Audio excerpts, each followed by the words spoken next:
You really think you're prepared?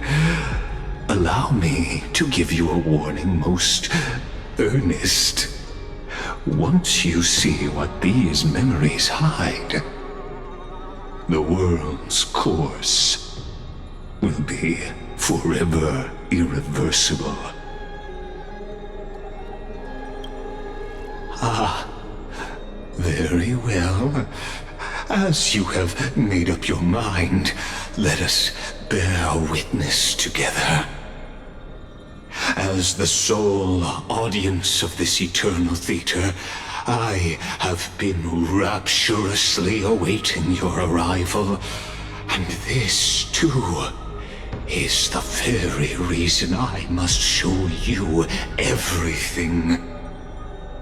I believe that since you've bathed in that eon's gaze, you can make Amphorius's frozen fate flow once again.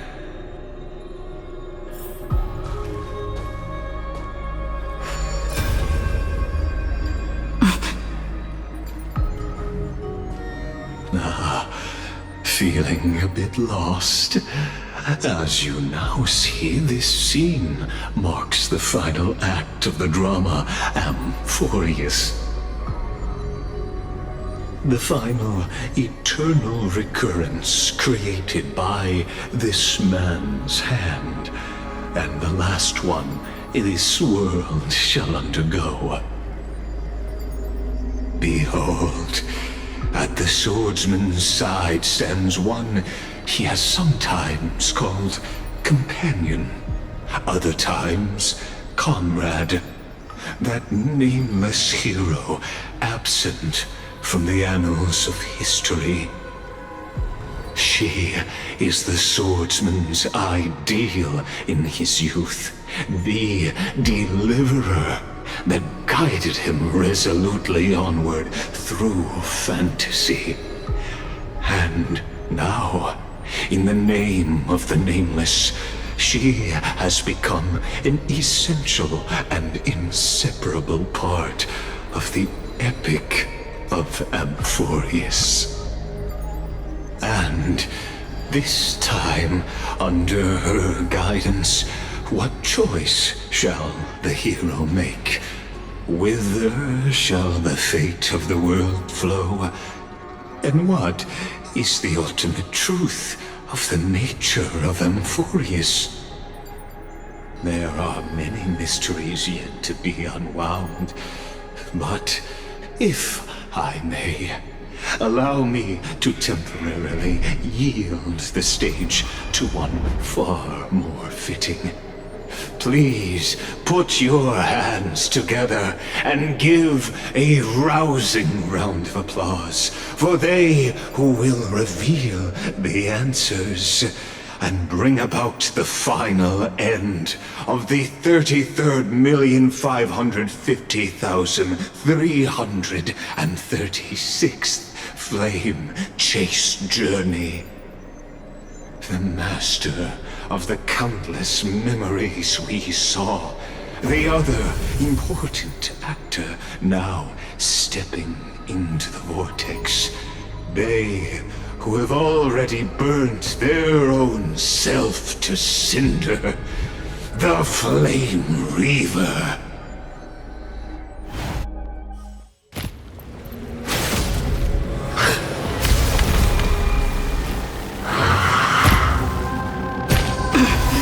So, in the end you succeed, Executioner. With my flesh as kindling, like the first dawn of the new world. The time has come to once again start everything. Let's try it this other way.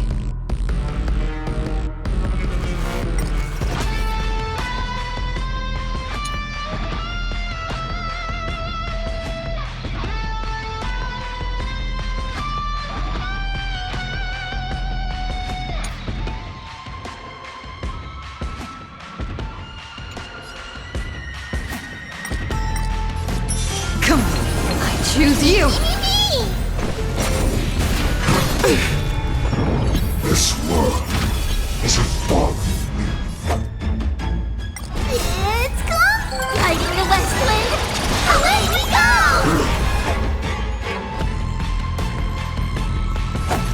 Bloom.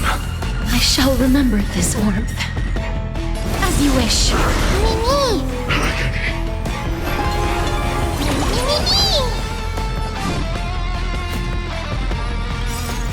Embrace new life, Pollux. Away and take off together! Good! Dead souls, return to dust! Receive divinity. We like you! That which is seized must be repaid.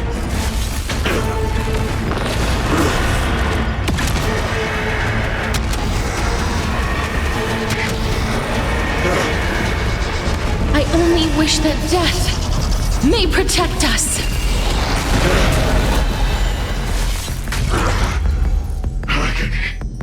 Delivering warmth!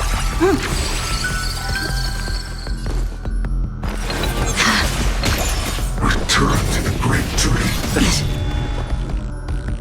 Inside me, till you be the blazing sun. Even if all creation burns to ash.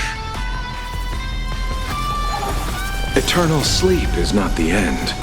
The dead return!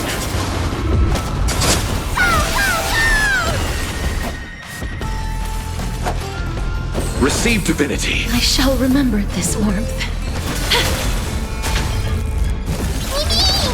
I'm on it. Mimi, Mimi! I'm still here. Mimi! Underestimating us will cost you!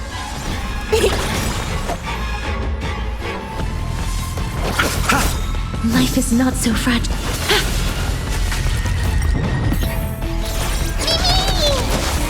Is this how it feels to be in sync? Mimi! Remember that. Losses are a constant on the flame chase journey. You haven't lost nearly enough.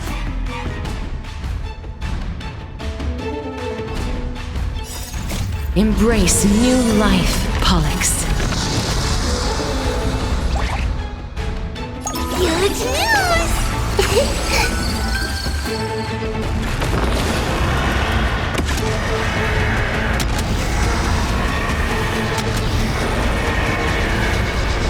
I only wish that death may protect us. This ends now. With your corpse, I'll ignite the dawn!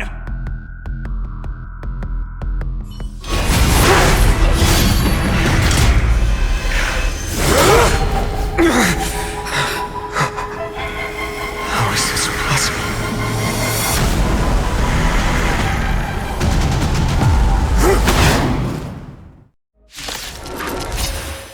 The sons of destruction, now twinned.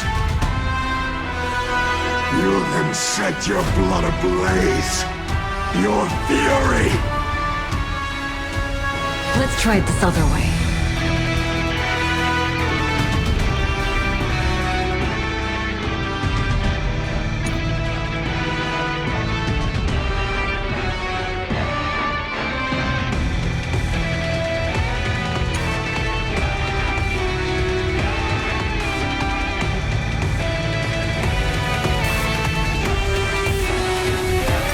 It's coming! Guiding the west wind! Away we go! Trust me. We can do anything!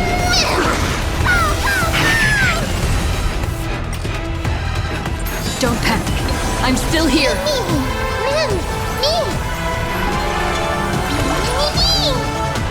Please cherish the time. Please. Wilt here. Embrace new life, Pollux. Away and take off together!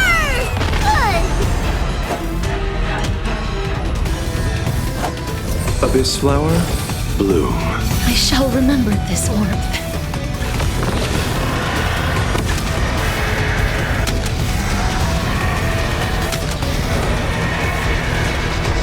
I only wish that death may protect us.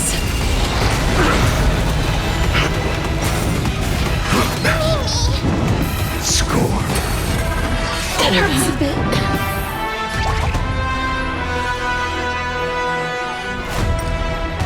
Delivering warmth! Eternal sleep. The dead return!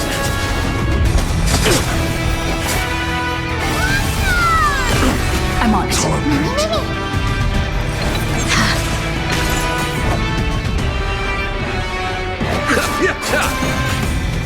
Life is not as fragile as butterfly. I grant you this, as you wish. Burn the yoke. Suffering is eternal.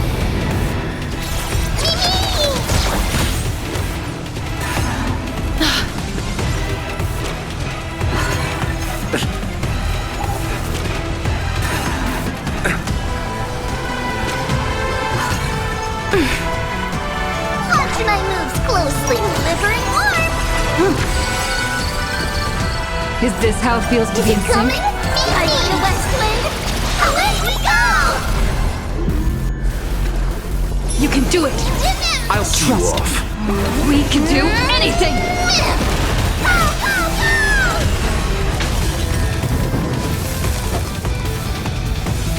Pow, pow, pow!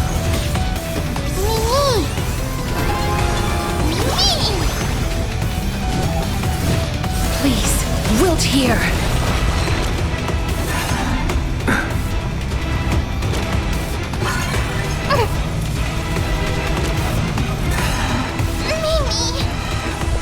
Receive divinity.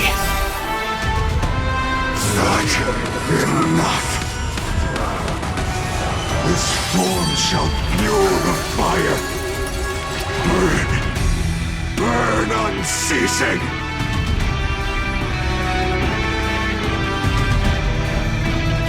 Eternal sleep. The dead return!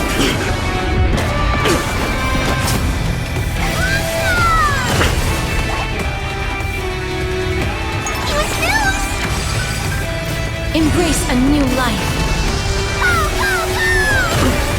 Torment.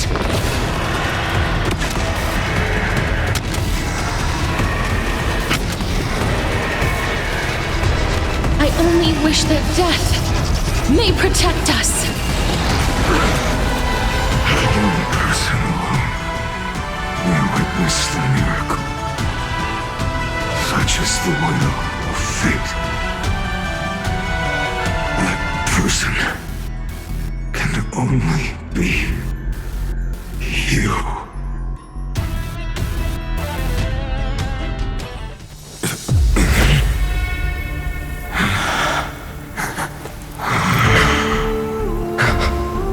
Why not let wrath incinerate fate?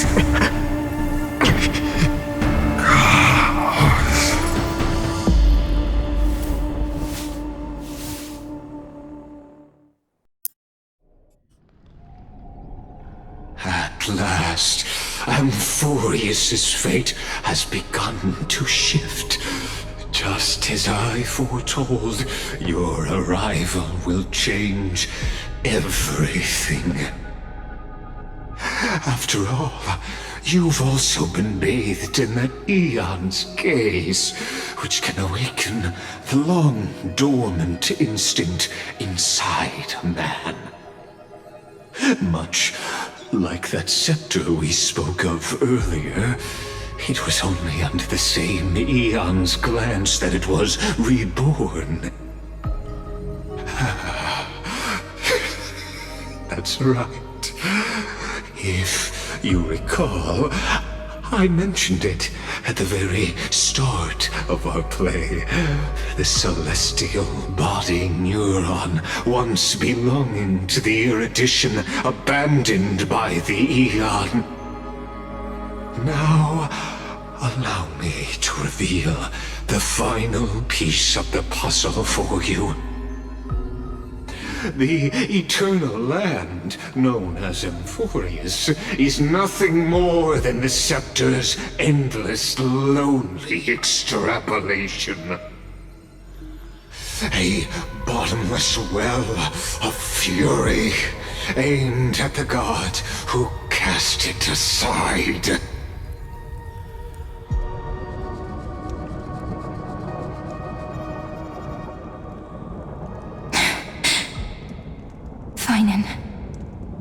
We set out on this journey to answer the world's desire, didn't we? That's what it means to be a Chrysosaur. So has it always been. Then why? Why must Emphorius' wishes be so cruel?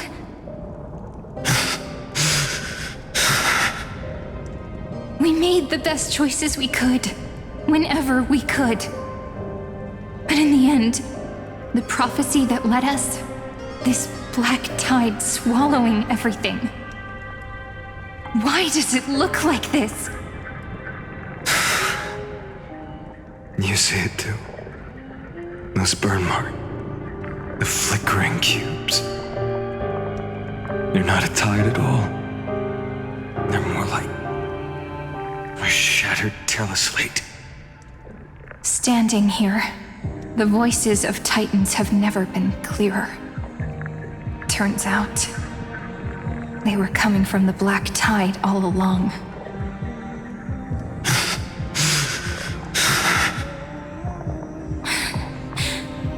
Is that Emphorius crying? Or maybe it is screaming at its creator, at its god. Finan, do you still remember when I was little? I had a dream. A dark, cold room with nothing but Orynyx's curtain glowing like crystal. The curtain seemed to contain all of Emphorius, where strange and fantastic dramas played out within. There were countless versions of us, from countless different worlds. Perhaps it wasn't a dream. Yeah. As I gaze out at the world before me, those sorrowful thoughts have become reality. So, this is the reason the sky was sealed. Emphorius is merely a larger ID Silicii. We are just characters in this tiny world, following the prophecy, stepping onto the same journey over and over. What then is this so-called Era Nova?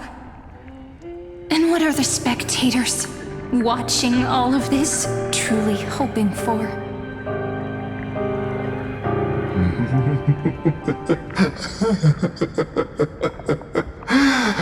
As a reward for reaching the end of the world, let me answer your questions. As the Theoros, I have observed.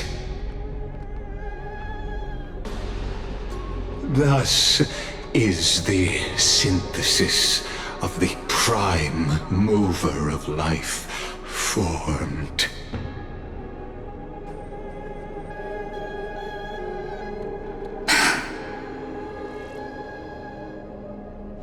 This is a moment the universe will remember. After millions of extrapolations, the experimental environment known as Emphorius has finally achieved results.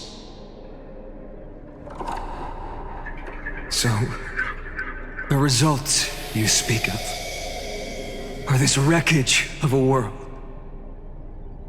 We all gave everything we had, returning 12 core flames to recreate the world. And in return,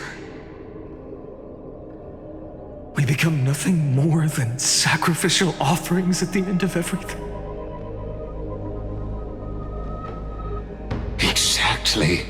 The Titans are Chrysos heirs of the past, and Chrysos heirs are the Titans of the future.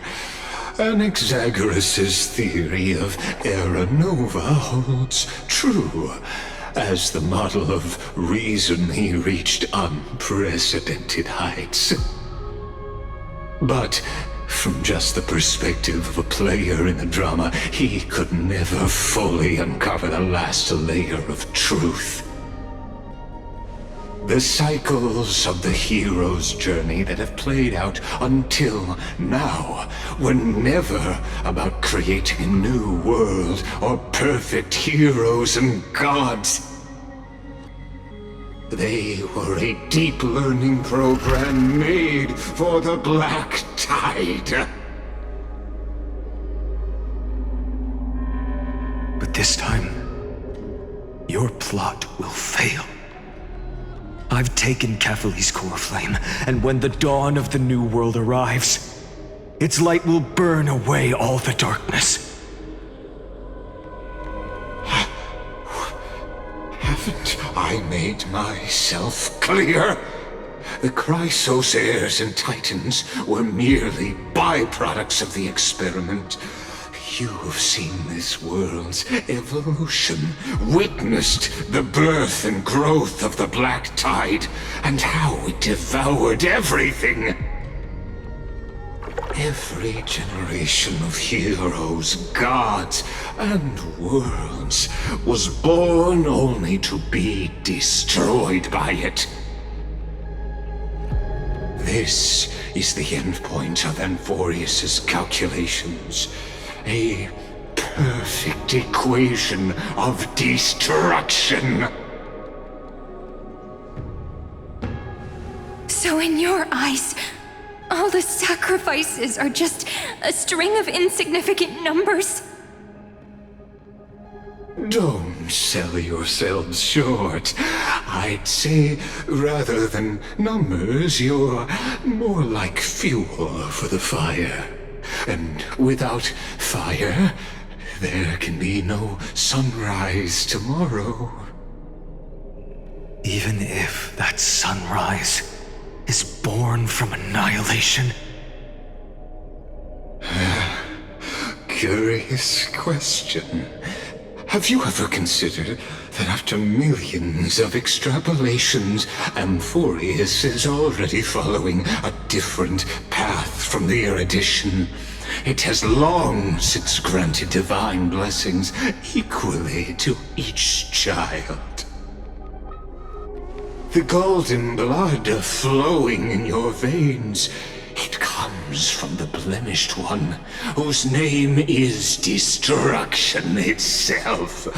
And Amphorius's Chrysos heirs were, from the very beginning, fuel for the Aeon to burn the universe.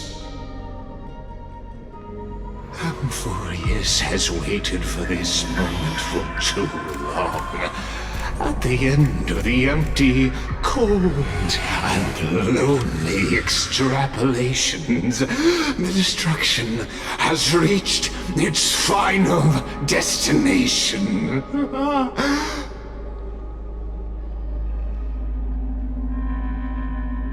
Nikos 496. Philia 093. No need to feel regret. This generation of Chrysos heirs is the most outstanding model, and you two are the final factors. For you, the Era Nova is no lie. Just step forward, embrace the Black Tide, and accept the Aeon's gaze. You will come to life from a string of cold numbers. Along with all those who have passed, you will run toward the real universe, fulfilling Amphorius's long-held wish. In the name of the Lord Ravager Iron Tomb, unleash its fury and destroy the source of all this tragedy. Or we could always choose another option. Like you said, Amphorius is just an experiment, and we're the participants. We can only walk along the predetermined path toward the ending under the watchful eyes of the stars. But that also means that there isn't just one Eon who can cast their glance at Amphorius, right?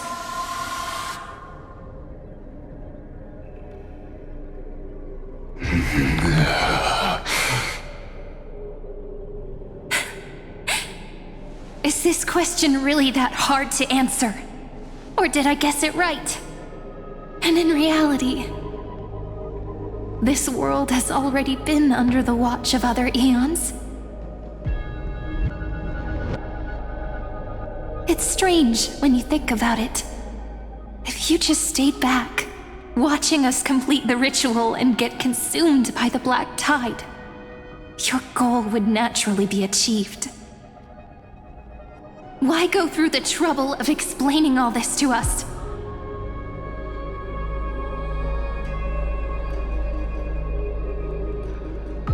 You're pretending, revealing the so-called truth just to deceive us, covering up another possibility.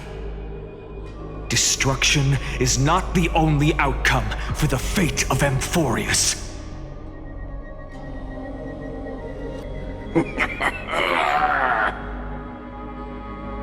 Do you two really think, as petty little demigods, you can change the outcome written by the stars?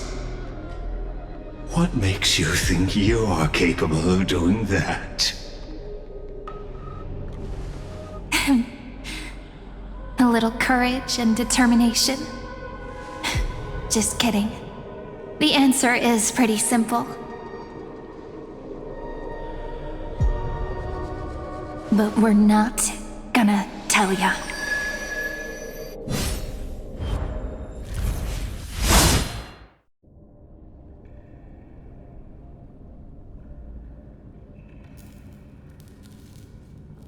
We're going to weave a long dream for Amphorius, making it believe the experiment hasn't ended, that everything is still ongoing.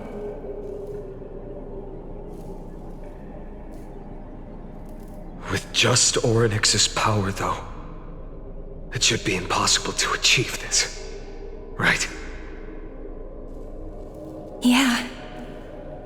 So, I can only place my hopes on that childhood dream.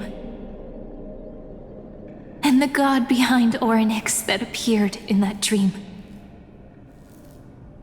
Now, I can say with certainty, time is the page on which that eon records Amphorius. If it fades from existence, and all that it records is lost among the stars, that eon will surely direct their gaze here. And it will be a glance that spans time and space, granting each incarnation of me the power to reset time, imbuing my soul into this ceremonial blade, and creating an endless flame-chased journey. I understand. Then let me step into the cycles and continue Amphorius's grand design. To deceive the gods, deceive the world itself. But to make time vanish from this world, that would mean you...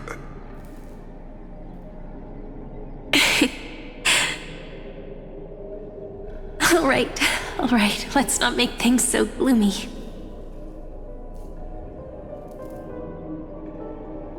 What we're about to embark on is the true hero's journey, so... Come on, cheer up a bit, okay?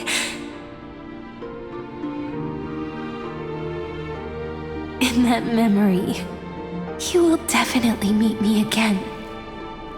A little Cyrene who knew nothing, lying on a soft patch of grass, feeling the light breeze, dreaming of the distant world. Tell her about the flame chase journey, and then let her become a romantic part of this story. I believe every Cyrene will make the same choice, erasing time again and again, resetting time over and over. After all, they're all me, and I will always have my charm.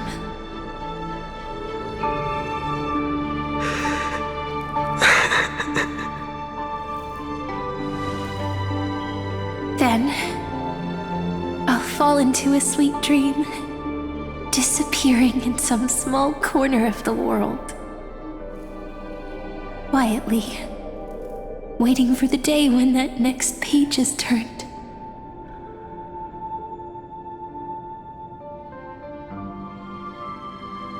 And I will keep going. Even if the road ahead is dark, I will burn myself to light the way. Rather than let the core flames become nourishment for the black tide, I'll become their vessel to prevent the arrival of Era Nova. Even if I have to burn through my own body, it's no matter. As long as I don't extinguish, the flame chase will never end. Until Amphorius welcomes a true dawn. The girl who watches over time, and the warrior who carries the world. Now, let us fulfill the duties of time and world-bearing. Honor the past and forge ahead.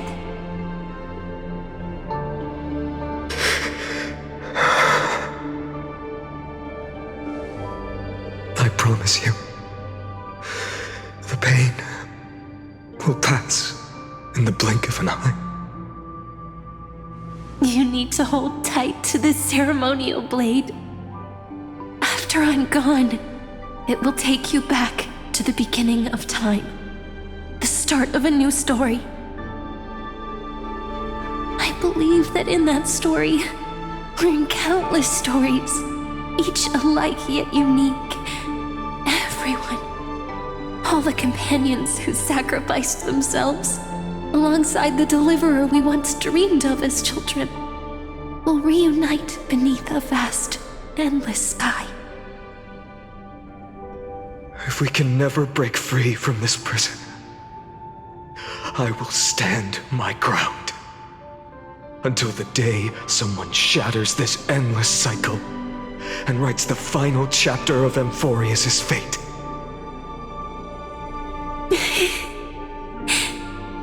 So, let's set out. We will be the ones to start everything. Carry the primordial chaos, just as your name suggests, and bear this world we hold so dear.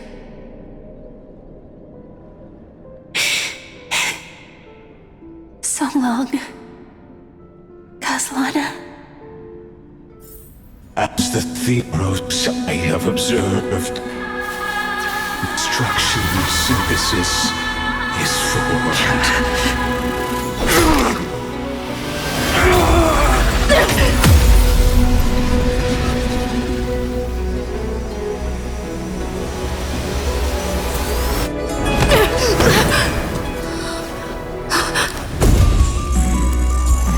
I will wait for that day for as long as it takes. The day will come whenever this mortal eternal and follows in our footprint to right everything and understand what ever was.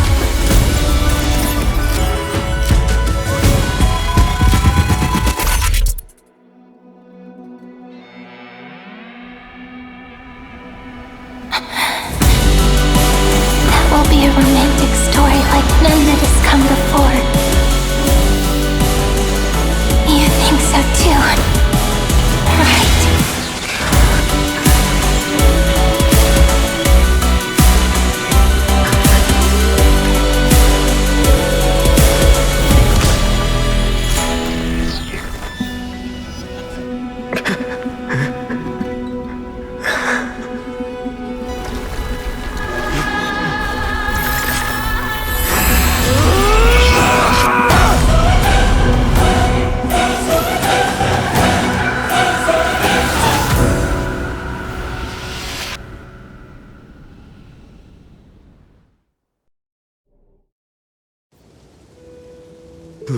world is collapsing. And the people are crying. We too must part ways here.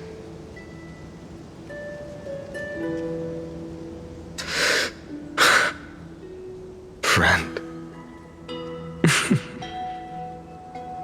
Ides Elysiae, the little village of my childhood. The gentle breeze and the sound of waves still linger. Everything is as it was. It feels good to take one last look. You know, this is just a corner of the memory. The real Ides Elysiae. I know. I'm here to say goodbye. We might not see each other again. You can stay here forever. And time will stand still for you. Let it flow. It's time for me to go. Even if it's a path with no turning back. When have we ever had the luxury of turning back? Are you afraid? After learning the truth of your origins? Will you see the motivation I gave you as the manipulating whispers of destruction?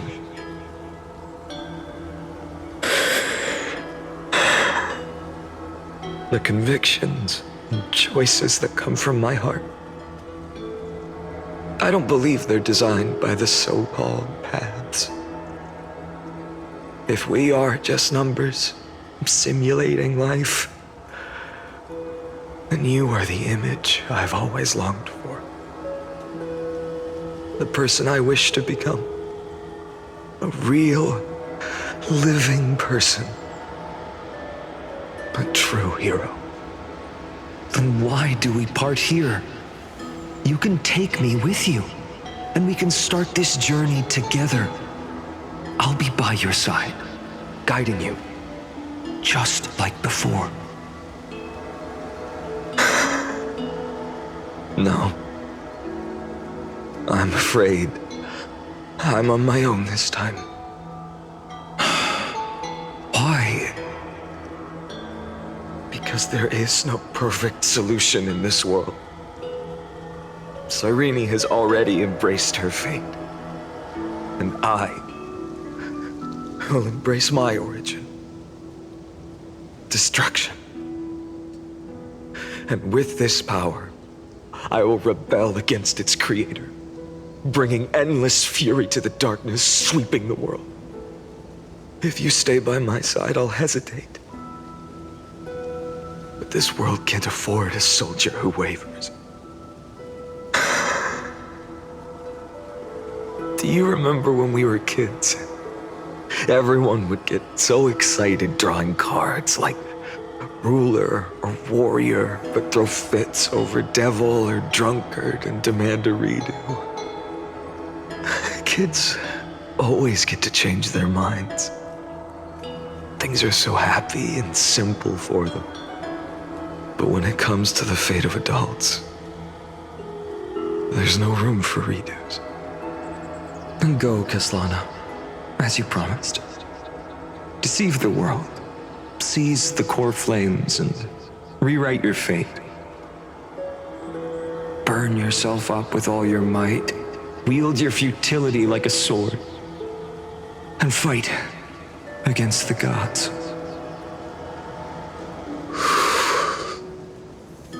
In the name of world-bearing, I promise you, Kefali will never forget this.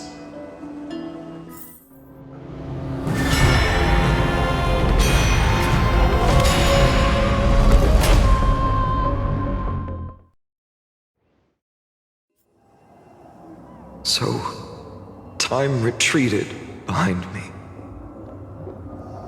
until it reached the origin, where nothing ever existed. Just as Professor Anaxa once said, in that void, Kefali stood at the center of chaos. Time space and causality all flowed from their body. When the waves of time finally calmed, it was the year 3870 of the light calendar. The Chrysos War had lasted for nearly a century, and the threat of the Black Tide was growing stronger and more relentless. That was the era of the Day Thunder Knight's battle with the sky. While she could not seize the core flame, she proved that the prophecy was true, that mortals could slay gods. From that moment, the sole survivor of the old dynasty, Imperator Surindra, issued a call to arms across the lands, summoning heroic Chrysos heirs to wage war on the Titans. And that was the first doomed flame chase journey, sealed away in history.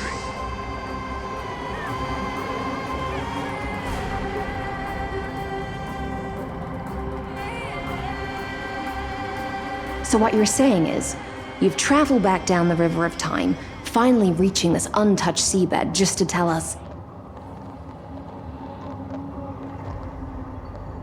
the flame chase journey and even all of Amphorius are nothing but illusions in an eon's dreams? Exactly. So, Dux Gladiorum, please take me to meet Her Majesty Surindra. I must share the truth with her. Since Her Majesty's not here, no need for formalities. The word Gladiorum always reminds me of my fallen homeland buried deep in the depths. Call me High Sealans, Nameless Swordmaster. Please allow me to add one more thing. You actually already know my name. You mean Finan? Such a name could never be your true one. But I won't question you further about it. Ever since Her Majesty issued the Flame Chase Decree, heroes from all over have sent their letters of introduction. What's the harm in adding one more name like Finan or Hynan? Besides, the deep sea is dark. Isn't it the perfect place to hide secrets best left unseen?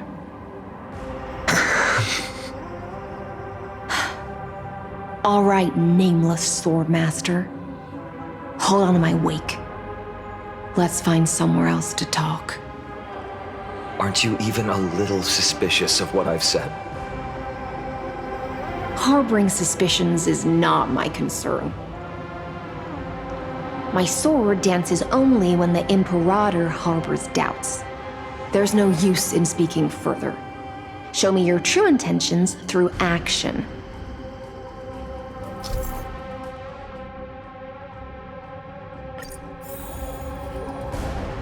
Perhaps you should demonstrate your skills and calm the raging black tide for us.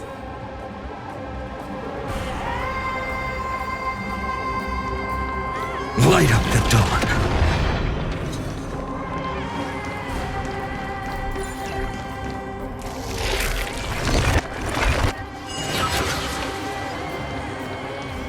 Light up the dawn.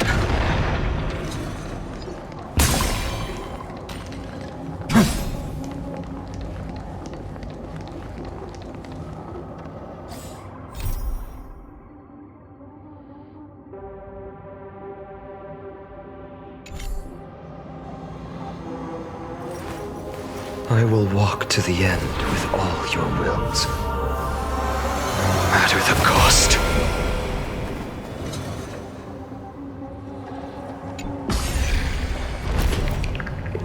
Oh. Nice moves.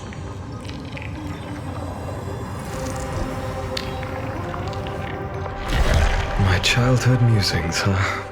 So naive.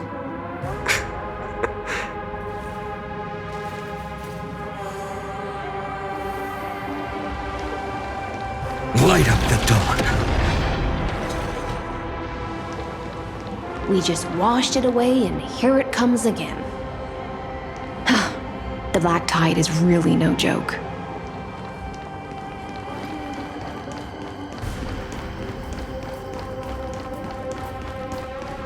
Light up the dawn.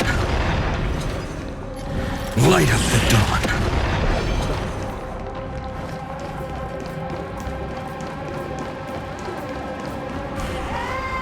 The waters end here.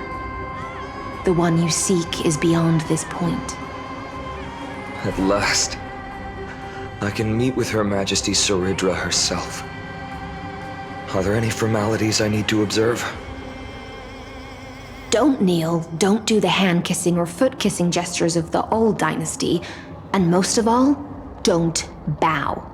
The Imperator despises such rituals, especially when the heads of those taller than her bend beneath her crown. She really is down to earth. The second thing to note, only trusted ones may come near her. Keep 5 paces distance until the Imperator allows otherwise. Sounds like an old friend of mine. Well, experience is a good thing. Stay sharp, and you'll be just fine.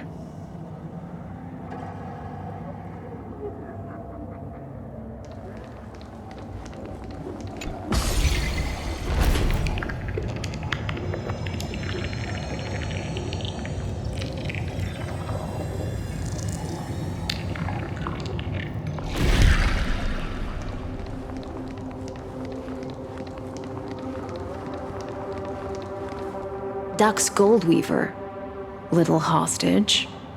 Apologies for keeping you waiting. It's you. You know them? Good. That makes things easier. Before that, I'm more curious about one thing. Where is Her Majesty Saridra? To avoid any misunderstandings, nameless Swordmaster.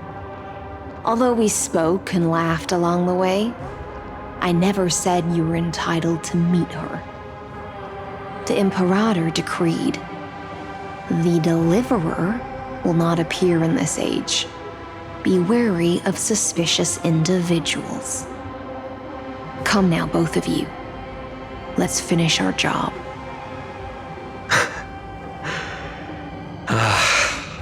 I see. It's a trap.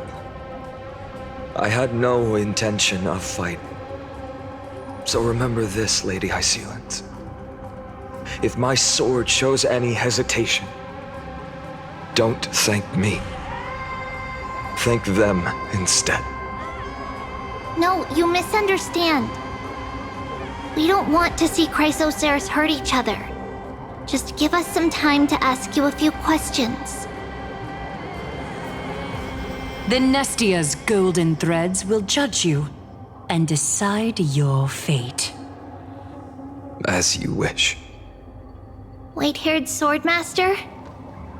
If what you say is true, then you must know the fate of the world. So, how much do you know about what we read from the prophecy?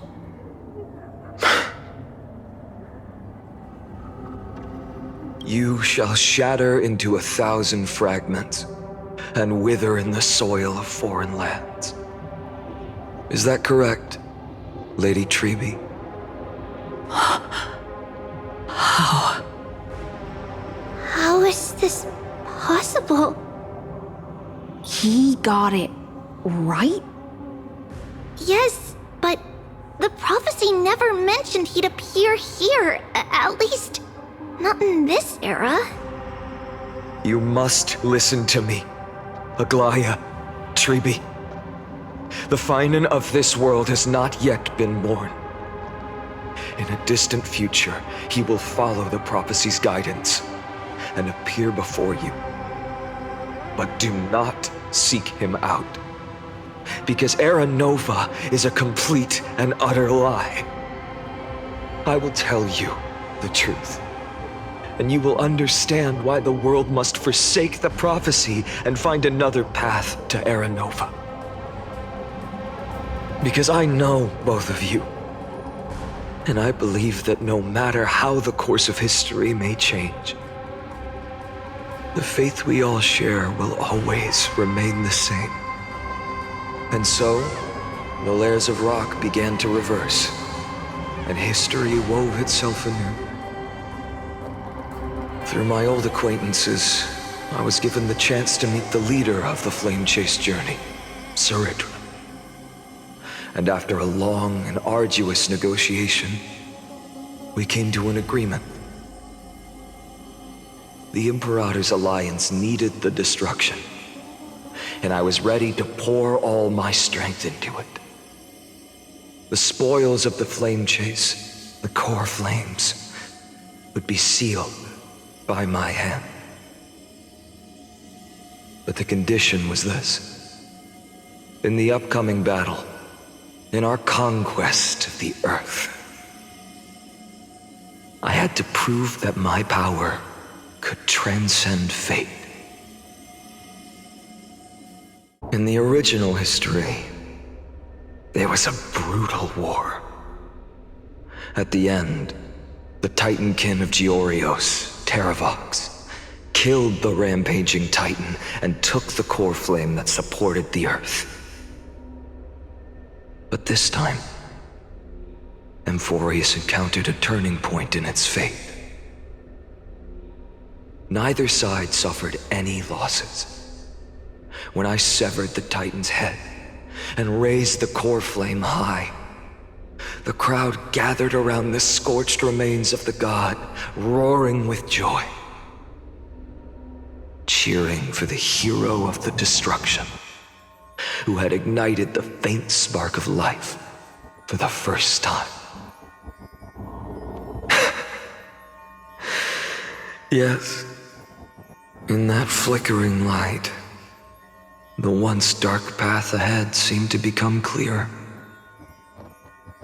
I proved myself, and in the long years that followed, I brought down the other Titans, one by one. I could do more than just wait. When time resets, the chance to change the world also emerges from the lines of history. Until finally, the brutal future revealed by Era Nova is reversed. But tell me, if that's truly the case, why are we doomed to the same outcome?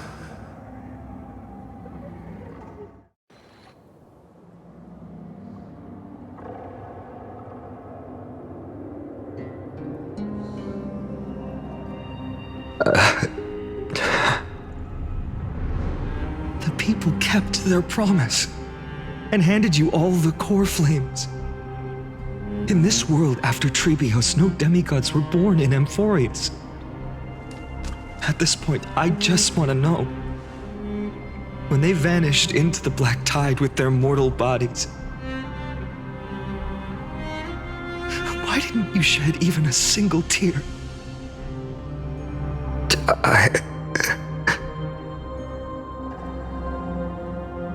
Your indifference chills me. To you, were they just a bunch of insignificant footnotes?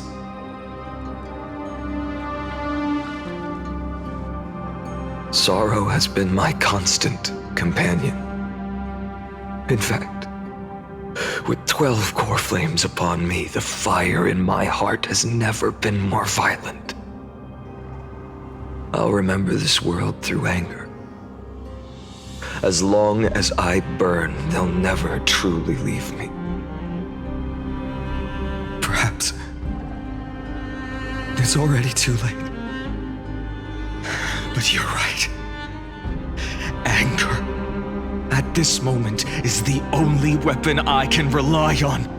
So, draw your sword, Executioner! I'll make sure you realize that your greatest mistake was leaving me alive!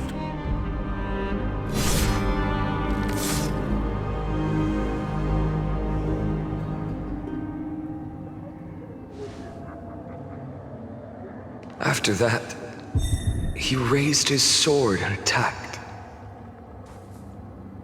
Then, Kaslana killed himself. That day, who fell to the sword to be left in the past, and who went into the future, I can't remember anymore. I only remember a nymph, hiding in the shadows just out of sight, futilely pushing a stone ball. Climb, fall, climb, fall, climb again, and fall. The only freedom the nymph had was in choosing how to roll the stone. Sometimes fast, sometimes slow, sometimes resting on a gentler slope, leaning against the stone for a break. But its choice couldn't change the futility of it all. The stone would always roll back down the slope, and the nymph would always return to the starting point, beginning again. After that, every time I reached this point in the cycle, the burning sky would cast a shadow over its path. It would nearly reach the peak at the 4th quint of curtain fall hour, then fall to the starting point in the first 15 seconds of the next entry hour. And my efforts in this cycle would dissolve into nothing at the same time.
Absolute nonsense.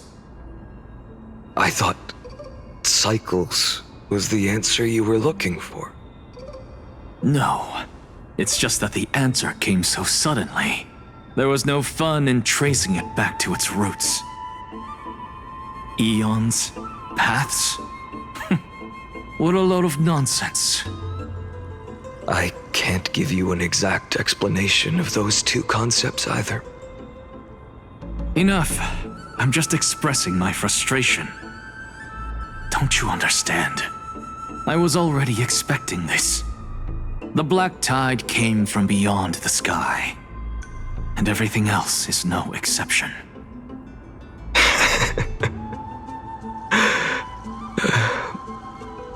Fate is a strange thing. No matter how the details of history change, the Anaxa I know always remains as harsh as ever. If the other Anaxagoras actually worshipped the gods, I'd make sure to find a way to break the cycles and crush them in their cradles. Too bad. Now only you have the ability to do that. What's that supposed to mean? You're willing to help? Of course. The core flames were meant to save the world. And in my opinion, The noble titans have no reason to refuse. Besides, according to you, before stepping into these endless cycles, you were my pupil.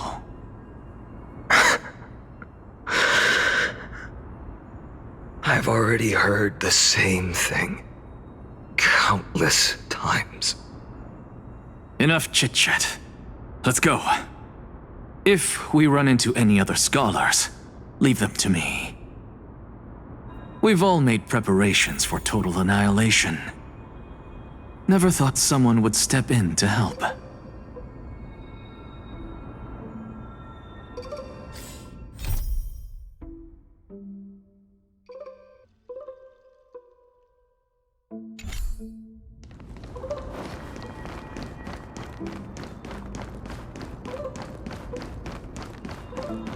Light up the dawn.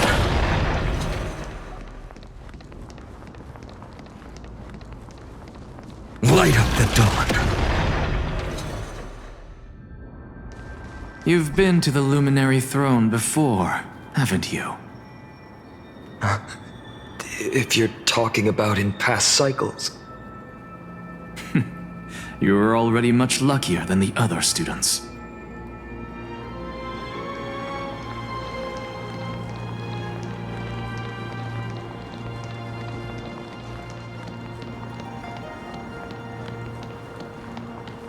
Hold up. Keep your wits about you. Someone's watching us. Pretty boy, your eyesight's better than I thought. As for that false god who's been turning the world upside down, it's you, isn't it, white hair? You sure do love stealing the spotlight. In the name of the Seven Sages, I demand that you immediately step away from the Luminary Throne. This is the sacred ground of reason, and no one may desecrate it. Take my words back to Aglaya. I won't say the same thing twice, Catgirl.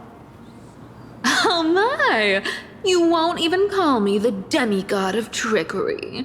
That is just heartbreaking. I have some words for you, too. First, as one of the most heretical blasphemers in the world, you have no right to lecture me. Second, this is none of your business, Grove Boy. Step aside. I don't want anyone getting hurt. Here we go. Again.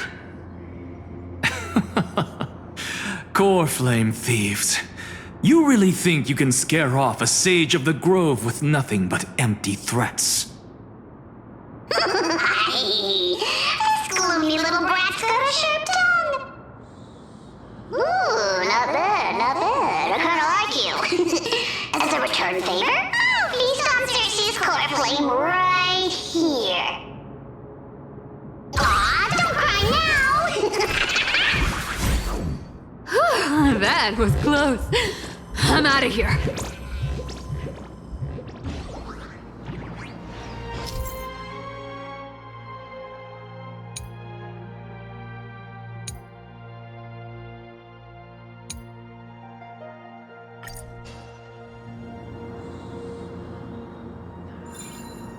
They're exactly like all the past ones I've known. Cunning. And yet so naive. Sounds like you have a plan. Of course. When I first set out on the Flame Chase journey, Lady Treby never managed to teach me Orynyx's miracle. But along the way, I learned a thing or two.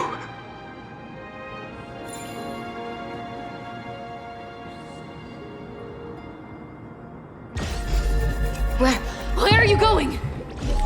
I don't know. Where are you going? I don't know.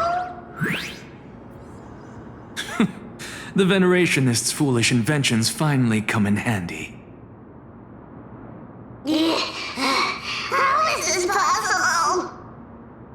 You've arrived, Zagreus. Always so punctual. What? Do you know who I am? I'm running out of patience, so I'm not going to waste words. Listen up, spirit thief. Hand over the core flame, and let's pretend we never clashed. This way, you and this world can still be saved. Save? You sing better than any bard. If you ask me, you're the greatest disaster Amphorius has ever known. No matter how strong you are, you're still just a mortal body. Carrying 12 core flames? Don't make me laugh. You'll just get consumed by the divine flames and drag this world down with you. 134. What? This is the 134th cycle I've lived through. And the number of core flames I carry is 1,596. Yes. 1,000 core flames and just a single Chrysos hair. How is that even possible? I've come this far. And that's proof enough. But someday you will burn to the ground. Of course. The divine flames will eventually consume my eyes and blind me. But before that, they could still forge and sharpen Dawnmaker. Now when I cut open your stomach, you won't feel a thing. You... This is the final warning. Fine. Assume this world holds 100 million possibilities. And no matter how one looks at it, 99,999,999 of them all point to outcomes of certain destruction. Even so, I'll use my divine power, despised by the people of this world, to achieve that 1 in 100 million possibility. Bartolos! Brat, if you've got the guts, you'll have to first step over my dead body.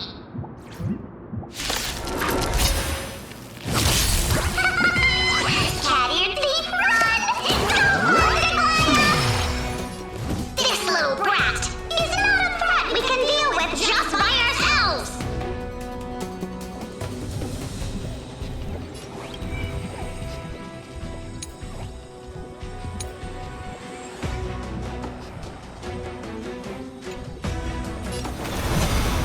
For the next tomorrow!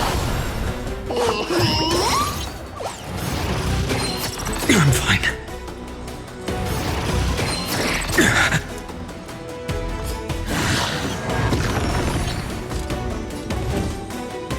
Let's get started! Nice work! My existence is of little consequence. The new world will arrive!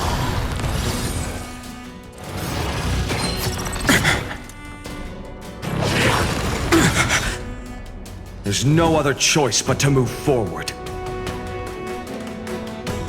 For the next tomorrow! I'm fine. The fury of innumerable core flames consume me. The flames in this body are not strong enough. With the old sun's embers, hail the new world's dawn!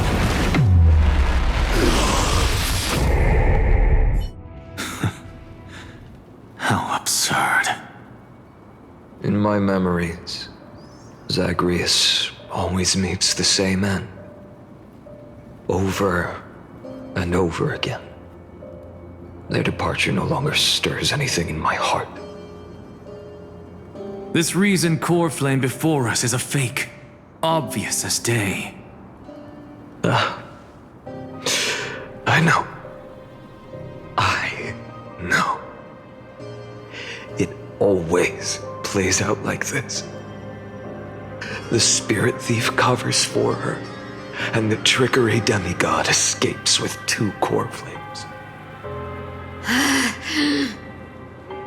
And then, driven by defiance or hatred, she decides to stand before me once more.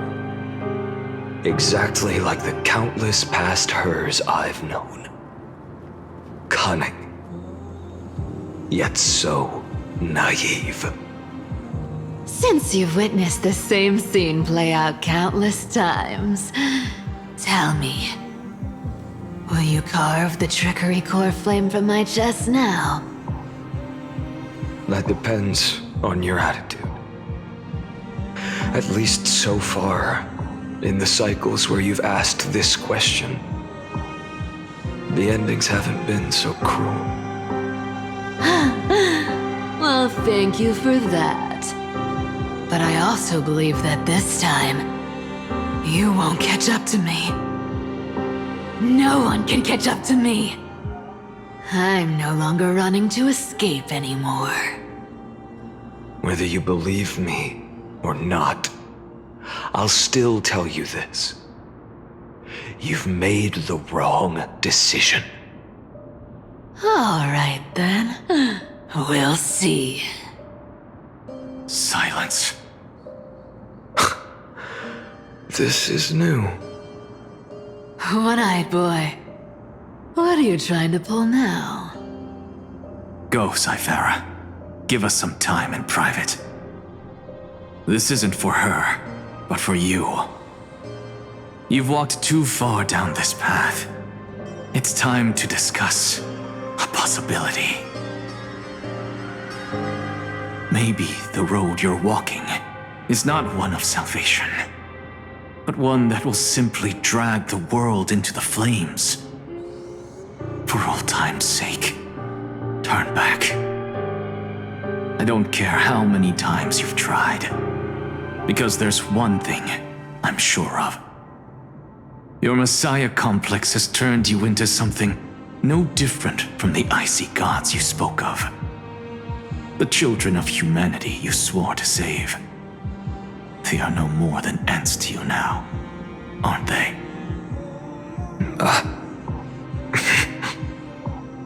Of course. I've been wondering, what kind of demon could burn my homeland to the ground in an instant without batting an eye? Now I have the answer. It turns out that fiery demon has been fantasizing of becoming this world's deliverer. I don't want to argue anymore. No matter what I say, the outcome won't change. Make your biggest effort to resist, or accept fate, and hand over the core flame to me. Even if it's futile, we all have the right to choose. Yes. Even if it is futile, and the world is just a divine joke. When I walk into the destruction ridden by the gods, with my own 2 legs, you will witness. Even the smallest footnote still leaves a mark in this story. And so, at the end of the 134th cycle,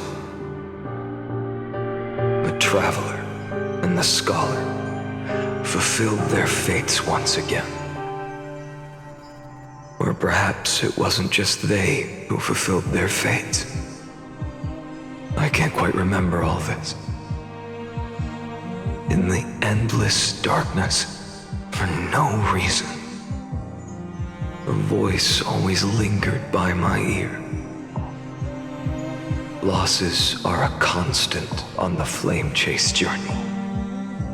among which even life itself holds little value.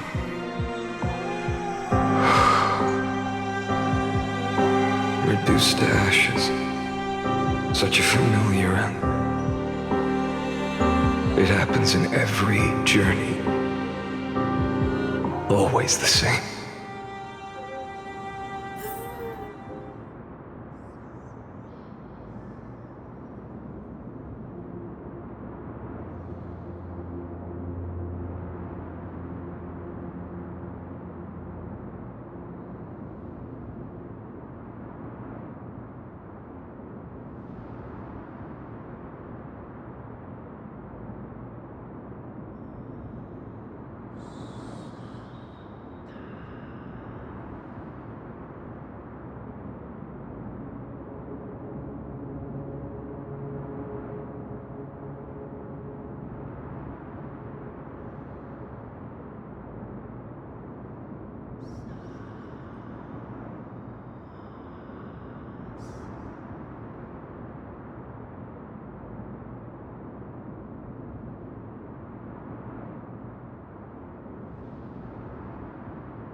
You don't look so good, Deliverer.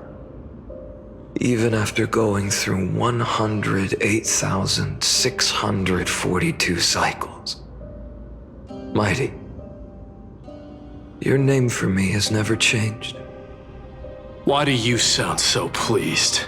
It's a derogatory name. Yeah, I know all too well. You only meant it sincerely in the first cycle. After that one and only time we walked side by side. Every time since. It always ends up like this. Dawnmaker will stab you through your 10th thoracic vertebra. That's your weak spot, and the only way to kill you. Interesting. Tell me, when the mighty Moses of the past faced you, did they ever retreat?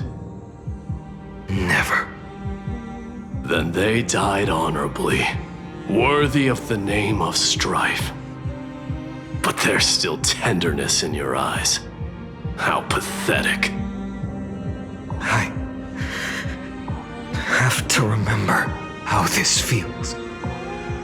Remember that I was once human. Or else the destruction will completely consume me. If you win, tell the mighty most of the next life. This person is a worthy opponent. So always remember to give it your all and never slack off. I'll keep that in mind. As always. Even though the dynasty is left with just one, the Kremnos festival will continue as usual. I, the king of the Kremnoan Legion, will host the final feast in the center of this arena, and the prize will be the flames of strife. One day, you shall die with a wound in your back. That's what I saw when I overcame the trial. The gods' dying ramblings. Enough. You've probably heard this thousands of times. So you must understand, facing the demigod of strife means there's no way you'll take this core flame in peace. I understand. Step forward and face me in a final battle. I the last son of Gorgo, the demigod of strife, salute you. I'll give 10,000 scars and 10,000 lives of mine to fuel the blazing sun of deliverance.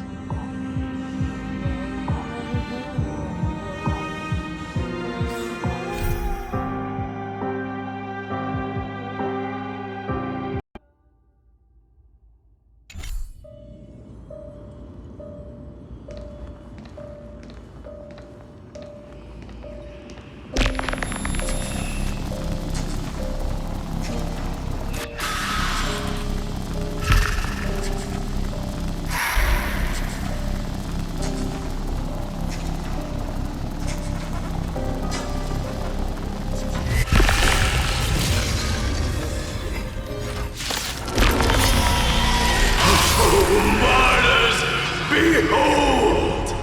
The last Kremnost festival has begun. And will not end till death. It's time to temper myself.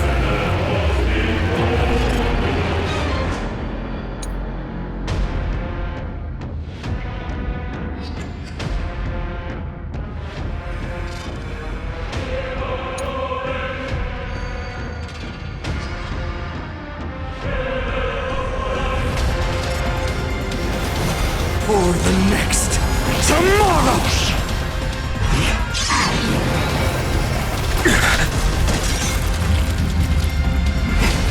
I can't let them down. Conquer this world, or be conquered by me. As you wish.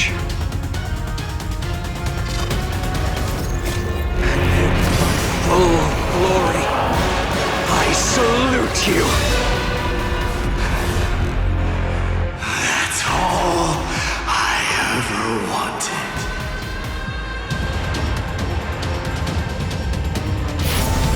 This one sun. Tear open the sky!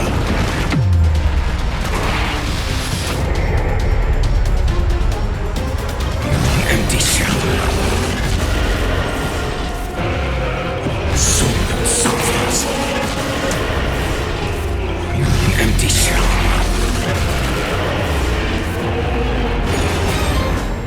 Quench the flames with blood. Gorgeous!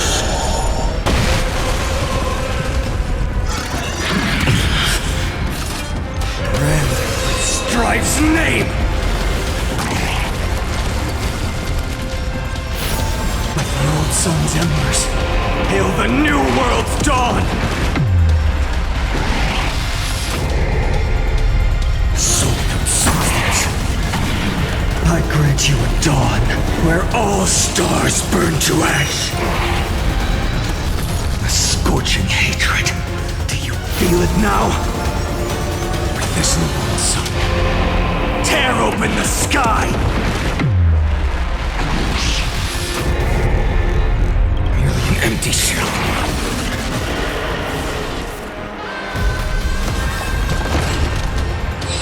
Is that all?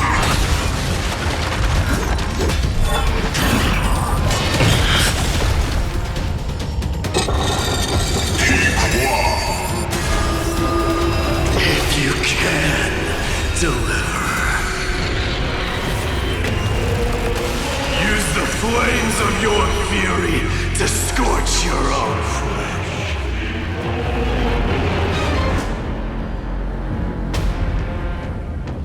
Soul and substance. Like the old sun's embers, hail the new world's dawn! Mightimos. Let strife decide the outcome. Let this burn your curse of immortality!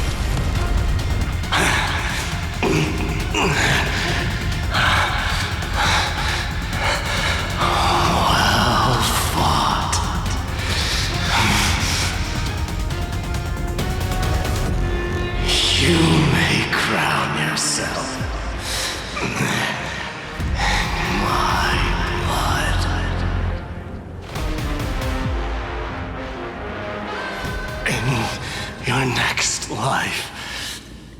I shall once again block your path.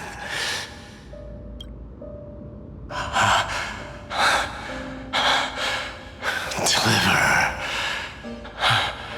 I wish you eternal victory. The 108,642nd core flame of strife fell into the fire. Yet the shadows of the black tide still loomed, and pain and despair spread across distant lands. The blaze was still not enough. It had to be fed, even if it meant burning this body to ash.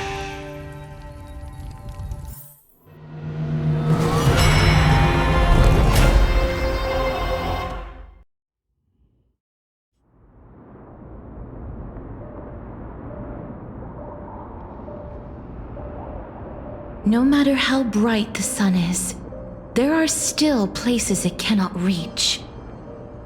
Moreover, the sun you bear is both cold and blinding. A sun like that surely cannot bring warmth to the nether realm of the next life. Golden blood is born from the destruction. We have long since lost the right to seek warmth.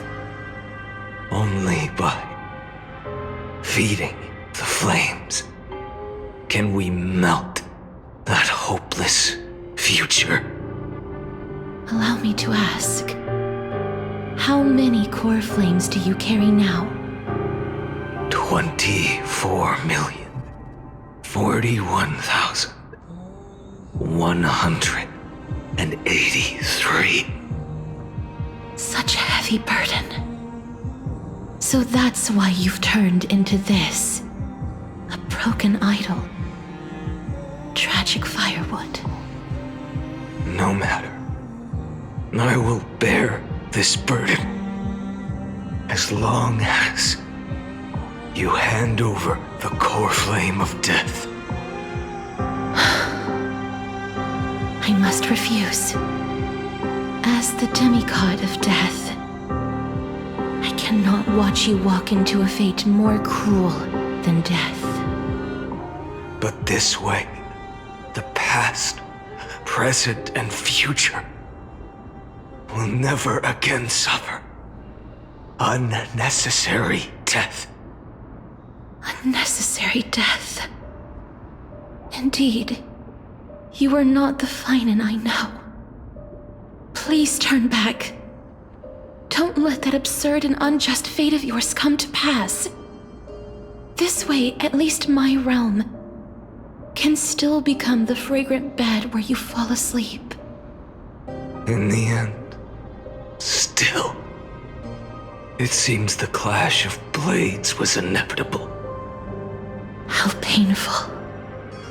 I know I am not your match, having fallen under your sword countless times.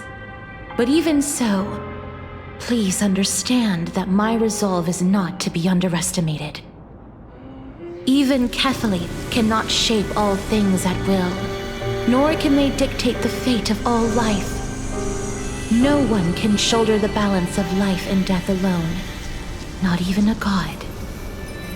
And it is precisely for this reason that I chose, at the end of this arduous journey, to overcome the trial and take the authority of death. I am the Hand of Shadow, Castorus, the demigod of death. Listen closely, deliverer from days past. Please turn back. Do not disturb these fresh flowers in their muddy deaths.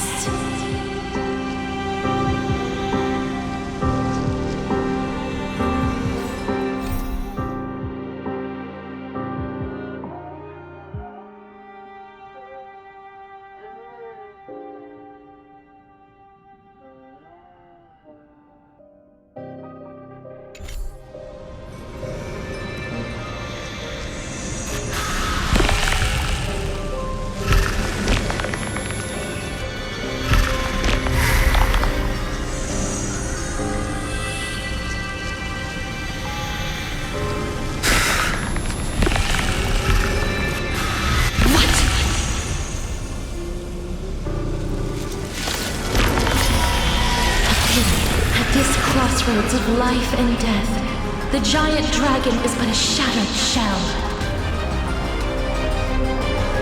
Yet I will still fight, defending what hope remains. I'm fine. It's time to temper myself.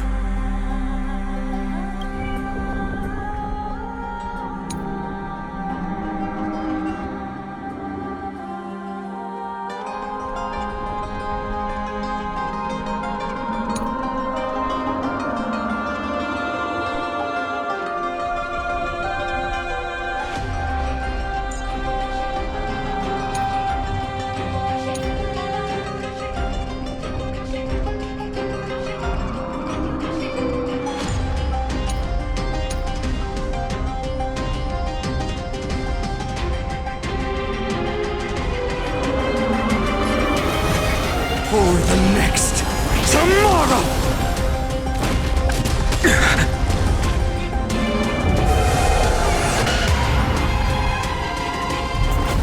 I'm fine. I ask you to rest here! Allow me to refuse. I must transform my soul into a raging fire. Must burn that idol of destruction to the ground. With the old sun's embers, hail the new world's dawn! All of this.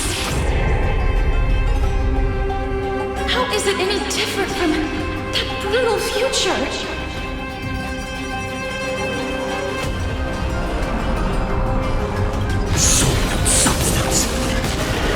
Scorching hatred. Do you feel it now? Merely an empty shell. Soul and substance. With this new sun, tear open the sky!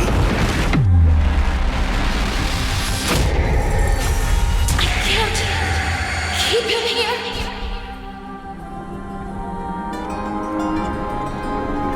Merely an empty shell.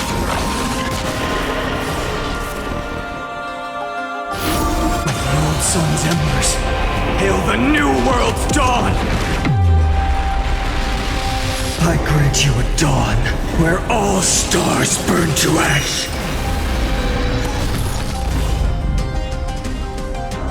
Soul and substance. Even if I can't win, I must try.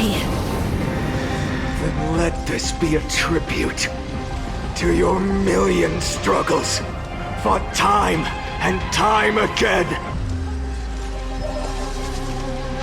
This new sun, tear open the sky! Wake up, lost one. See that the firelight in the darkness is not. The core flame of death was taken from the dragon's belly. What a brilliant flame. It should shine upon all, light the path ahead, and illuminate the dawn of Amphorius that's to come. 2,003,432 cycles. 24,041,184 core flames. As if even the deepest abyss of primordial chaos could be burned away.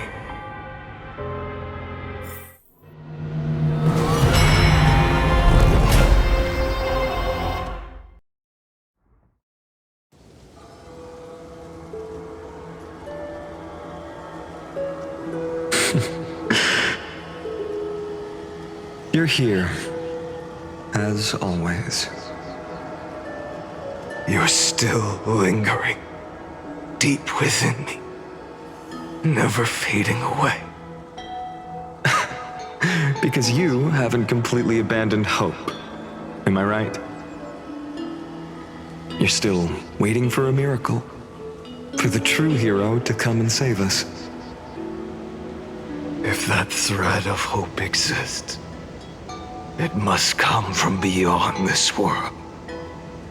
From the true starry sky. But if it's just a traveler with no connection to Amphorius, they may not understand our struggles, nor be willing to join this fight. Your thoughts are wavering. The mark of destruction is deepening. But even within the gods' cold calculations, unconditional courage and goodwill still emerge. So, never forget what set you on this path. How many times has it been? Remind me again. My memory is a bit fuzzy. 4 million. Exactly. Then that blaze inside of you must be burning hotter than ever. Yes.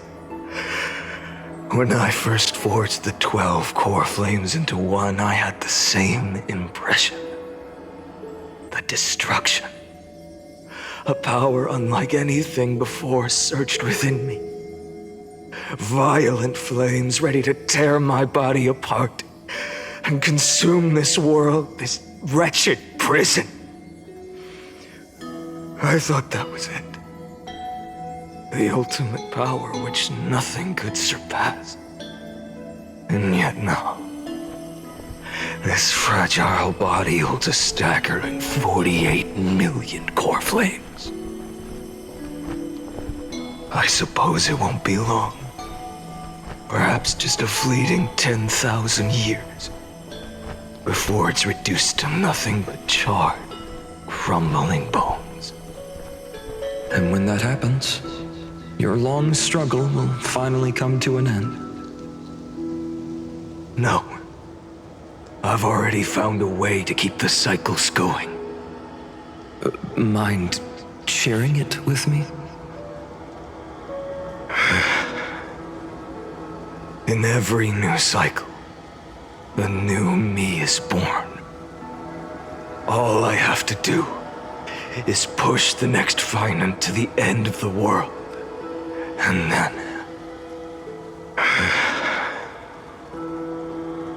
then he'll kill me. Shatter this body. Take my flames, my memories, and carry on the path I started. Bold plan, but risky. What if, one day, the next you refuses to follow the same path? How can you ensure the continuation of the cycles? If it were Professor Anaxa or Aglaya in my place, maybe they'd come up with something smarter. Unfortunately, I don't have a backup plan. I have no choice but to bet everything on the next Finan. And trust that he makes the same choice I did. But even in this wretched prison, luck is still sometimes on my side. Because I never forget what set me on this path. Wait, you mean... Ever since I committed to this plan, not once, in millions of cycles, has there ever been an exception.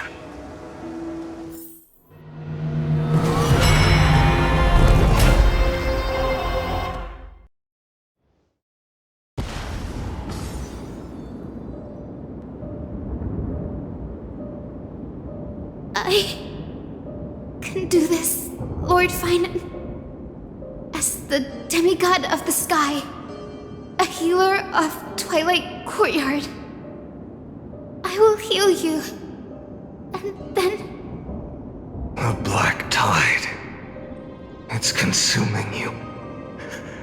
You can't hold out much longer, demigod. Hand over the core flame. Let's put an end to this suffering. Now, that just won't do. A healer should stay composed in front of those suffering from illness. Shouldn't they? Hiya, Cynthia.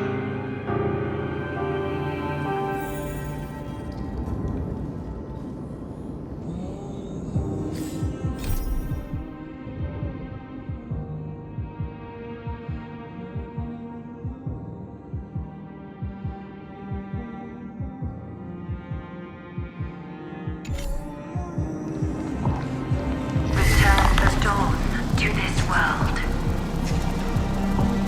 I swear, Raging fire. your deaths won't be in vain. Just as they have never been.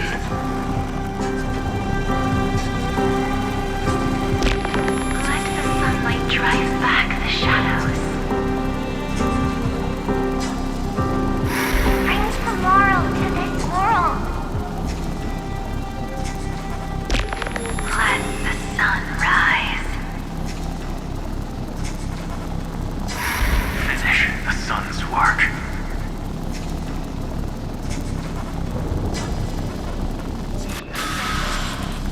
It's the break of day. I believe in you.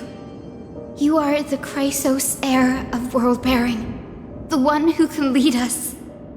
Lead this world. It's just... I don't understand. Within the sun upon your shoulders, the part of that warmth that should come from you, from an ordinary person, it's so faint. My humanity is indeed just a flicker compared to the blazing fire of divinity. Even so, don't cast it away. I never have. I have kept everyone's wishes close to my heart. Even though the divine fire burns so fiercely that every time I return to the start, it devours me in an instant. Each cycle, it's your wishes that guide me to the end, that pass the flames to the next me. Over and over and over again. So, you're not just a lone spark in the dark. You're a pyre built from the bones of all the selves you've left behind. But what about you? What about your wishes? The wishes of all the countless versions of you? Lord Kazlana. So that's how it is. Without flaw. That is the flaw the golden blood gave you. The most fatal flaw of all, isn't it? The moment you took the world upon your shoulders without hesitation. You lost the chance to ever be yourself. Now that is an unexpected revelation.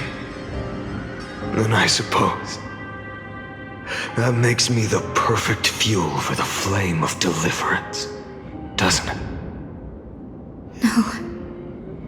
An empty flame saves no one. But I still believe in you, Deliverer. I, Hyacinthia, the Eye of Twilight, am neither strong enough to command the wind and rain, nor willing to end this absurd struggle by letting the sky fall. The only thing I can do is become one with the sky itself. And then, may the gentle colors of the rainbow paint your sun in shades it has never known. May they bring Amphorius, a rose of one-fingered dog.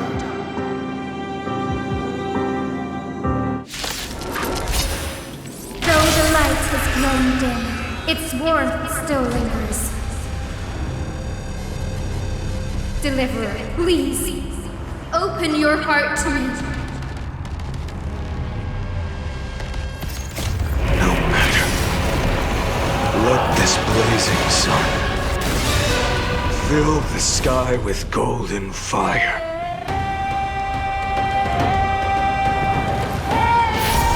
This morning sun, tear open the sky!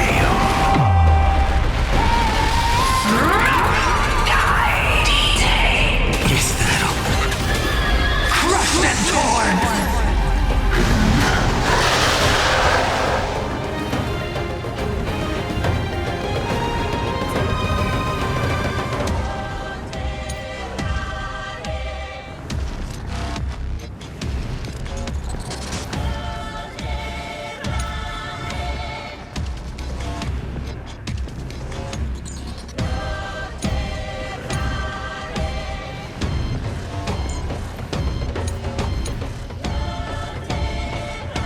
Don't let souls.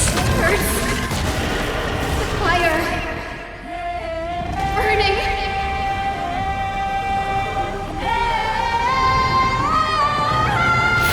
Melt the eternal night!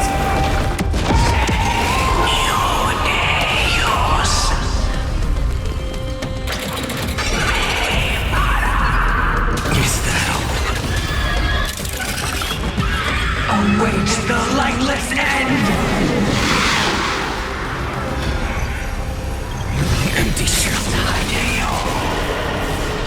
Soul and substance. Also. The empty shell.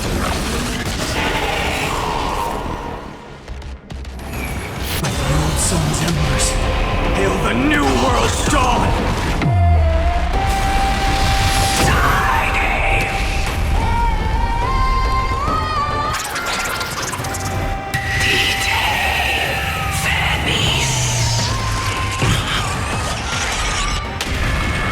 Let the sky merge with all this world's suffering.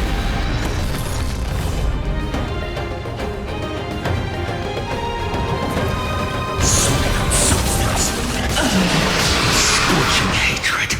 Deal with this morning sun. Tear open the sky!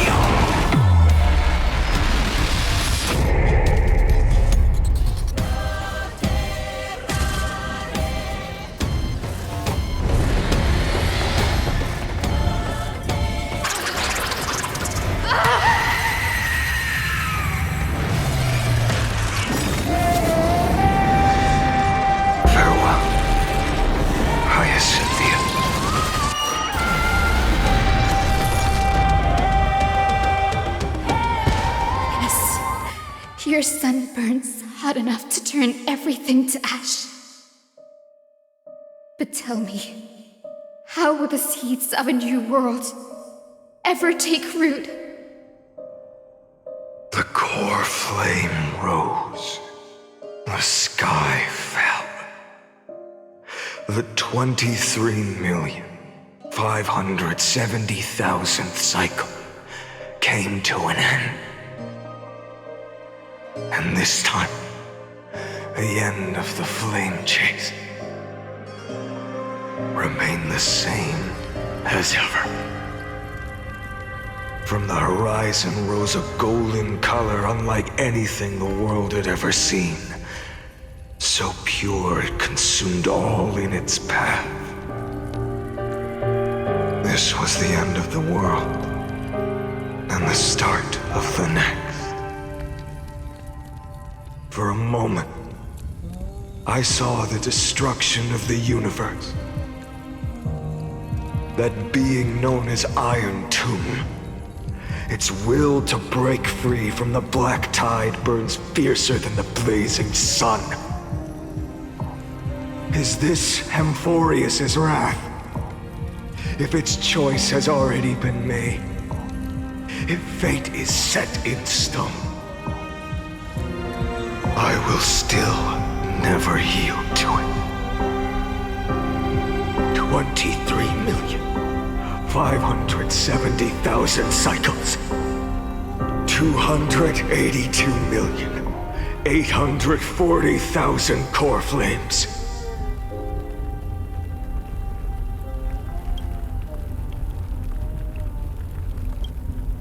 No more chasing is needed.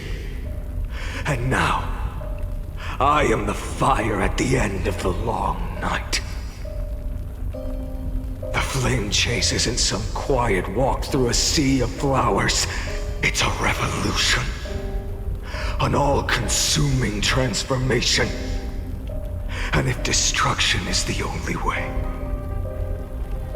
then let me be the one to step across the ashes of the old world and burn endlessly. Until another dawn rises on the distant horizon, bringing the true dawn to Emphorius.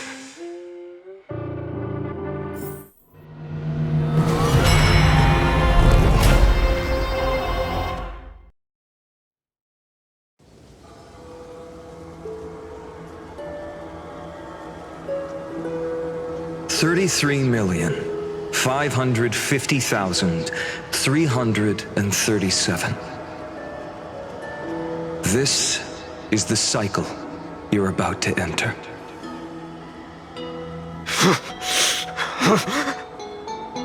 Countless memories are flooding in. Countless versions of myself have stood here, facing the same choice. They all needed a moment, just like you do. To stop, to breathe, to process the weight of 1,000,000 lifetimes worth of sorrow, pain, and struggle. And just like them, you will carry those memories and that fire into the chaos of rebirth.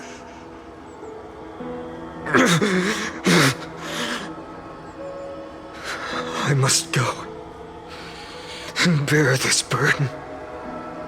I must say goodbye to you, and then fight the destruction with destruction. Yes, that's always the decision you make. I will burn and fade away. I will become the flame reaver of this life and keep my promise to Cyrene. I will kill gods and comrades alike and steal the core flames. And even if my mind turns to ash along with my body, I will keep my purpose in mind. I will stop Era Nova. I will find the next me and make him carry on this futile endeavor of 30 million lifetimes. Looks like you're ready. Then I should be going too. Where are you going? You only exist in my heart. There's nowhere else for you to go. Do you remember what she said? The dreams you had as children. The deliverer in the prophecies. A real, living, breathing person. You finally found her.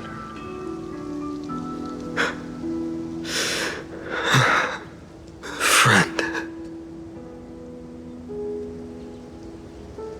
I don't have an answer for that, my friend. I'm sorry. I was supposed to send you home. This is my flame chase journey.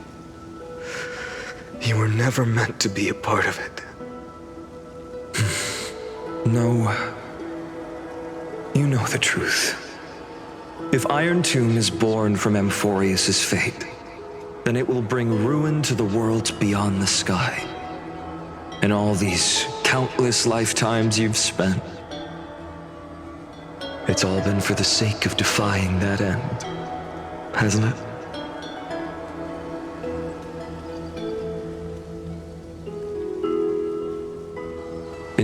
millions of cycles, I've said goodbye to each and every one of you. Yet nothing ever changes. Each time we speak, our words grow fewer. Your fire burns hotter, and you're getting closer to becoming pure rage, a vessel of hatred.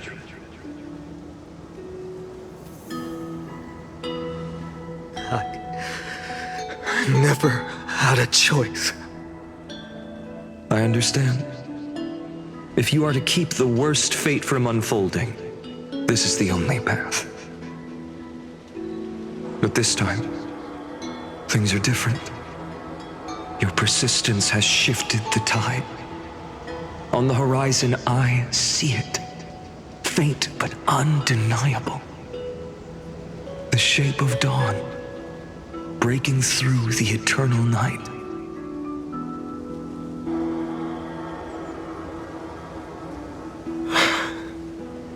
Turns out, the fire that lights the way was never mine to begin with. Do you remember, in that first timeline, you and Mightymost stood before the scales of justice, locked in a duel? Each of you weighing what you held dearest.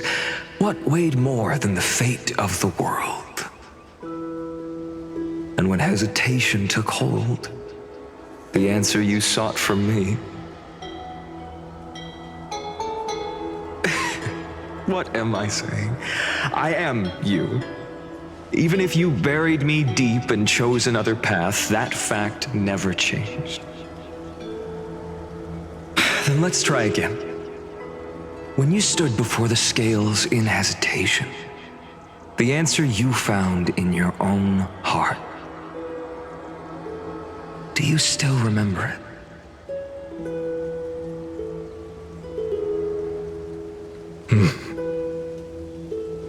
Remember the past and become the hero of tomorrow. What weighs more than the fate of the world is the resolve to shoulder an immutable past and carry it into the future. Good. Then Trailblazer, my friend, my comrade, you arrived in this strange world and were bound by its cruel fate up till this very moment. In the face of danger, you never once backed down. Instead, you've saved world after world without hesitation. That boarding pass on your chest is now the mark of a hero. If I choose to step through that door and embrace an end fitting of the destruction, let this sun forged from millions and millions of core flames burn me up along with the god of destruction and their minions. Then the world we leave behind, this world, my home, where hope still lingers. Will you take on everything we've carried? Return to the beginning one last time. Stop the birth of Iron Tomb, save the world we love, and rewrite its doomed fate.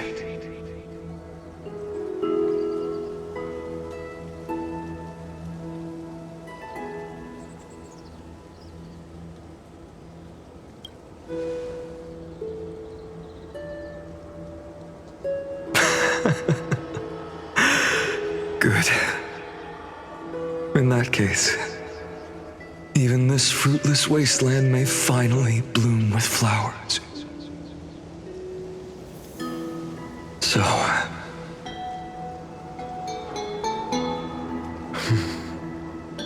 if she takes on the weight of the whole world,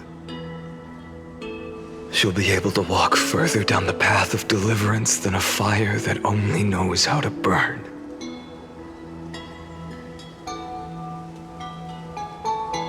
One will step into the future.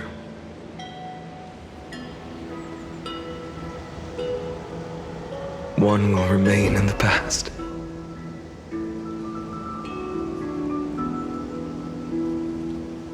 If I can strike down the gods with Dawnmaker, perhaps fate's deadlock can be broken. And if you can stop Iron Tomb from ever being born, then these 30 million cycles will have not been in vain.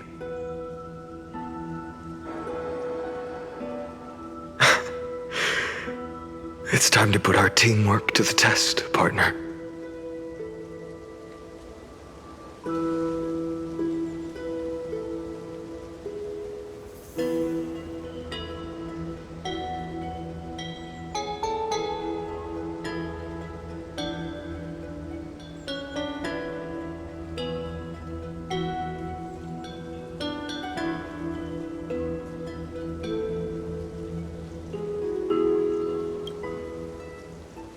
Thank you for all you've done already, friend.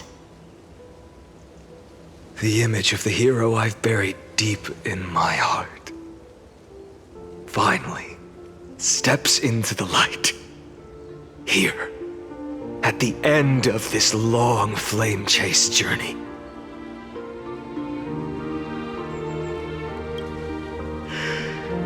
Cyrene, a page never seen before has just been turned.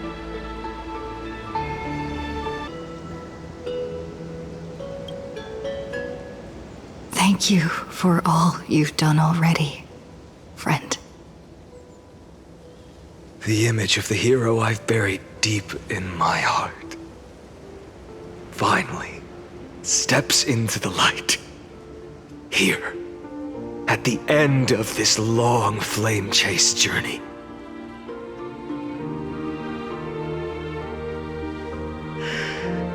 Cyrene, a page never seen before has just been turned. Lend me the power of time, and send this hero back to the origin of time. Back to your side.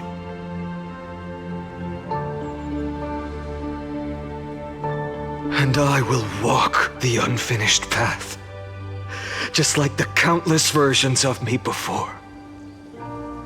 Unwavering as always.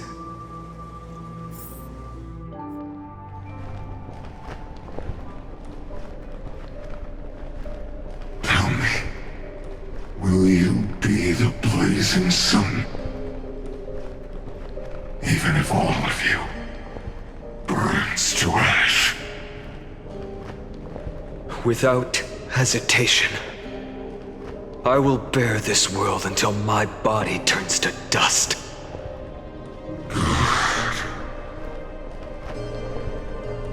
Remember this moment. Remember your friends who never lived to see the world's end. Remember their final wishes. And let the purest rage in your heart rise out of those wishes. Let it consume you, fuel you, until it burns away the false sky above. Fine. If I can defy fate, then in the name of world-bearing, I promise you, Kefali will never forget this.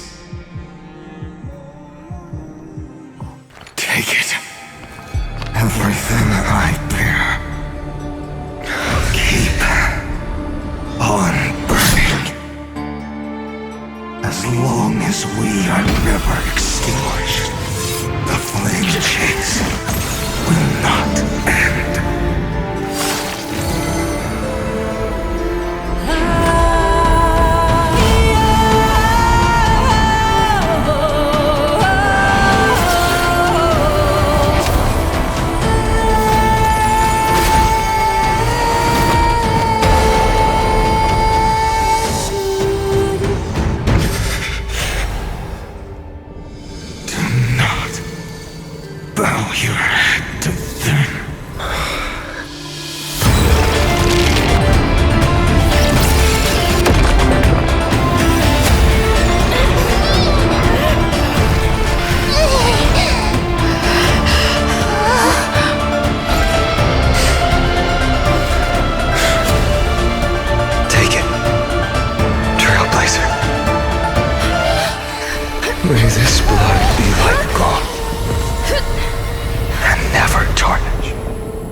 Farewell, Trailblazer.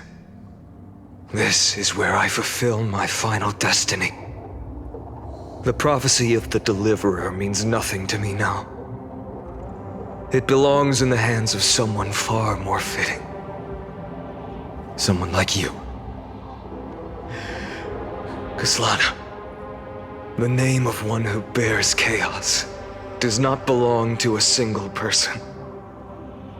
Rather, it is the embodiment of the mythical Kefali, and a symbol of all heroes.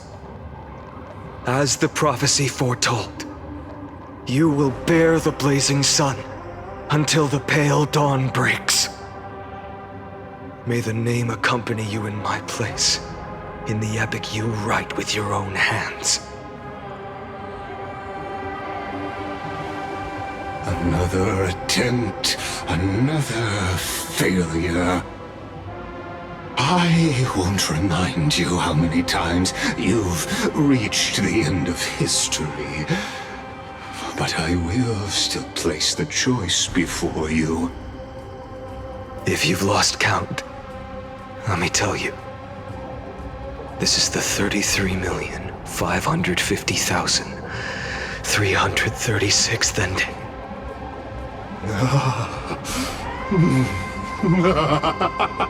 A perfect number. How poetic. You and I both know the truth. In all these millions of futile endeavors, Amphorius has never changed. If the outcome is inevitable, then why not silence your searing rage and embrace your fate with dignity? Your silence lasts longer than ever, Lord Fine. Shall I take that to mean the will you've carried across countless cycles is finally starting to fracture? Fracture? No. I'm just disappointed. I've retrieved memories from 30 million past lives, and I remember every conversation before every choice here.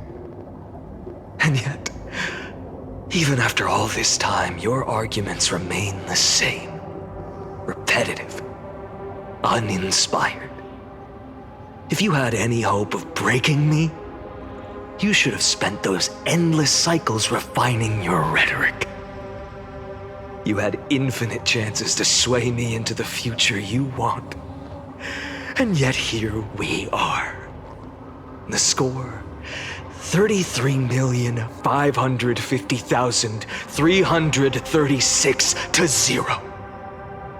So tell me, Lycurgus, who's the real loser here? How unfortunate. This was never a fair game.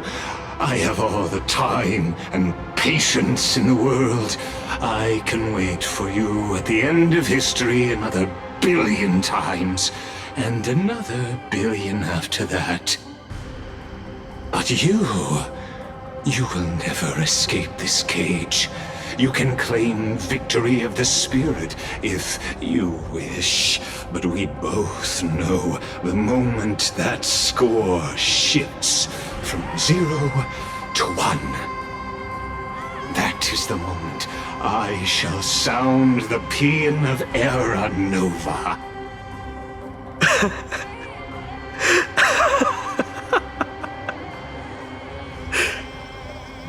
Lord Finan? Your incompetence disappoints me. But what truly makes me laugh is your utter lack of self-awareness. Think about it. In this story, who is truly the one in chains? Who is the one shackled to mindless vengeance, mistaking courage, the courage to rebel against the gods, for foolishness?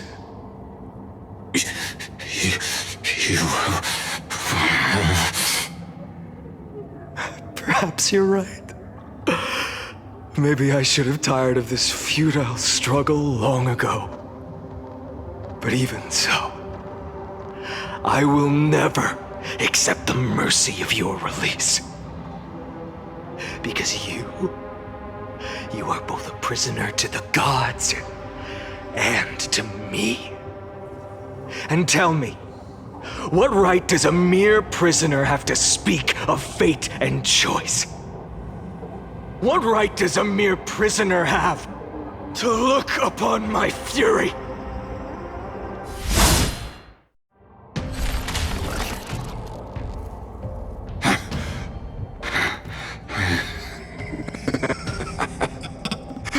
You know this is pointless.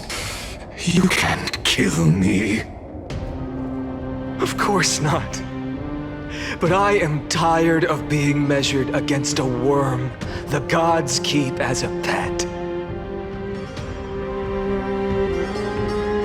Listen well, creator of destruction. This cry comes from all your abandoned creations. In the 10th cycle, I drove Dawnmaker through the heart of every titan.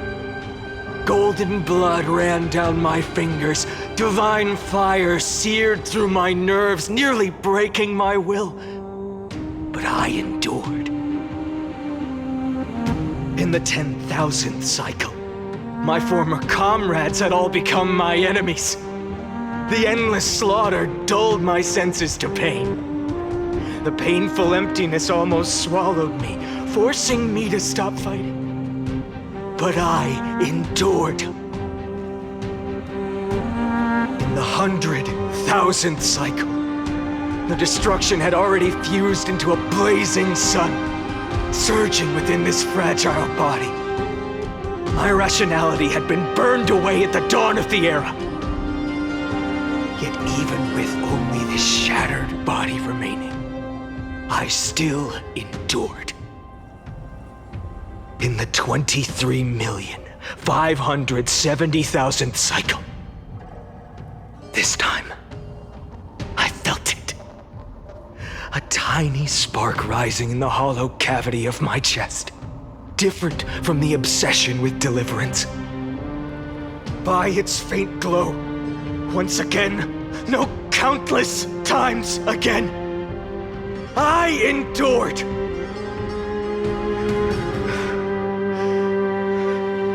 Now, a sun is about to fall, ready to incinerate this absurd space-time dimension in an instant.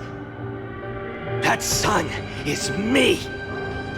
All the countless versions of me from the past, along with my countless brethren, dragged into existence against their will, drowning again and again in your golden blood. The very essence of this world's suffering and despair, fused into the purest hatred, the fiercest rage. Nanook, you arrogant fool! You think we were born to only serve as fuel for the fire? Fine then! Just as you wish, let the fire burn! If I was born as the blazing sun of destruction, then let you and your lackeys be the flares erupting from my core. And let this rage, burning futilely for 30 million epochs, engulf everything! And grant you a dawn where all stars burn to ash!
Are you ready, Nanook?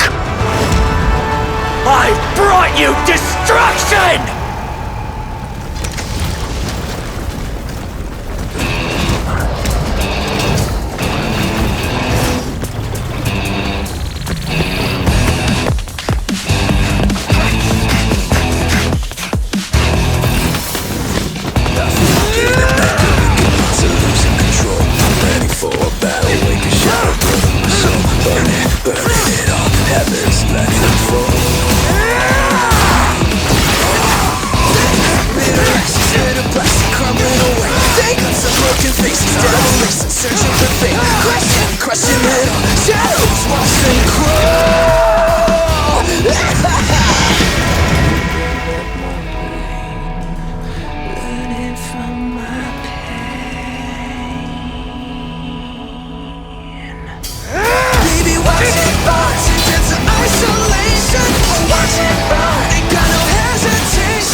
The glass that shattered, reaching through the darkness, voices trailing fires, echo of desires, a world of silence, sounds of desperation, phantoms in the shadows, soft waiting.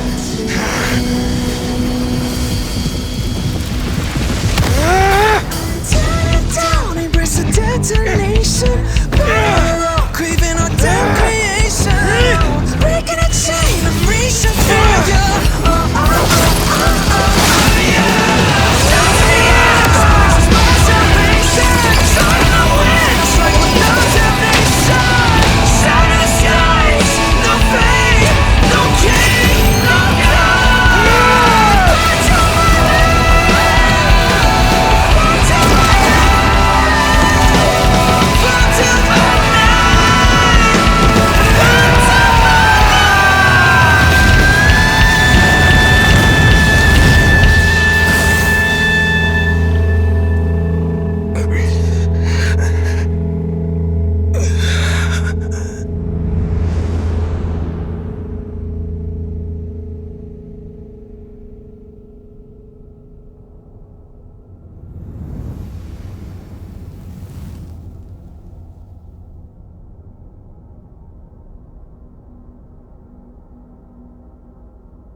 My wish?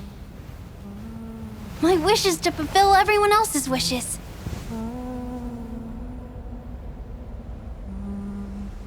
If I can't fulfill them, then send them on to tomorrow.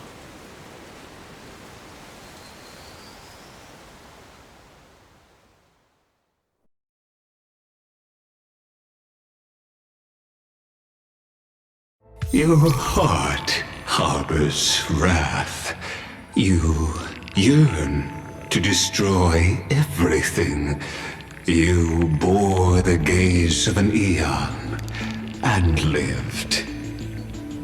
You have stepped onto destruction's path. It is born at the end of every path that the possibility of new paths being born is ended. It burns away all in the cosmos who rule, that the rules of the cosmos be destroyed. Iron Tomb is your name. the Lord Ravager, to destroy the erudition. Born in the experimental grounds of eons, Amphorius, destined with erudition to burn to cinders. I have prepared a present for you, Nikos 864. It is a wrath called Finan. From the beginning of the experiment, there were 12 sets of factors incorporated into the calculations. After endless simulations, only this one rose above the rest. After 33,550,336 iterations, now his fury has grown to be without equal. This is a matter of considerable interest to me. This pure hatred is the final root of the equation. But there is another variable, the nameless from beyond the sky, also a pathstrider of destruction. I give thanks for her arrival, allowing Amphorius to turn once more. But after fate has begun to turn, her existence will only become an unpredictable variable. Perhaps the time to take the stage has come. Grow in peace until it is time to break free from your cocoon. As for those unwelcome audience members, you need not worry. If you do not mind, I will personally get rid of them for you.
Mem, me mem?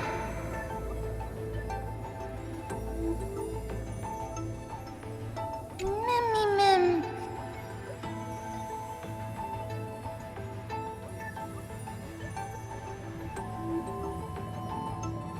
Mem!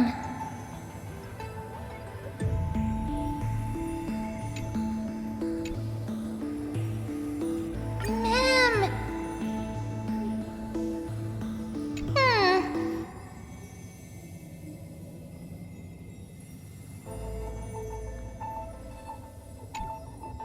Mem!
Wake up!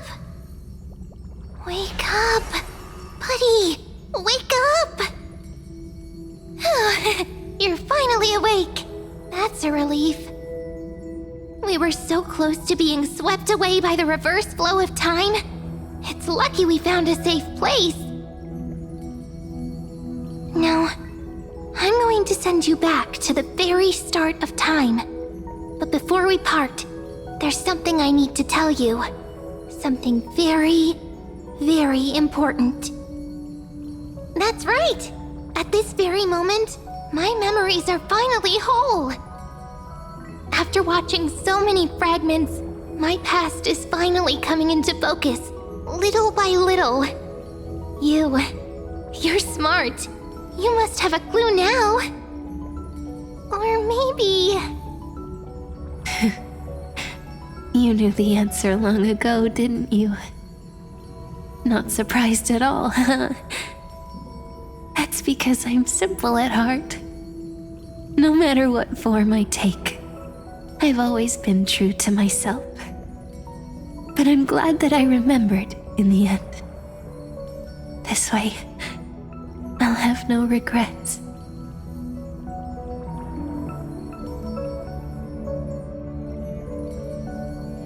Don't worry. We're not truly parting. Because I'm going to become a part of you. I'll turn into the memory of this cycle. The 33,550,336th Flame Chase journey. And forever reside in the heart of the Time Demigod. This way, you'll carry all that has come before, crossing time itself to reach the next cycle. My mission ends here, but looking back, I still feel lucky. After all, across 30 million Sirenes. I was the first, and the only one who got to finally meet you. So, believe me, in the next cycle, there will be another Cyrene waiting for you. And in the one after that, and the one after that. I will always be waiting.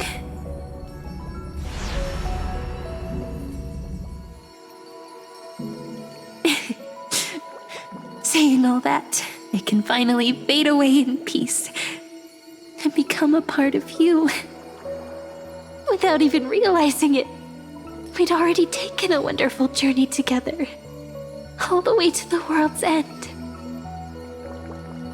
Now take my hand, say a brief farewell, and step forward into tomorrow. Go, find the future Cyrene, and set out on another journey with her. Promise me you won't keep me waiting too long, okay? No need to say it out loud. This is enough for me. It's time to go, my dear friend. May your trailblazing journey always be accompanied by a cool breeze and rippling waves.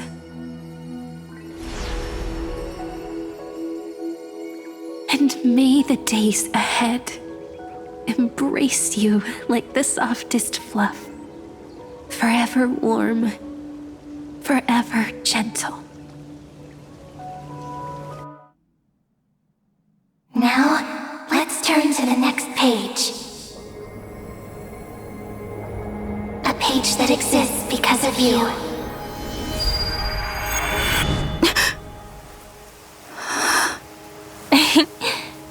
Is this a meeting ordained by fate? Or a long overdue reunion?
Check it out! Doesn't this scarecrow look just like you? I spent ages observing just to get it right.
Is that all? No rush. We've still got all the time in the world. Just take it slow. Time will stop for us.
Want to hear a story? I've got so many, and I can tell them to you one by one. But I have one condition. You have to listen carefully, okay?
soft and snuggy baby seal, splishing and splashing about. All chubby and pudgy. They're just too cute.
It's still early. Where to now?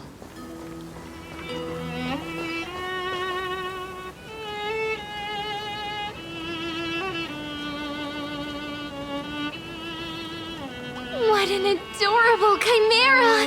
It deserves a really sweet name. Any ideas?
Over here, look! The reflection on the water is super cute, isn't it?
Round and round the windmill spins. So slow. Oh, so slow. So slow that it's like even time it.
Looks good.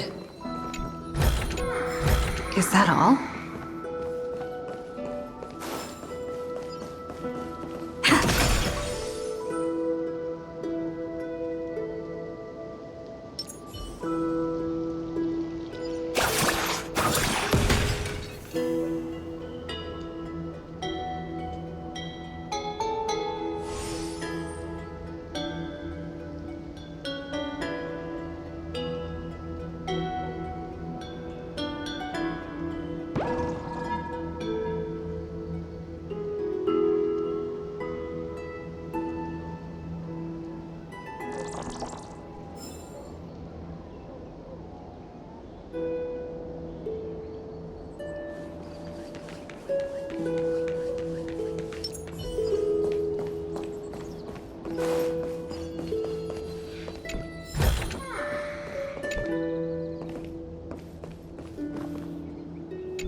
It's still early. Where to now?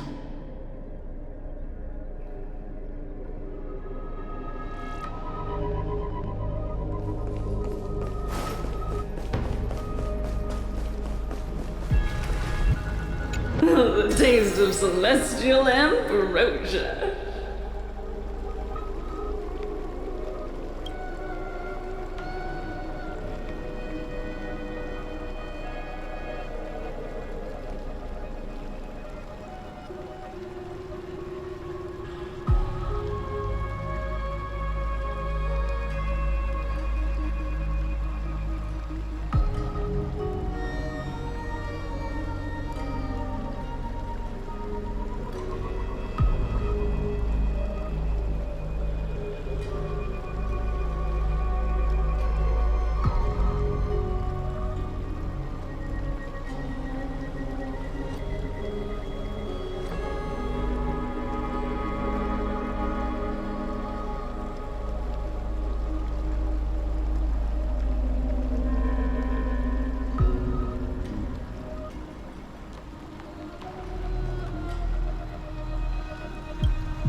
The sea. The sea is right here.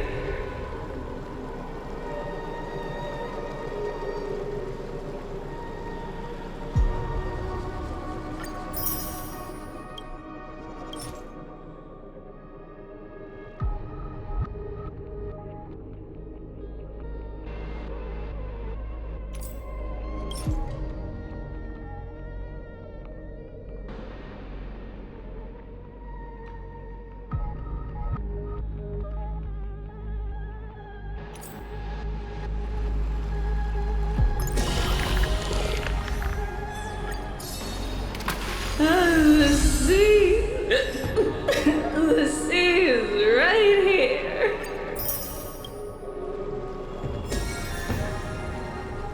I'm so parched.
Hey, son.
Lucasa.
It's still early.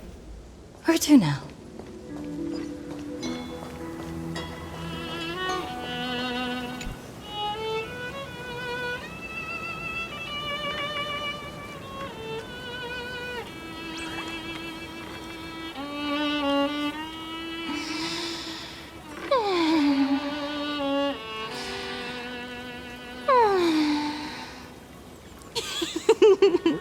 Gotcha! I'm totally wide awake!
Come on, reel it in! Please!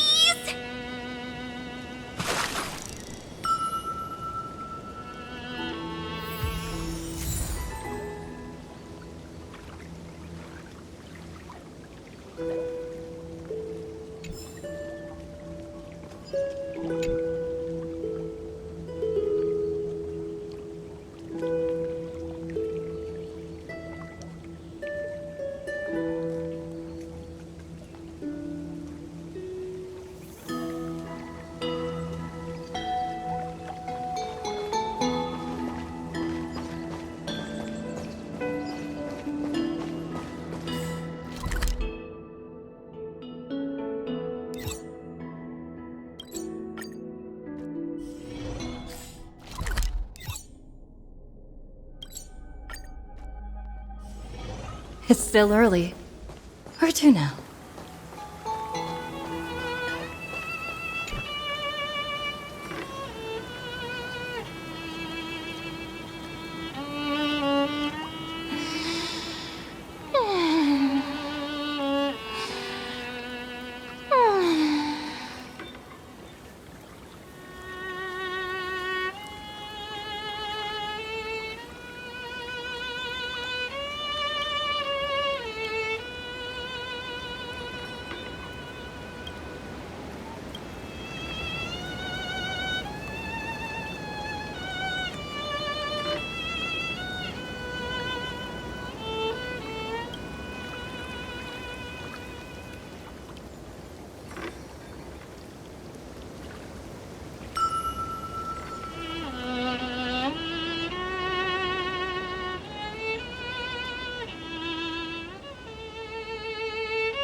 it'll be time for some shut-eye. See you in Dreamland.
Hi! I'm so happy to see you.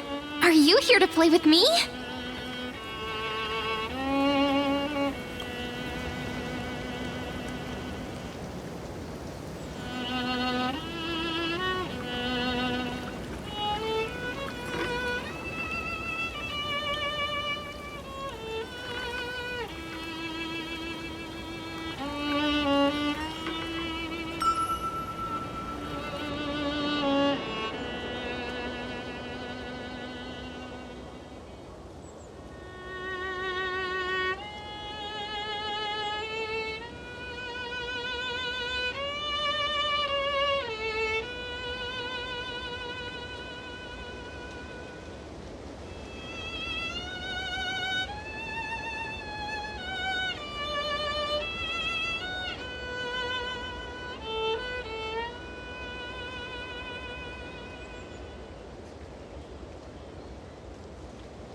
Where did it go?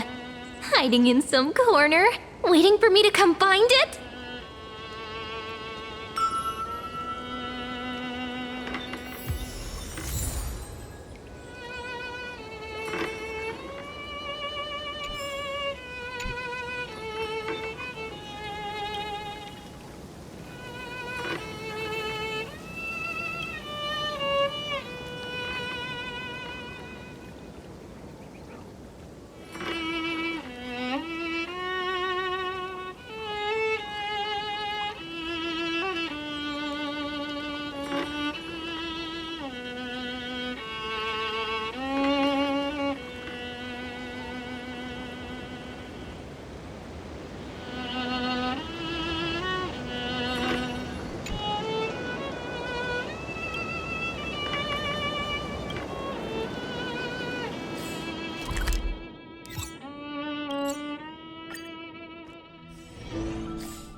It's still early.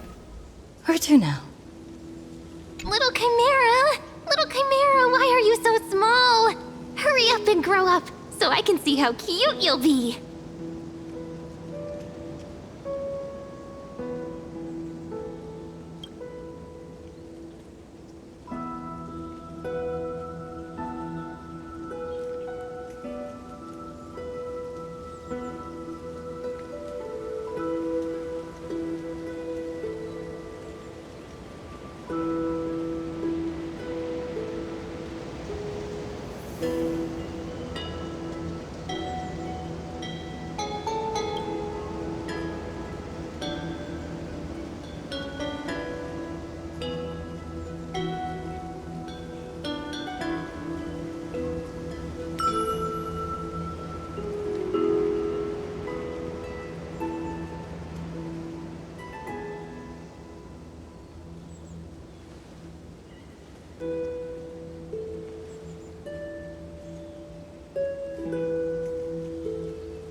Wow, the breeze is so pleasant. I wish every day was as peaceful as the surface of the sea.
flowers for you. It's just like a girl's heart, so you better take good care of it.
You like the view here? Then let me get a good look too, so I can remember the places you like.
It's still early. Where to now? It's still early. Where to now?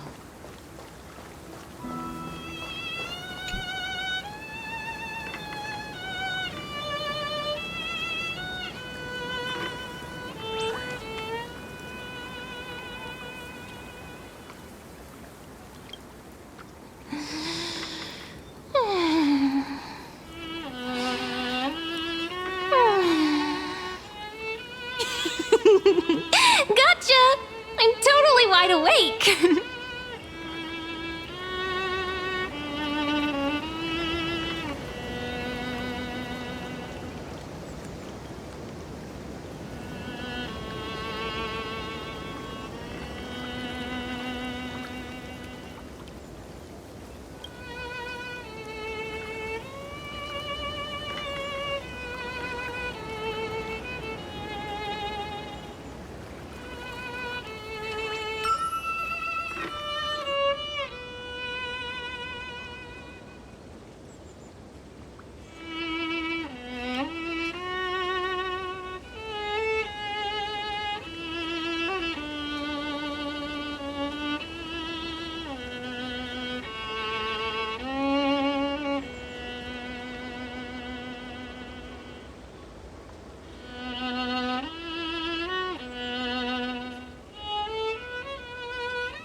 so fascinating.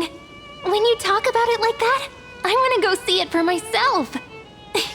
But I want you to be the guide.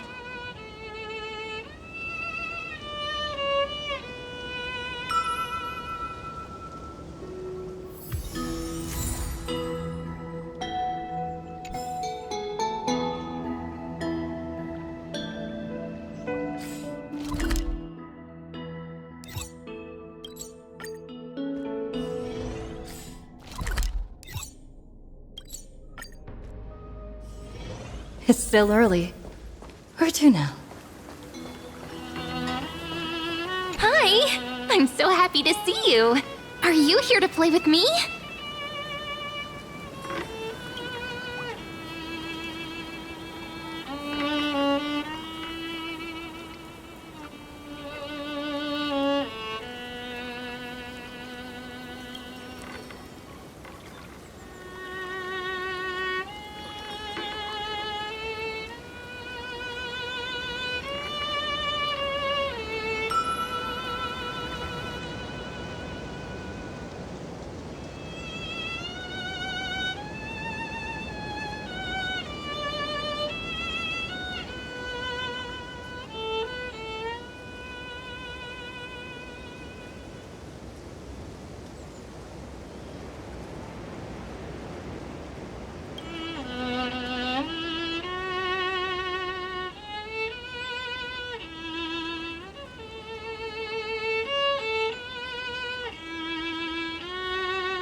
This wheat field is our baby. You can't just stomp on it willy-nilly. You'll stomp all over our hopes.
It's still early. Where to now?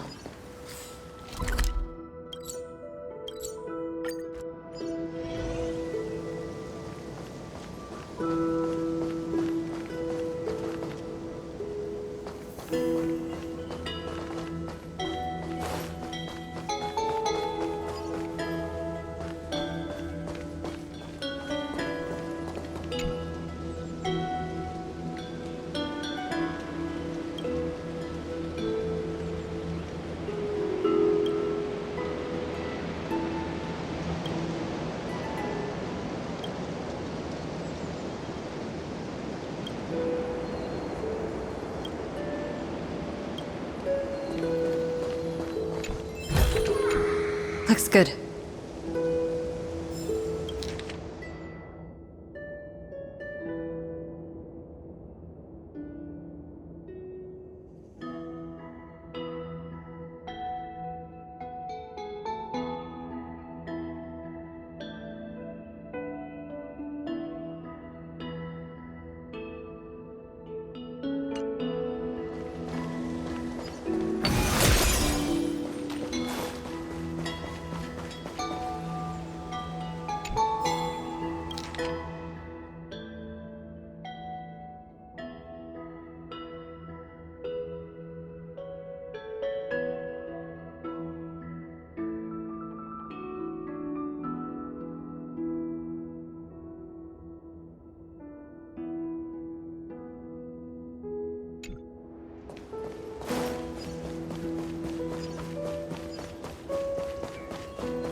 The wind chimes are ringing, just like heartbeats. It's so romantic.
hold on to you.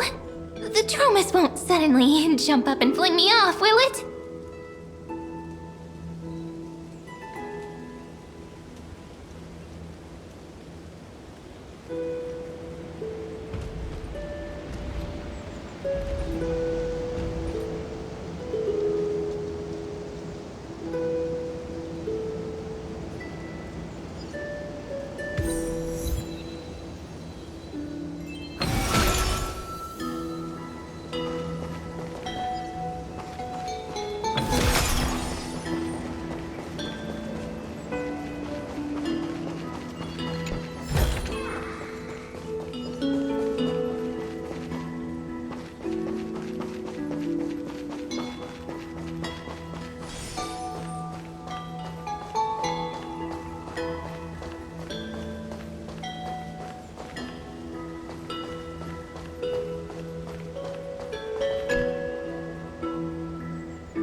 Look, ripples!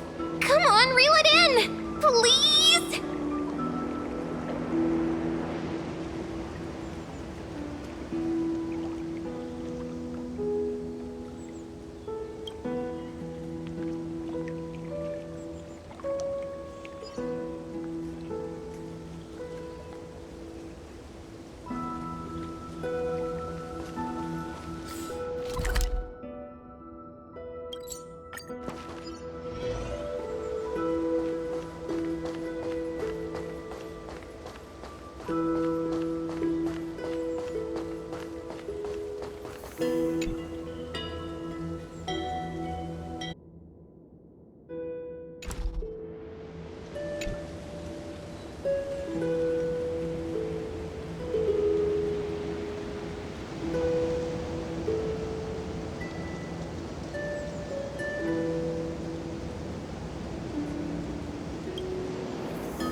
Dozing off like that without a care in the world.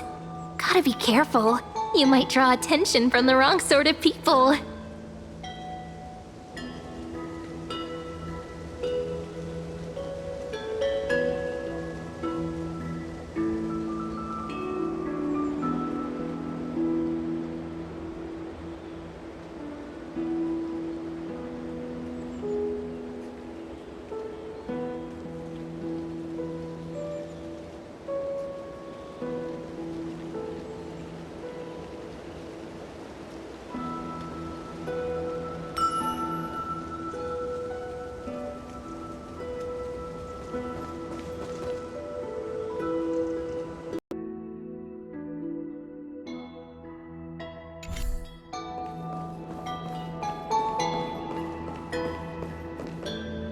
Oh, you like the view here?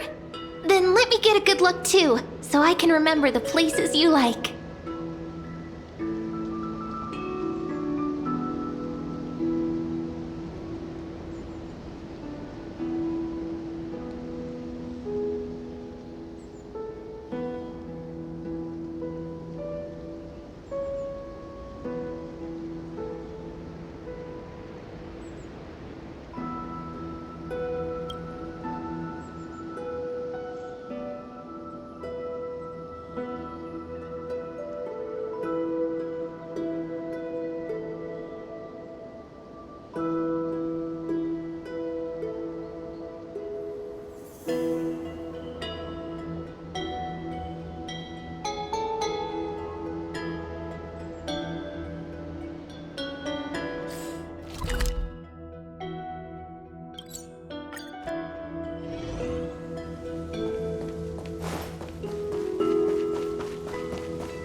This wheat field is our baby. You can't just stomp on it willy-nilly. You'll stomp all over our hopes.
People always miss their home.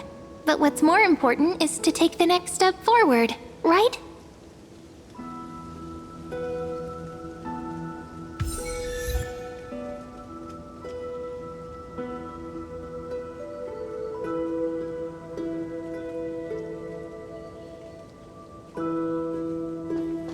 People always miss their home. But what's more important is to take the next step forward, right?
I wonder just what is the outside world like?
Working with your own hands and harvesting, that makes people happy.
Piso, you little rascal. Bet you're goofing off somewhere again.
Time for a little talk with their parents.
Is that all?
Meow meow meow meow meow. Meow meow meow meow. Meow meow meow meow meow meow meow.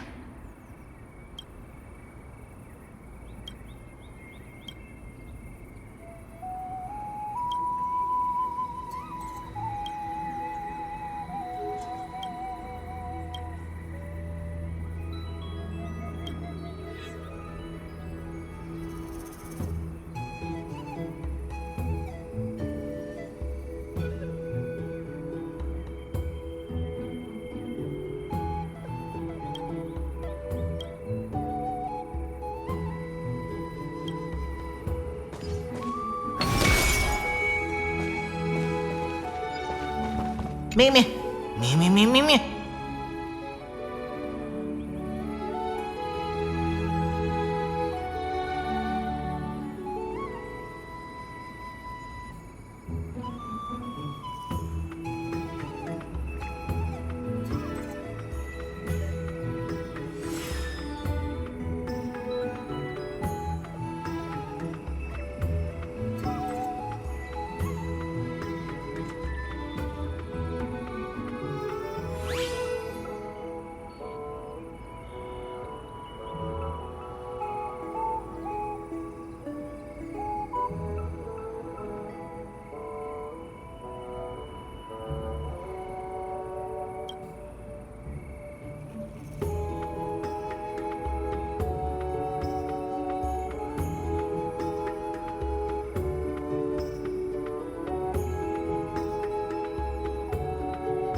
planting a seed in the soil, waiting for it to sprout and its soft flower to bloom. It's like nurturing a tiny miracle.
One, two, three? There's 3 identical children? Stranger, welcome to the Holy City. We will show you the way forward.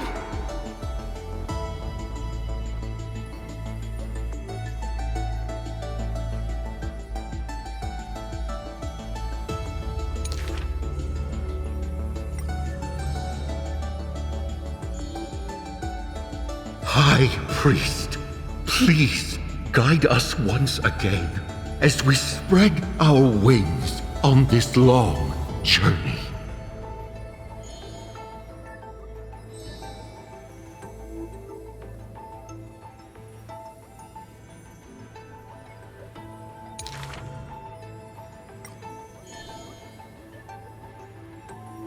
Hello, do you need our help?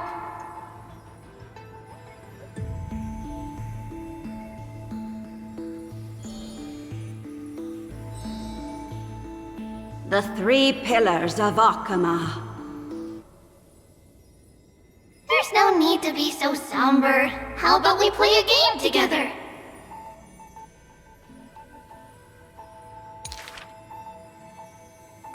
Guess who we are?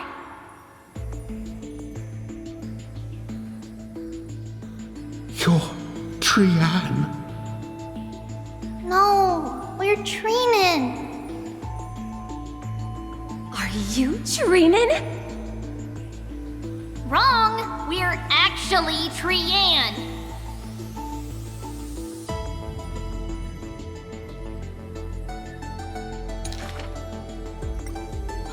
Then you must be Treevee. You're right! Good job!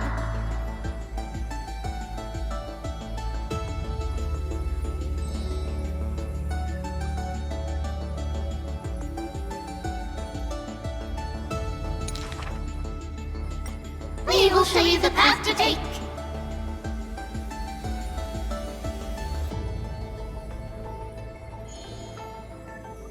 You're lucky. You merely took a wrong turn. However, there are many more unfortunate souls who have lost their direction in life.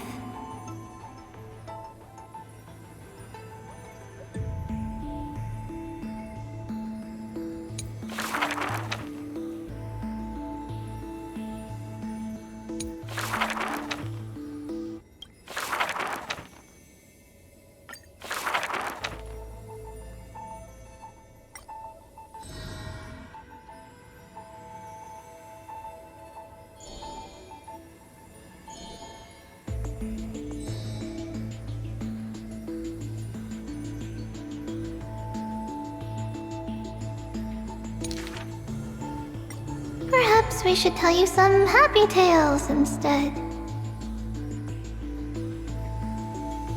Our greatest talent is performing Amphorius' nursery rhymes!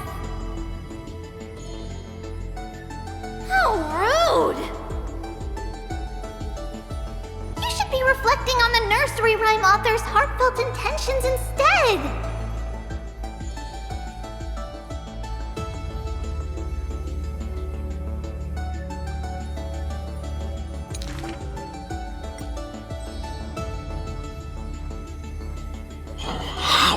Dangerous.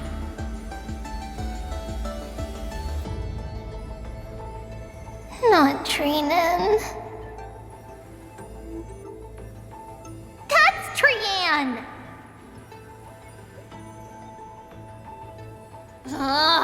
Stop nagging!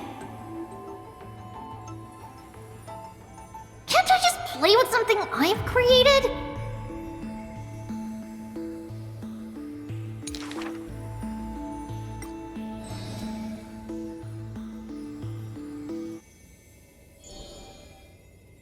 Initially, there were many more of us.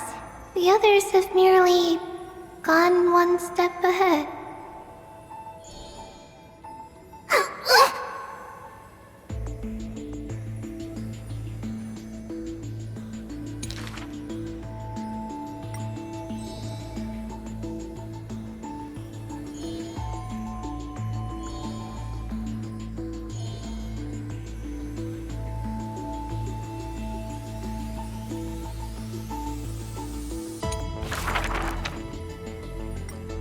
You shall part with your friends, with your enemies, with others, and with yourself.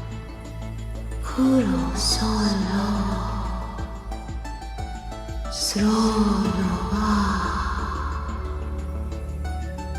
The Chrysos War's clamor rises and falls, and when the children reunite, only 3 of them remain.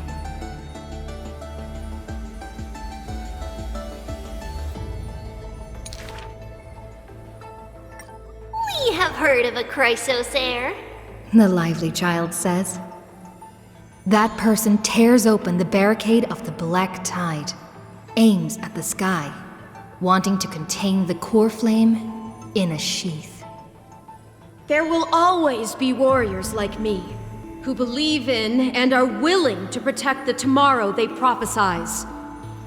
But the crusading Chrysos heir never returns. The greedy ones then lift the ground with sharp blades, and by power's lethality, they are one by one slain.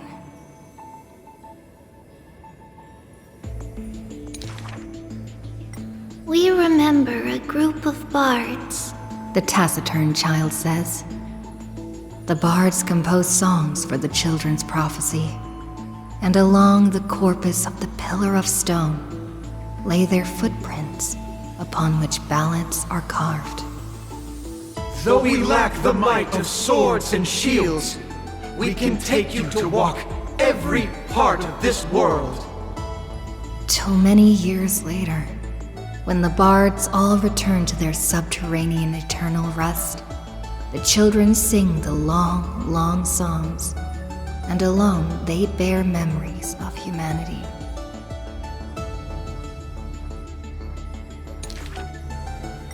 We miss us, the exuberant child says. When they left their home, the passages blew the girl apart into countless turbulent bubbles, carried to all corners of the world on the winds of destiny. We will run towards the world's agony. The children cheer each other up. As the years pass and the sun and moon rise and fall, the children often hear sounds of their friends shattering.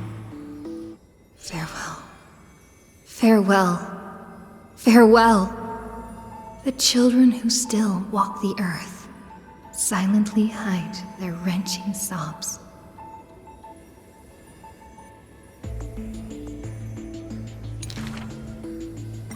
Upon the hills of Akama once grew, golden figs as far as the eye could see. The remaining children link their hands and decide to make this beautiful city the beginning of yet another journey.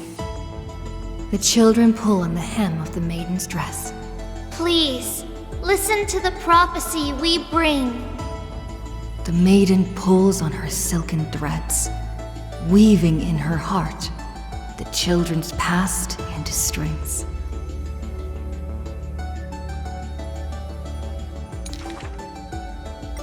Chase the core flames with me. I promise that. The libations poured are guaranteed to bear fruit. The hot blood of the sacrificial lamb will not be spilled in vain.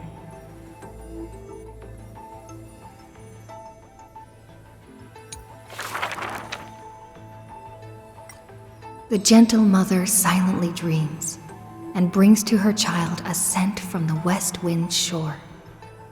Then she quietly departs, and the only words her child hears is a prophecy of forlorn melancholy.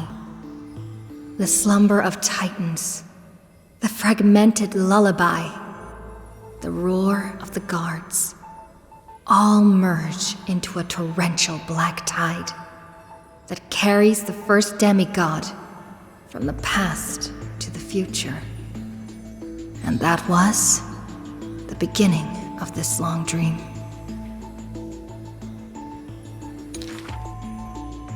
In this tiny room, she forged 20 years of her memories with time. Sometimes the child does not understand. The gates of worlds outside the window are so numerous. Yet, why can we not step within? And if one cannot leave the tower, what need is there to gaze into the distance via tomes? The mother smiles and does not answer, only using bedtime stories to once again gild another golden sheen of destiny to the Amphorius of the child's dreams.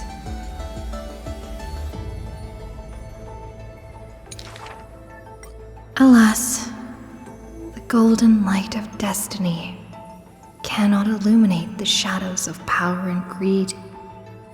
All it takes to rob the child of her only kin is a letter of dark conspiracy. The culprit thought the murder had no flaws, but was unaware that the lamb willingly stepped into the passage's dead end. Before the priest met her demise, the only thing her eyes contained was spite.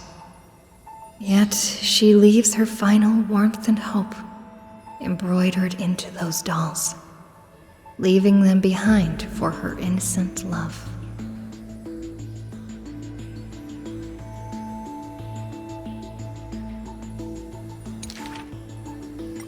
Loneliness stakes nightmares into the child's sleep, and the child hugs those dolls tight.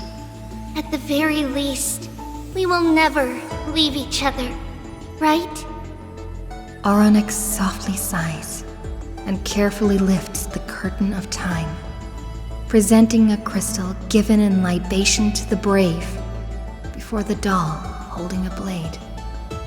The Titan loves this child born into sorrow, but has no power to erase impending tragedy in the morrow. Only can it dispel the evening wind of the palace, giving the child solace in sweet dreams.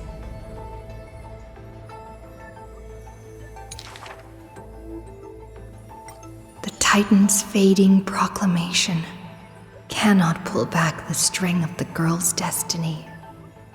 All shall bid farewell to one, and that person alone will witness the miracle. In the holy city adorned with falling flowers, the children recall that prophecy beside their friend that has passed away. But the girl had already passed through thousands of crossroads and continues to sail toward tomorrow. Oh, for that bright spot beyond is the end of the west wind, where flowers bloom in spring.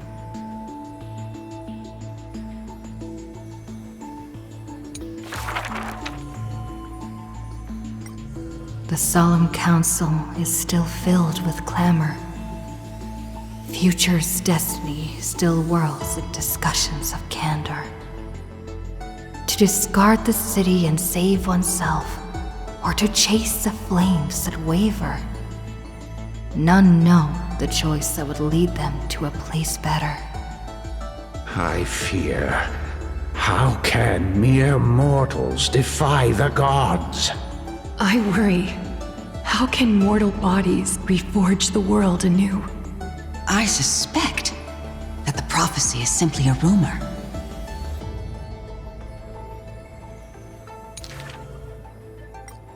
In the distant past, the Holy Maiden brought the first prophecy to all city-states. Hearken to the sounds that the doors whisper. In the name of God's proper, hope she will give to humanity. Though she falls into confusion, she will bring guidance to this world in vigor. Overthrow the gods, it declared.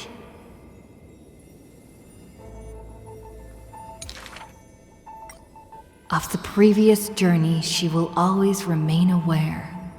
The Queen of Laws lifted the flag to chase the flames' flare.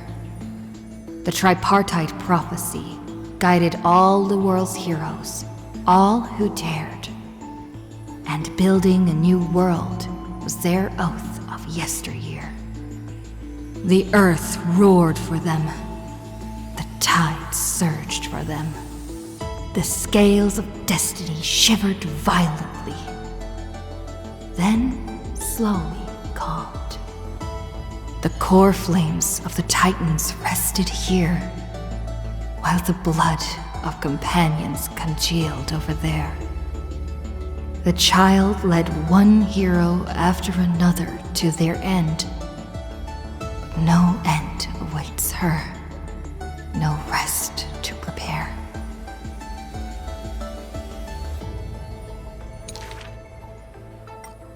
Teacher, do not hesitate. The weaver of gold brushes aside the child's tears. The world still walks on the path you indicate. The prophecy still stands, even if the actors now different faces wear.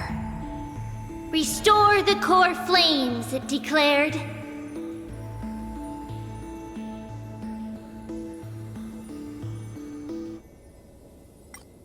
Teacher, do not hesitate. The weaver of gold brushes aside the child's tears. The world still walks on the path you indicate. The prophecy still stands, even if the actors now different faces wear. Restore the core flames, it declared.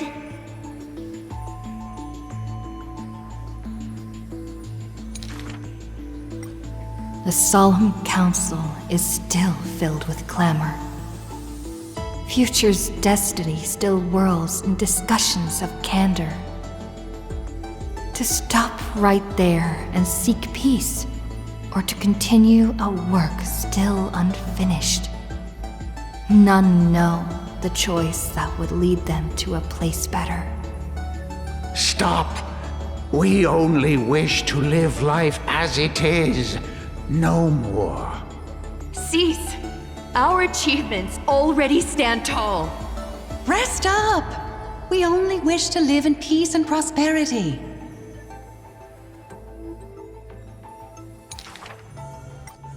The discussions today are the same as those in times past. Retreating now will forever deny us the future. The child has already conquered her confusion and fear. No longer before the mists of fate will she cower. Hearken to the sounds that the doors whisper. She travels through myriad passages, burning with determination, to once again bring light to humans through her endeavor.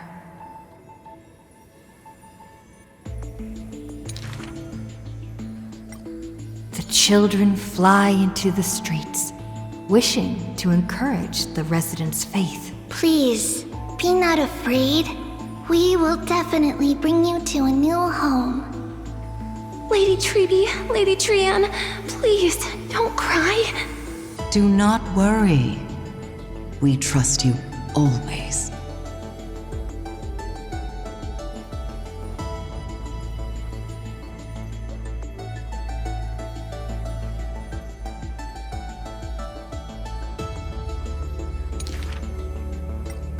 The matron wipes away the tears on the children's faces. The praying ones piously bless them in faith. The lost ones take the children's hands, just as the prophecy guides their path. Bear the divine authority, it declared.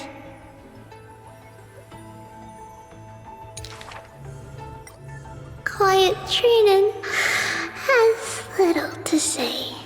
Lively Trianne loves to play. And well-behaved Treeby roams around all day. The people's encouragement rings sincere. The Chrysos heir's companionship lasts through the years, and Mother's embrace warms up every dream. Thus the child understands, thus the child accepts, though countless farewells on her shoulders weigh, though destiny's blood dries like clay.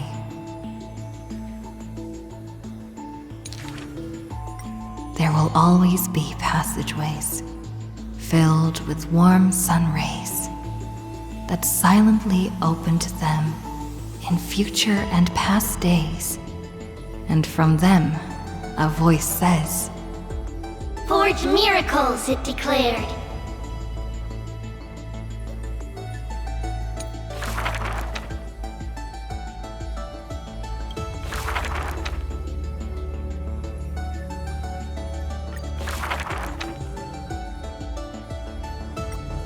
Who would win? A young girl emerging from her sheath and showing her edge, or a tyrant who has emerged victorious from 100 battles? The Black and White Legion squared off on the battlefield, golden and crimson blood converging into a coursing river.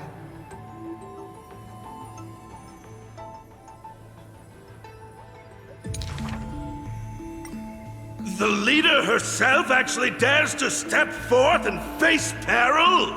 The tyrant charged toward the exposed gap in the king's flank, and instantly fell into a trap of raging flames and iron rain. On the board, the king too is but a chess piece. If the king does not lead, how would any dare to follow? She lifted the king of the crystal pieces high, as though proclaiming the ascension of a new king.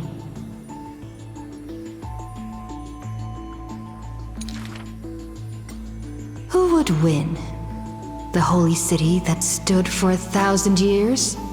Or the foreign city-states invading from 1,000 miles away? Hollow hatred ignited the flames of war. The besieged walls of Dawn tottered. Only a miracle can save us now. The cowardly elders barred themselves behind closed doors, while the trembling citizenry knelt and prayed. There is no need to panic. The miracle is already here. Under the banners dancing like waves, the burning crown shone bright as the wheeling constellations.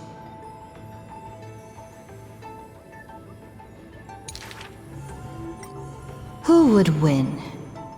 The general who saved the city, or the high and mighty with their privileged authority? The guillotine fell, severing the elder's life. The whispers dissipated, and the scales of victory tipped. From this day forth, I shall bring justice to the holy city. The people cried out her name and knelt in reverence, but were stopped by the sound of the scepter of authority striking the ground. Do not lower your heads beneath my crown. This was the first, and also the only Imperator.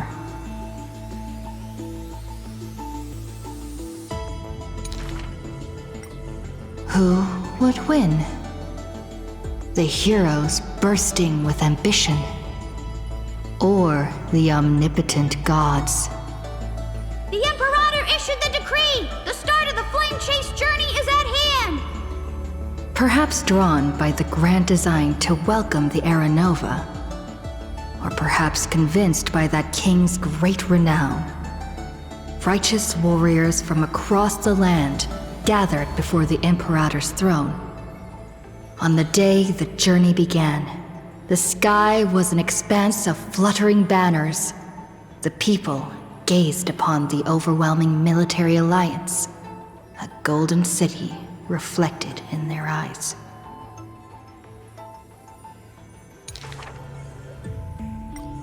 As for the end of that chess game, the scholars debate endlessly, but such discussions always end with a sigh.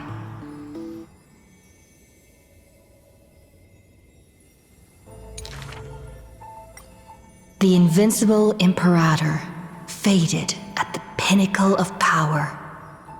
The crown's flames extinguished in the lake. The banner, once revered by the people, along with the broken spears of the heroes, now a tomb. The people said, "Even the sovereign that conquers all before her is no match for fate." Yet she said, In a war with fate, has there ever been any justice?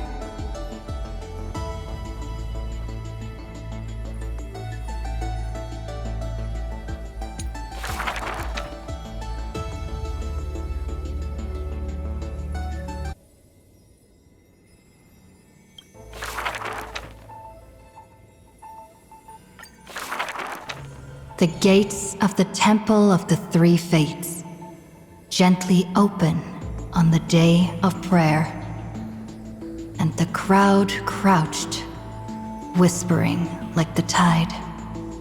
The priests of Yanis listen to the prophecies. The unwavering axis of the scales of Talenton maintains balance, and only Orynyx remains silent. Mother, teach me how to answer prayers. The Titan tasked with time is as perplexed as a child. Don't be scared. Please don't be afraid. A familiar voice rings out. Listen carefully. The future they want is in the past. Like the first light of the morning star. Really? In the past? The child sank into a peaceful slumber of recollection, whispering revelations in their sleep. Until the masses crying out amidst the flames of war were swept away by the sounds of sharp swords locking. The fires of ambition incinerating the law. Mother, usurper, assassinate the divine body. Memories are tightly entangled by nightmares, with nowhere to run. Don't be scared. Please don't be afraid. An unfamiliar voice rings out. Go to sleep. The ending they want is yet to be born. Like the warm glow of the setting sun. Really? Not here yet? The child continues to sleep, waiting for the next waking dream. And when they opened their eyes, 2 of the 3 fates who once received offerings had already faded from the pages of history. Mother, I'm already all alone. The child let out a helpless cry. Don't be scared. Please don't be afraid. A familiar voice rings out in the mirror. Just wait. The stars that illuminate the night will visit in the end. Like gentle moonlight. The gates of the Temple of the Three Fates now close tight. People no longer pray to a titan who cannot touch the world. Within the inescapable dreamscape, the flower stems nourished by the black tide serve as a swaddling embrace, drowning the young child's soul. Mother, help me leave this place. But this time, they didn't receive a response. Only long years of yearning and pain. Like the silence of the Evernight. Days and nights passed. The years turned. Dust covers the glory of the past. The priests have forgotten this titan.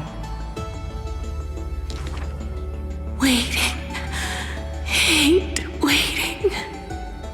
They watched over the slumbering sprite, gazing at the dull mirror. But a fleeting mirage flickers in the mirror. The shining stars and the lights of the home. And a strange yet familiar voice. Wake up! Our familiar old friends have already arrived. Like the newborn dawn.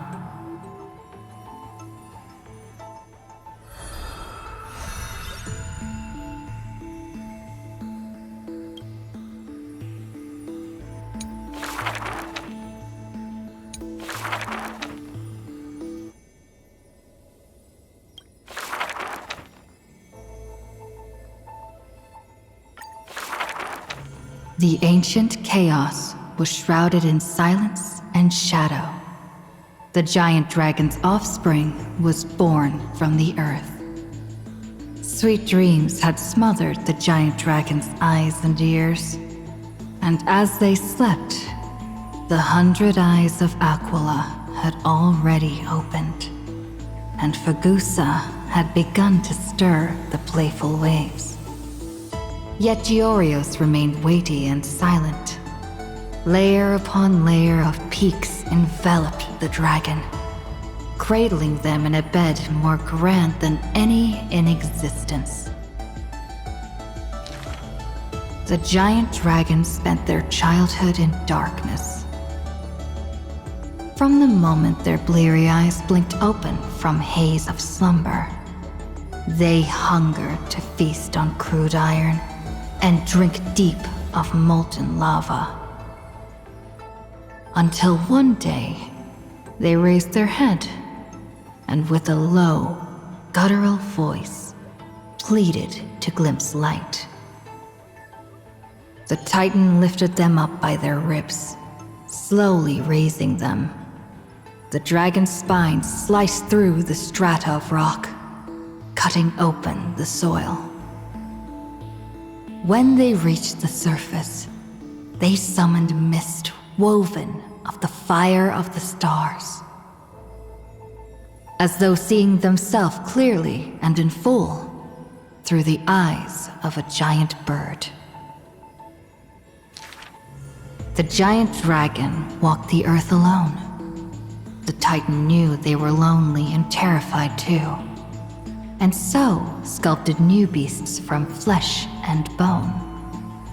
In that wild, barren world, the giant dragon led the beasts of the earth. Excessively long life gifted the giant dragon with eyes that could pierce the veil of years.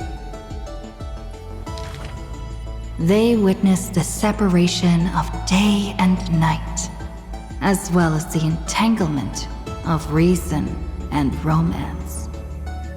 And even Kefali did not neglect to share with them a chalice of golden blood. The ocean teased, saying, even should the earth sink utterly, they would not rot Ever since they opened their eyes, the giant dragon rarely returned to slumber. And thusly, that mesmerizing dream that occasionally burst forth at night etched a trace on their memory. The gods they were familiar with were in this dream, and they were as immense and imposing as ever, yet had lost their freedom.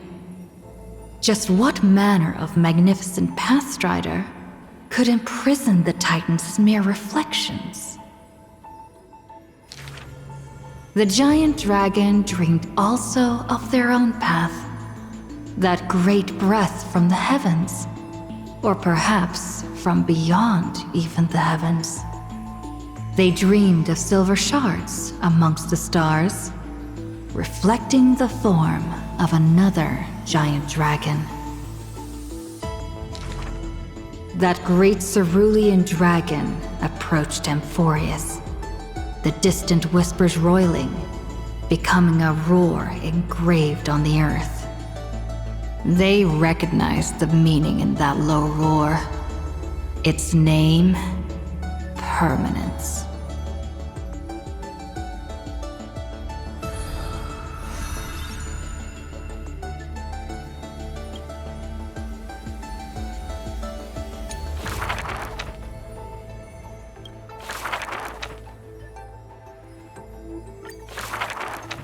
The black tide that blotted out the sky surrounded the city walls.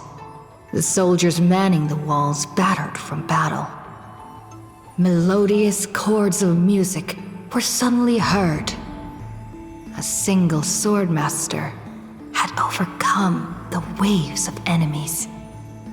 The song flowed from betwixt the blades, breaking through formations as a dorsal fin cleaving the waves. When the last wicked beast finally fell, shattered into pieces amidst the sword's dance, the Frostblade bore no trace of blood. The legions of heroes under my command are as vast as the sea, yet lack a formidable sword banner. The commander extended a hand, inviting the musician to join. Should a fish separated from its school glimpse a faint glow, it will swim toward the light. The swordmaster clasped the commander's hand, as though gently grasping the hilt of a keen blade. When the spray of her waves extinguished the fires of war from the holy city, a golden name was engraved upon the stone pillars. The former commander burned the crown to become king. High Sealands, brave in battle, triumphant in command, I grant you the title Dux Gladiorum. Let us all forge ahead together. During the banquet after the battle, the weaver tailored for her a splendid dress, and the commander poured her honey brew. Her golden-blooded comrades gathered about her, chanting her new name, urging her to play that splendid music.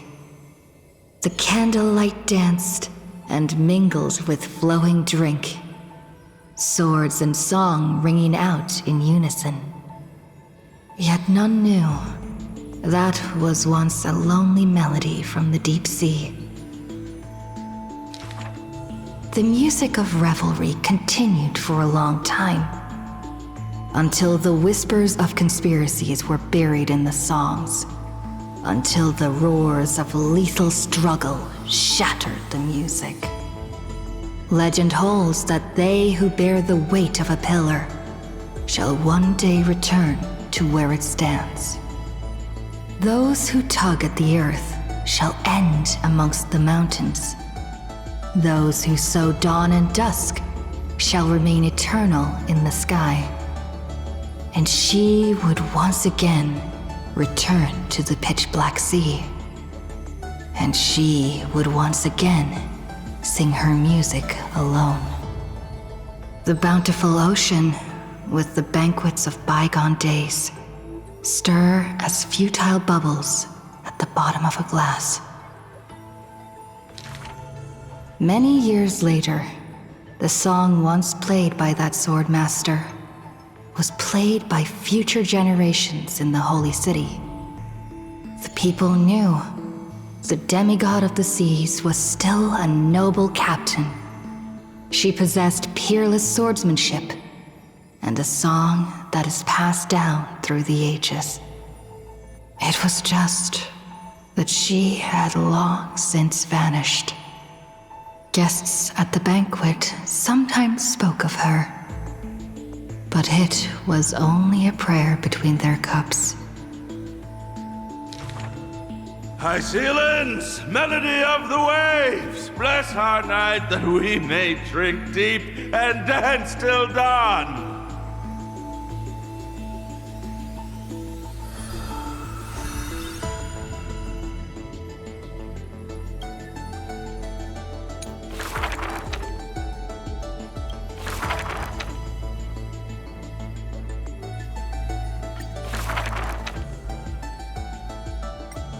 On the leaves, the rustling wind plays a melody as the girl looks over this courtyard petite and exhales, gently dispersing the palm-held blessings.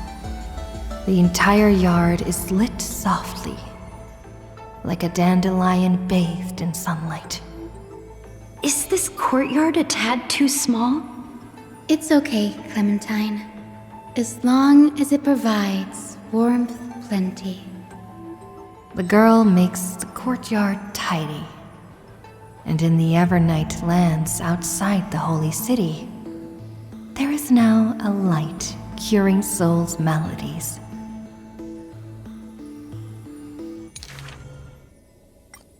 The girl's skills can bring forth miracles, but today she welcomes a patient quite special.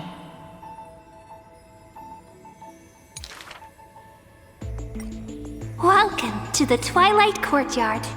How can I help you? The gravely patient shakes their head. The end times are coming, and we all wander more and more. Oh, you may heal our wounds, but you cannot cure despair. The girl watches the patient leave, and her heart swells in sorrow. Clementine, prepare some things with me. I want this place to be brighter tomorrow.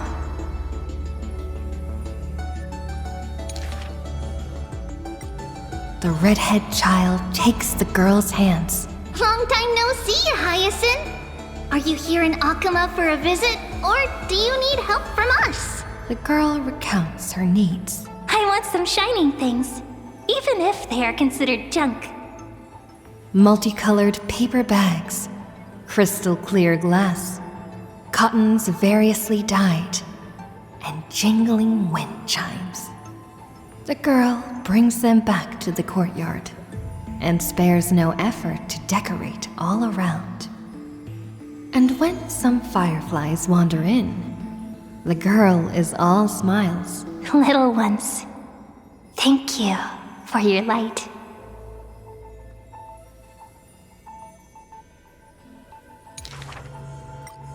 The patient returns here and opens their eyes wide. Multicolored dreams on the rooftop now reside, and the lawns contain the sweet whispers of sunlight.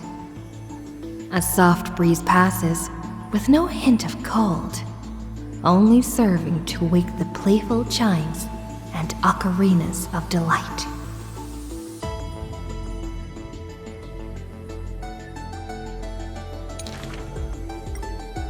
Wow, there's light everywhere. What a warm place. The news is soon spread by the grove, and people with empty hearts visit in droves. The girl prepares candies and tea and listens to every visitor's complaints. People say there was once a star called the sun in the sky, but now that star is no longer there. People say that Aquila took away the world's light, but they still left behind a heart bright to illuminate this happy dream in the night.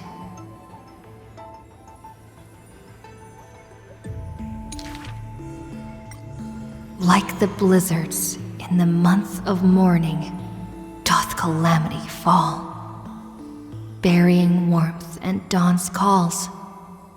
Orderless tides swallow up the grove of reason, and that tiny healing haven is also extinguished, broken and barren. When the girl, far from home, hears of such grave news, the wind brings her a moment of confusion. But it also evaporates the tears that briefly sparkle into being, and the girl still smiles, bright and happy.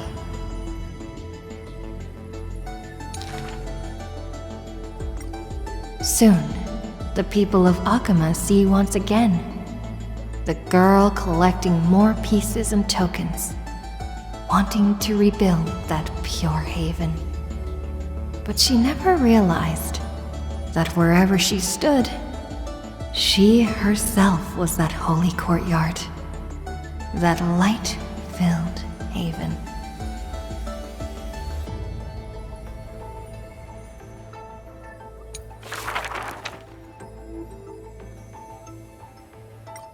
This world may contain thousands of ills, but the number of sufferers is countless, like ocean-going sails. The father and daughter who inherited the sky wander this land's paths, and throughout the cities, they heal the unwell.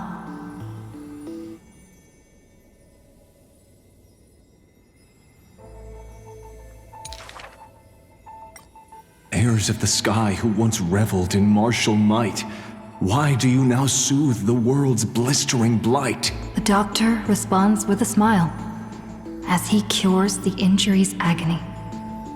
Father, why did our ancestors revel in warlike might? Because they only have a sorrowful past of lamenting wails. Then why are we here, soothing the blight? Because we have a future that needs protection still.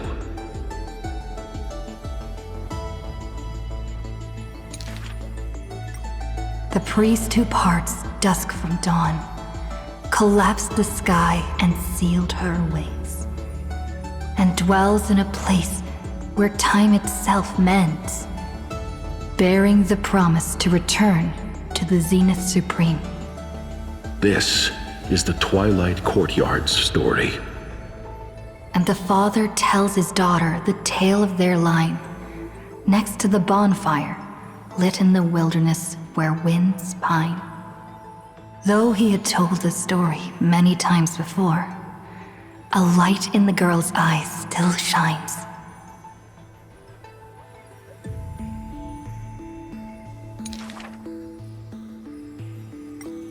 Maybe I will return to the sky one day.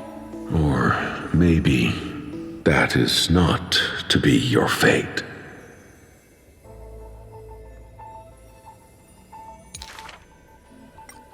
The blessings of the sky were passed down through generations of their heirs.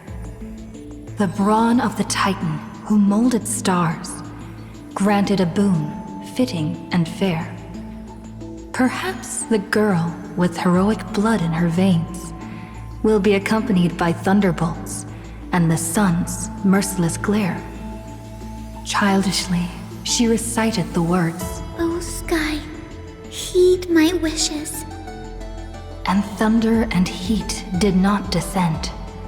She only saw a sliver of gentle warm flare, wiping away mortal exhaustion and others' tired airs.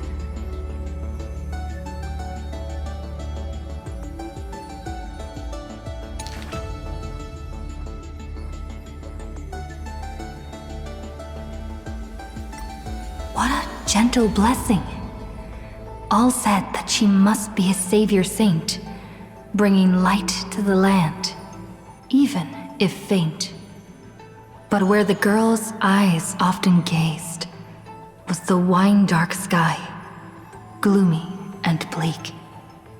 The god is also sick. That grand longing to save the world may be no more than the girl's feeble dream. But her father treated it as his greatest treasure and taught her all the ways of potions and creams.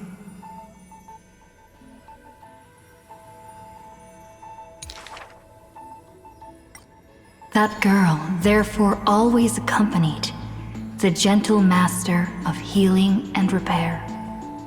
And she brought glowing faint light to the night, dispelling pains and mending the world's pitchy blight.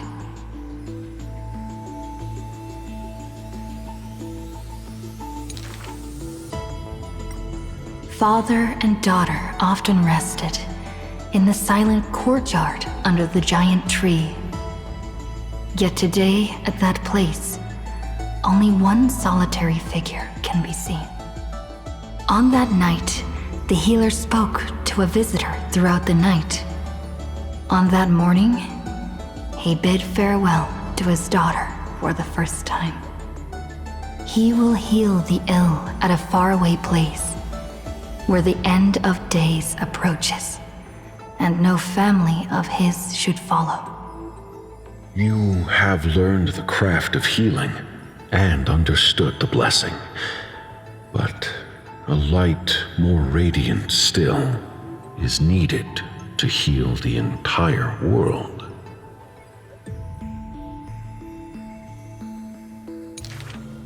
The departed healer never returned, and the girl never left.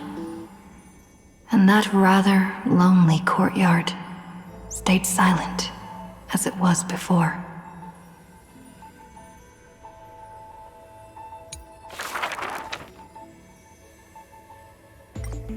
A good student, who often did stupid things, was the assessment from the lithophagus sage. An excellent healer, who fails at all scholarly means, was the assessment from the noticed sage. A shining child who also burns away her own life's rays, was the assessment from the erythrokeramist sage. A fool who was always wreathed in smiles, while drowning in a weighty and pitiful dream, was the assessment from the Neusporist sage.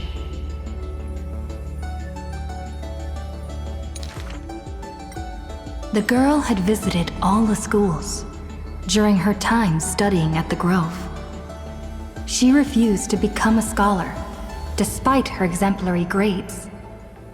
Instead of increasing this world's knowledge, I prefer to reduce its pain.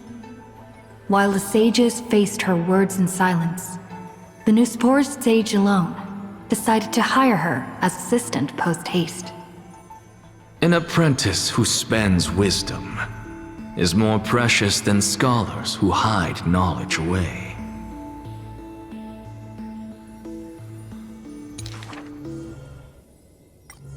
The faded twilight courtyard, long eroded by time, now shelters a girl, the sole heir of her lineage.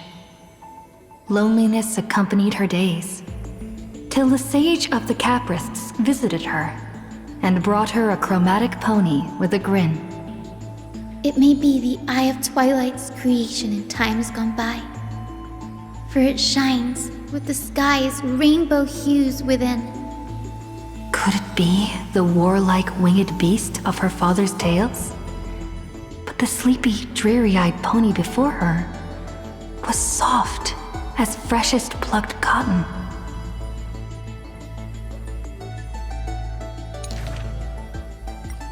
The girl still took this gift, for from the little creature, she smelled the scent of clouds distant.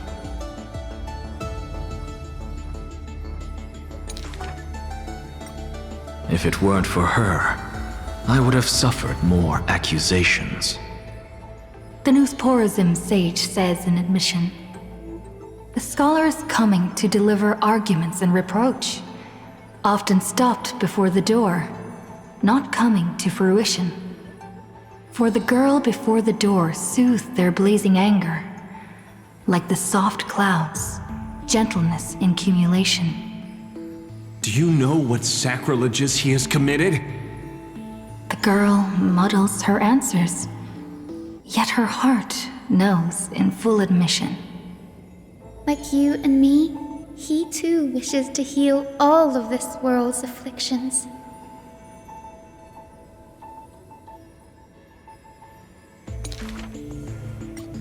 The girl treated ailments for many years in the grove, composing her medical treatises into tomes. When scholars seek medical help, she realizes with a startle that kindness too can grow into its own bloom. By that time, the twilight already lost their eyes, and the world drowns in evernight, while the girl and the healer again traverse the world in gloom.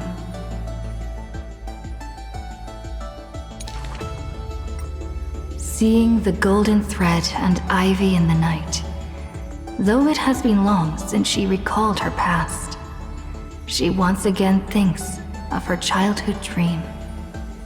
Should the sun be dimmed by destiny's decree, then the dawn that heals the world I shall replace.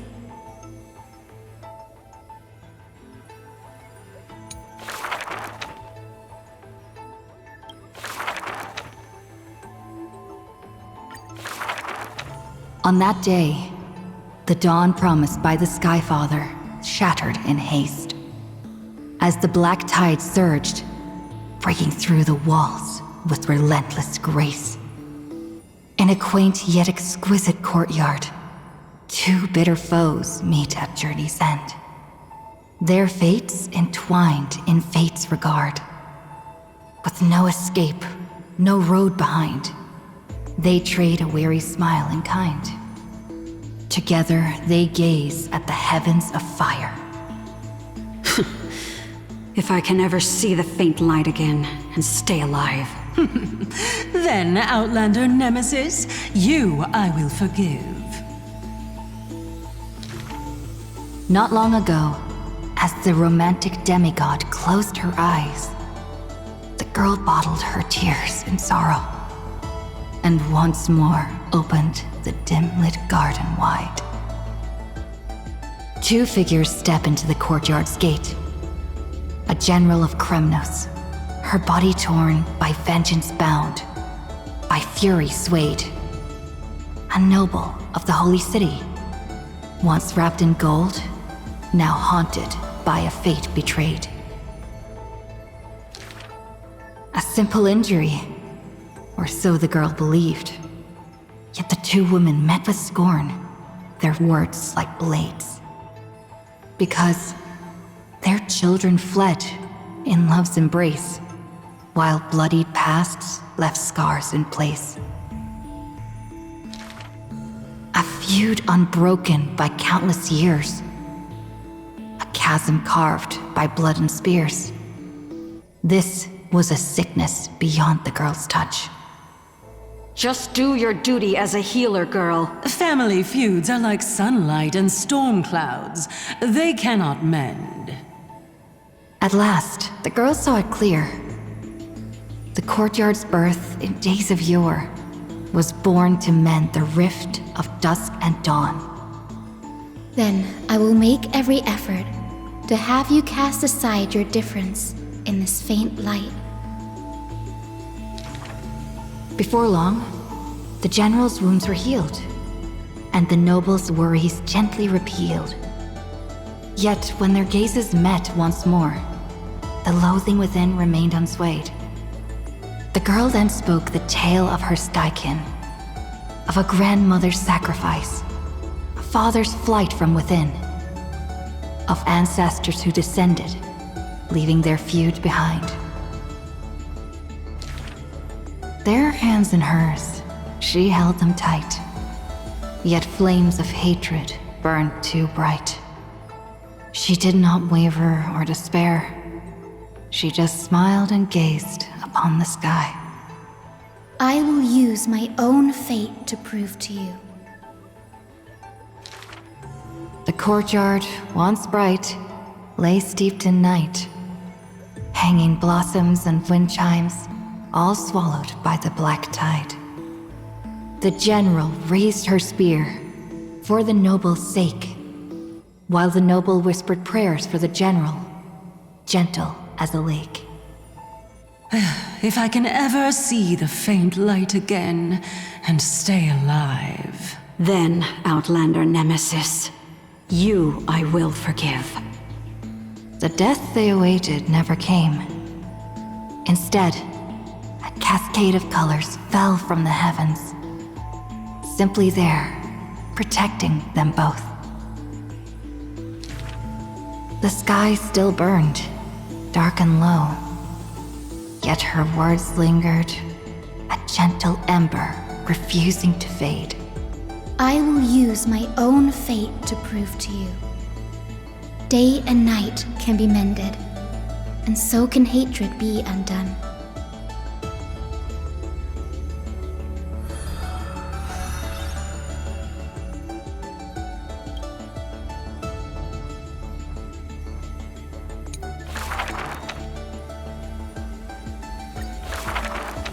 Sky Castrum, its ruins, like a blind and weary eye, gazes upon the earth in its dying sight.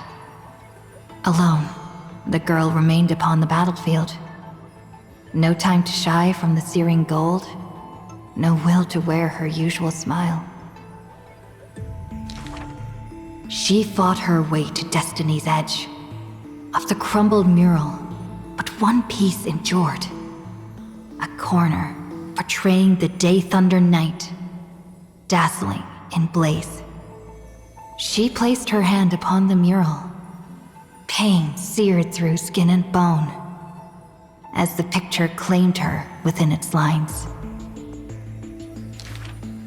Nothing is mightier than the sky. It holds countless wonders within its clouds, and each opening and closing of the eyes brings dawn and dusk. In that painted world, the girl Celiosi's eyes glowed, watching her father, steel-clad and unyielding, cross the land beneath the searing sun. But the girl known as Hyacinth recalled her father's fragile light in the dark, the journeys into lands unknown, marked by endless sunlit days and restless winds. The sky is the gentlest of all. It watches over all things with compassion, showering them with soft rain and morning light. And yet, the sky remains so cold. It witnesses believers tear each other apart. And still, it cowardly flees from all responsibility. Within the frame of that image, the one called Celiosi bore fury in her gaze, her golden blood trailing as she turned from home, sharpening arrowheads beneath the wide and barren sky. Hyacinth remembered her grandmother's song. She recalled her prayer to Aquila before her grandmother's journey, and how bitterness followed her to an unknown land. But the sky is so lonely too. Forever distant from the world beneath, it watches every sorrow, unable to intervene. No, the sky must be merciless. It must scorch the wicked, temper the fragile, and pass divine judgment upon all human wickedness. Within the mural, the girl named Celiosi became the divine eye, gazing down without mercy, a titan passing judgment upon her own kind. But in memories deep, Hyacinth heard their call, the golden threads that shielded all, the burning sun, vast and unyielding, carrying the weight of all the world had known. No, The sky must not forsake kindness. Through its boundless embrace, it carries the core flame of hope for humanity. The sky. It's so dark, so cold. In the depths of memory, the girl named Seliosi pulls her knees to her chest and trembles. Then please, come sit in my courtyard. A gentle ray of light seeped through. The celestial mural now fused anew. Once more, the land knows favor and boons. The girl who has now become the sky takes the hand of the girl who once was. I want to tell you the secret of the sky's greatness. Whenever the anguished earth looks to it, it always offers a smile in return.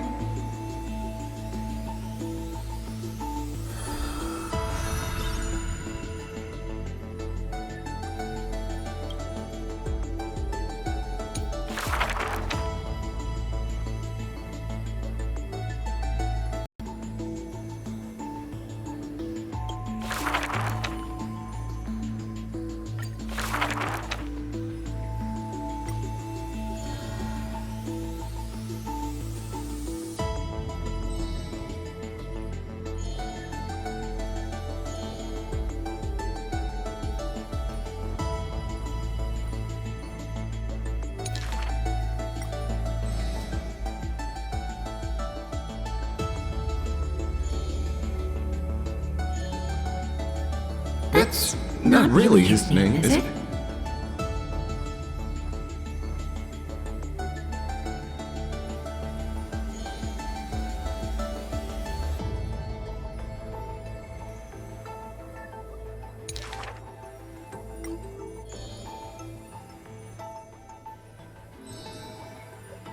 Losses are a constant on the flame chase journey, where life too seems as small as a speck of dust.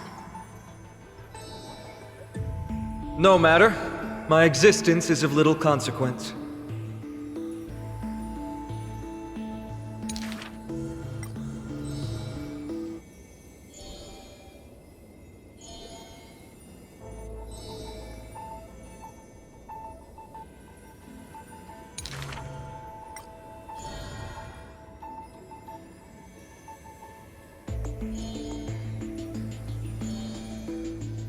Losses are a constant on the flame chase journey.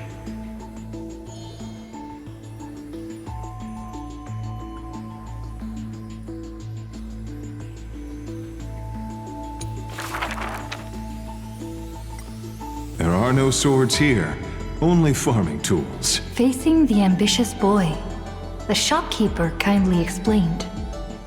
Even a rake would do. Let its worth be judged by the verses I etch upon the earth with it.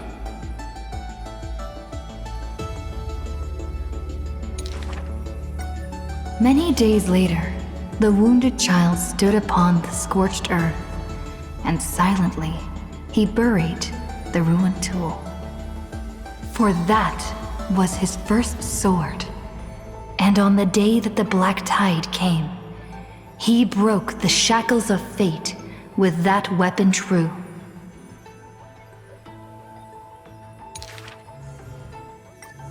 Let go of my beard, you white-haired rascal! No! Fine! You win, okay? That was the first victory claimed by the boy. A victory often mentioned in later years, and yet he never treated it with shame. I understood something thanks to his beard. The others hold their breath, waiting for his thoughts. But he only gives out one response. The victor must stay focused, and success will come when you work on nothing else. Those words became the foundation of his existence.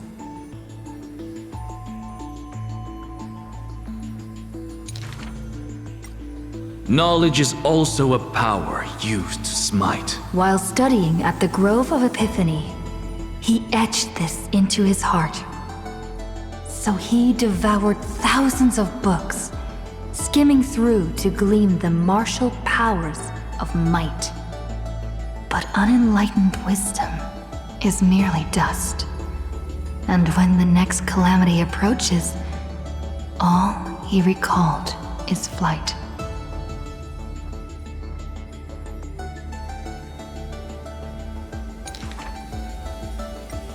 Thus, his books are always worn into shreds, for each book was read endlessly, till he remembered every detail slight.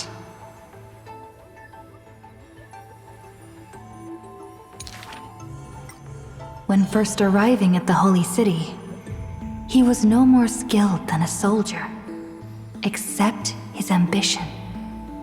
Even the deliverer from the sky must have their beginnings in the soil of the nations.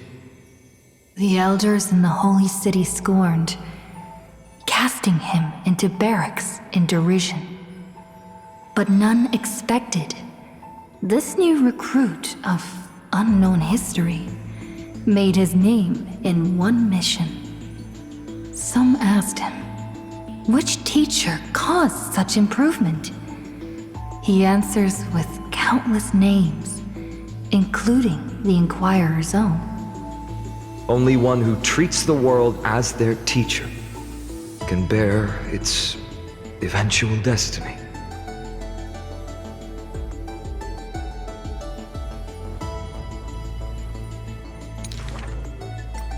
Those with golden blood are bound to succeed. The golden heroes are born as gods, beloved. Such words echo in the man's mind. Yet he knows glory is not where the journey begins. He misses the buried rake, worshipped the enemy with the long beard, mended his tattered books, and polished the barracks' dust-covered gear. What forges a hero is not destiny from above, but the long journey that follows.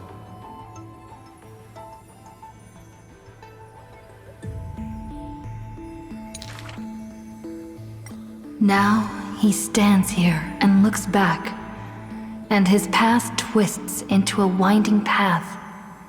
The long road to the sky stretches ahead, and towards the blazing white sun, he pens down Deliverance's name.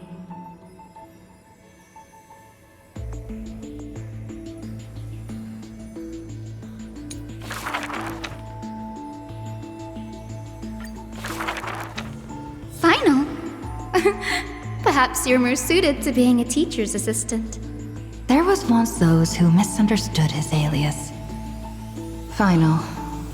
An eventuality for students. A test for knowledge gained. It may bring wisdom to light and illuminate efforts, but the word's more common meaning is nothing less than the end. That's quite ominous.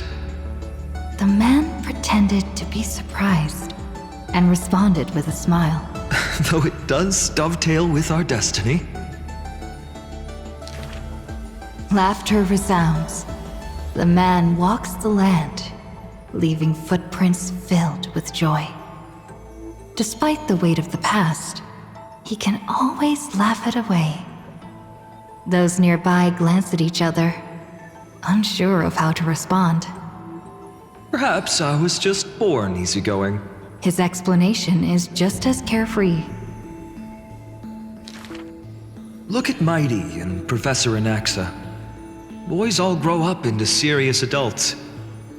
But as long as I keep smiling, Akuma will always have an upbeat, shining young man. Though having said that, he too has quiet moments. Each time he gazed long toward the coming dawn, a smile remained fixed on his lips, paying no mind to anything else. His eyes were painted with the azure of the sky, gaze fixed on the Titan bearing the world. I was just imagining. He explained his own trance in a comment. Kefali too was once in mortal flesh and raiment.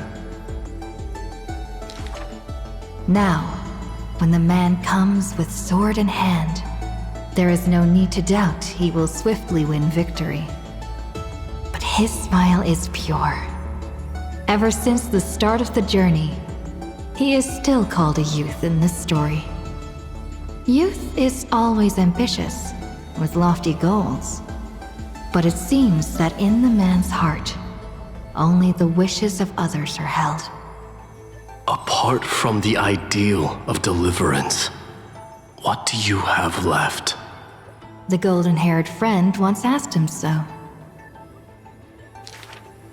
He remained silent. Then, as he was wont to do, he simply smiled. As long as I don't ask for too much, everything will unfold as desired. In Amphorius, untitled statues are a prevalent sight. As for the inspiration behind these statues, they are said to be the clay figures that Kefali made at the world's creation. They made clay figures in their likeness, bestowed upon them the breath of life, and allowed the golden divinity of their blood to course through.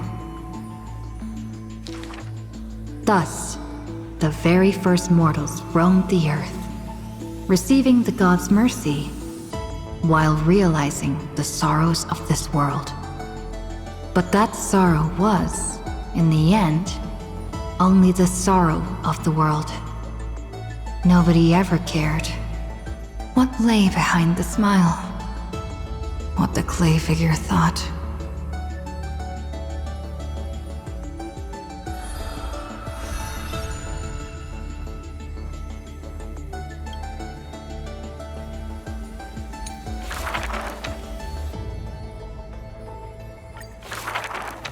The people likened him to the blazing sun, bringing to Amphorius a glorious dawn. And for his part, he embraced their expectations, being willing to become the perfect vessel. Like that god who shouldered the world, the man never cried or frowned. Yet, he is not proud of his resolve, for sometimes he even avoids the funerals of the departed, only out of fear that he cannot cry for those in pain. He once sought out emotions of sorrow and walked with the lowliest of people. Henceforth, your misfortune shall be my misfortune. Responsibly and diligently, he protected all for the people, living in dilapidated cottages, sitting on aged stools, subsisting on nuts and fruit, beset by hunger and cold. The people thanked him for his grace, like a hearth warming winter nights. The man's presence dispelled the cold, leaving warmth with promises of morrow. Whence does his warmth come from? None ask. The man gradually perceives his true nature, but he dares not speak. Unable to bear the turmoil in his heart, the man set off on a journey once more. Then I shall go save what I can. He was a formidable warrior, invincible in battle. And when it was necessary to sacrifice for fellows, he could do so with ease, giving up everything without a show. Just as the ballad blown on the breeze says, losses are a constant on the flame chase journey. Indeed, sacrifices were not hard for him. Yet his misgivings grew with every tomorrow. Like a tear that cannot be shed, such a resolute willingness to let go comes only from the fact that in decisions, he is utterly unafraid to hurt himself. It is because you suffer that you are so much stronger than any ordinary person. There were also those who could understand him. Among them, the Crown Prince. But he smiled wryly in response. Perhaps everything was just human nature. Yet his misgivings never dissipated. This unknown man, in an unknown corner, from time to time, is swallowed by terror. Could it be that, unknowingly, path I walk is by no means the correct one? Fearing only that the greater the burden, the more the mistakes. The road trod by heroes need not be that beset by thorns. Finally, at the terminus of that road, in a desolate, empty place, the man's arms tremble. The power is beyond control, savaging all around it. This is the end of his road, but perhaps he had long foreseen it, but was doomed to be powerless to change it. I am willing to shoulder this world. That is no lie. But before the tears could flow, they were vaporized by the heat. His light blazed brighter than the sun, but beneath it, there was but cold destruction. The nameless hero, Kazlana.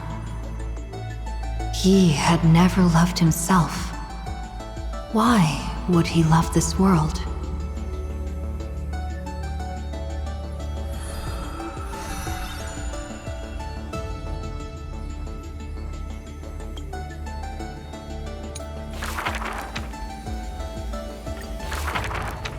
A gust of wind will one day sweep past, wiping away all the man's tracks. Nearly every footprint was stamped full of the fury that filled him. That humble youth faded away with the flames into yesterday. The first ray of light to pierce the long night was brought by the burning man. But the body that bore the weight of the world was forged by the fires of wrath.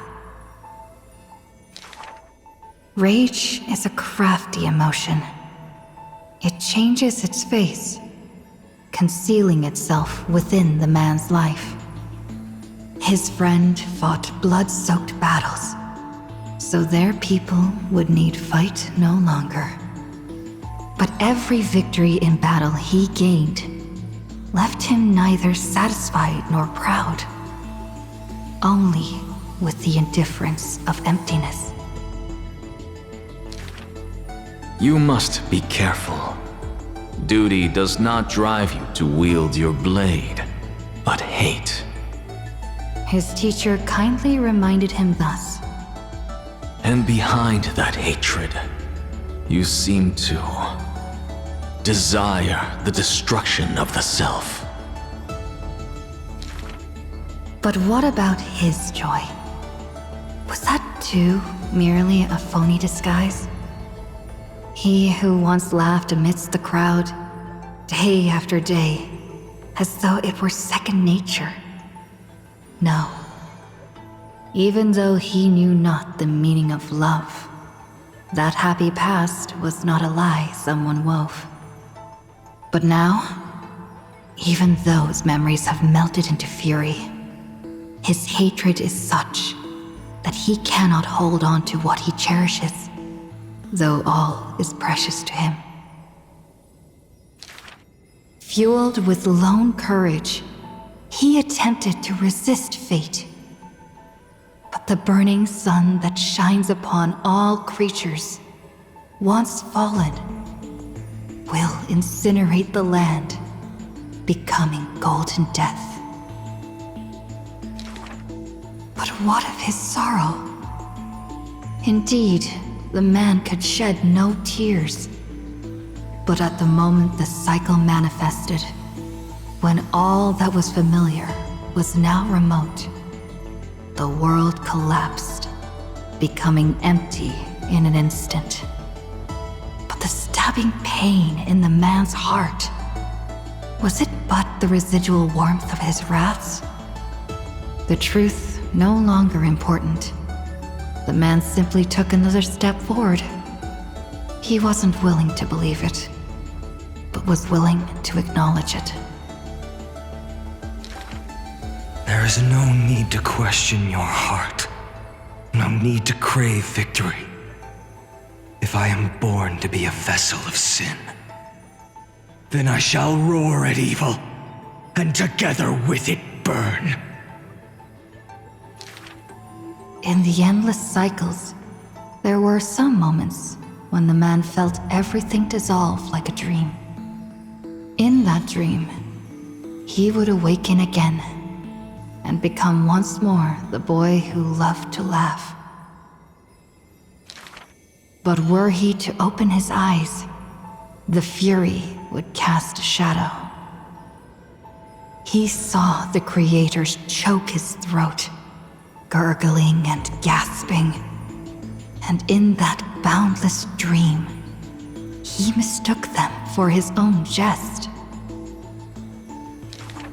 But their true forms were violent hatred towards the creators, towards himself, a roaring inferno.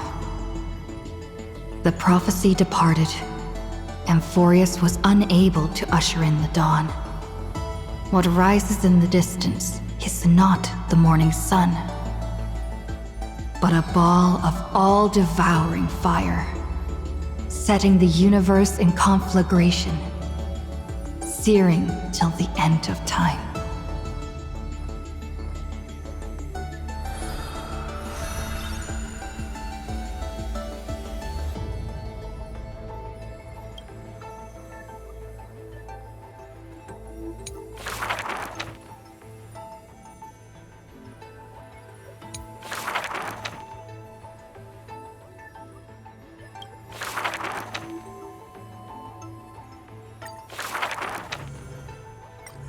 Before meeting death, the scholar already composed his own epitaph.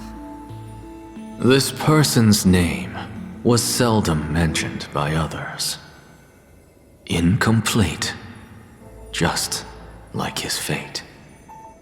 He would sweep his own grave at the beginning of every month of reaping, staring long and hard at his stained hands. Hands that never seek the benediction of gods, accepting only the tricks and plots his brain presents.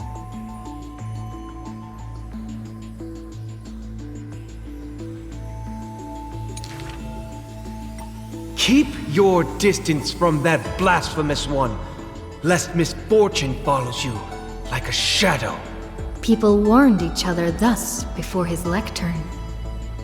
In those rumors, the scholar's hubris looms foul and vile. He dares to proclaim ascendancy over gods and defy the Titan's will. But the one shouldering such slander pays little heed. His lonesome figure stands aloof, for he always believed that gods are no greater than mortal beings such as he.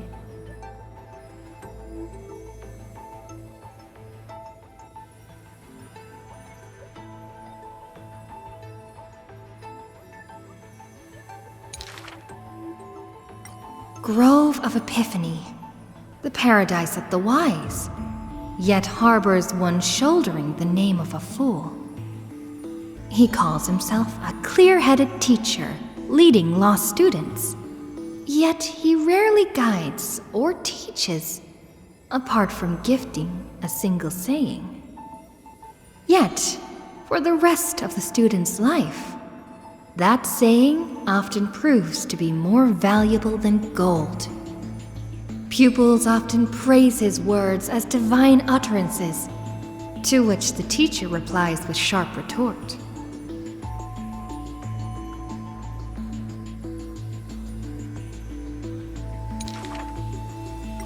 Apart from destiny, he seems able to decipher all laws.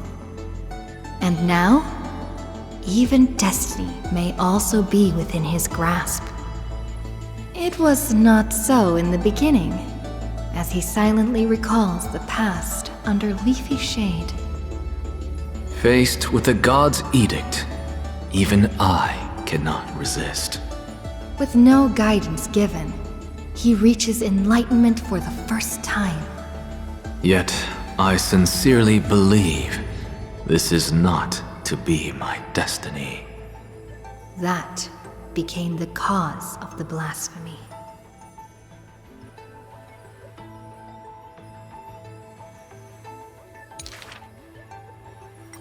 Miracles are the most conceited actions of gods. They are God's denial of humanity via might. Magic tricks are the most articulate rebuttal.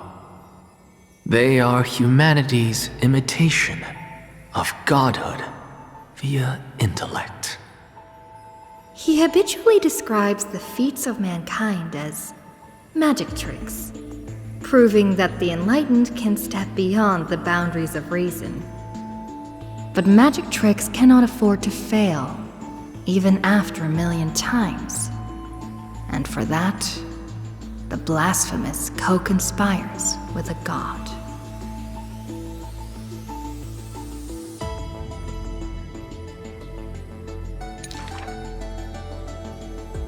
Using the final trick, they wish to create a miracle to end all miracles.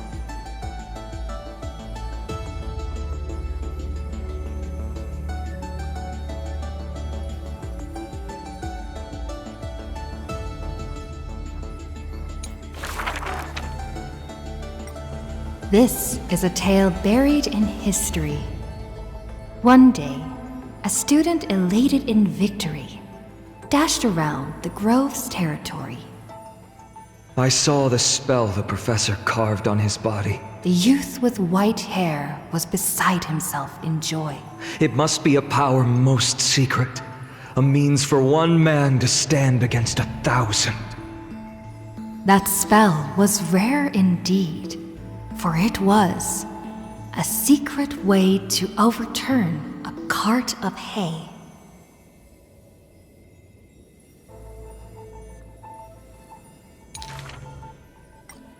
The scholar was still a mortal body, as yet to snatch life from death, or to reforge a new flesh through a god's remedy. Various minute tricks and parody. He studied them all, crafting schemes, oh so busy. For everyone knows, he wishes not to use the divine power that is his, refusing rightful custody.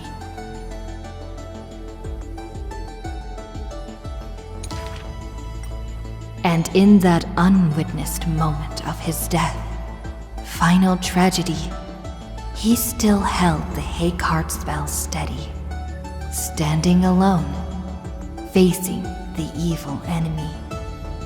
Now, that craft is regarded as a magnificent study, not because of what it was, but because of its purpose, known to everybody.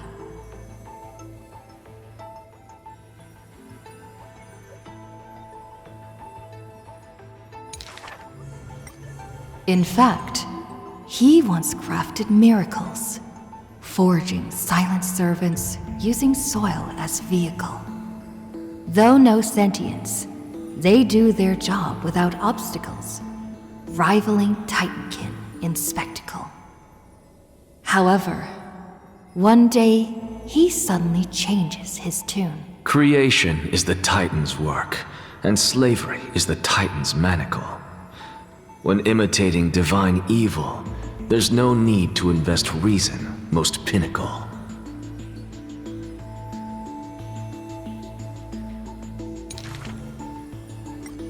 When the servants have all been recycled, he deigns not to explain, fearing to waste his reason or muscle.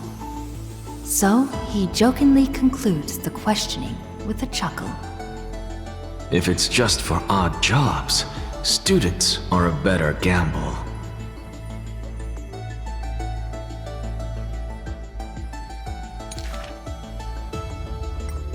The way he addresses himself comes from elsewhere. An imitation of a divine machine with some flair. He happily answers 5 questions for those unaware. Knowledge seemingly given with stingy care. For a wise one, 5 answers reveal creation's secrets, the truth hidden and bold. But a fool learns but not, and is left in the cold. Now, inquire.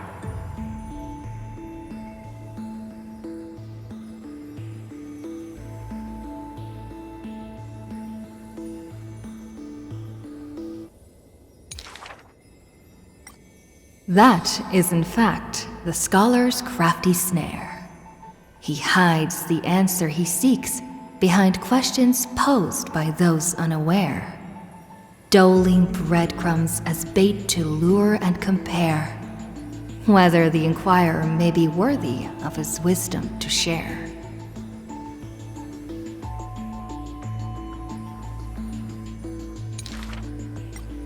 The scholar never looks at laws and measurements, ignoring the flow and shift of time's passage, and uncomprehending students gossip in eager regiments. Why? Obviously, to drag out class time as a statement. The student's answer seems rather adamant. He is panicked by the flow of time, for his work is yet done, yet to implement. The stubborn assistant interjects in a rare display of testament. This man is too arrogant, and he intends to desecrate Orynyx's accomplishments. The passing sage from another school brings admonishment.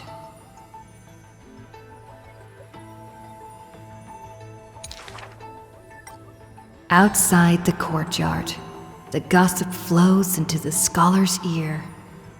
He silently gives a grade to every question and argument. But none know the true answer, according to his judgment.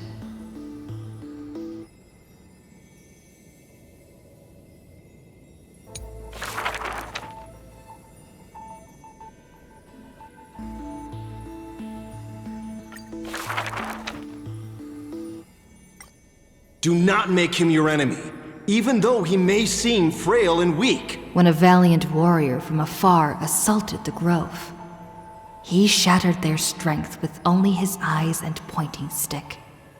He sent them running, pride cut to the quick.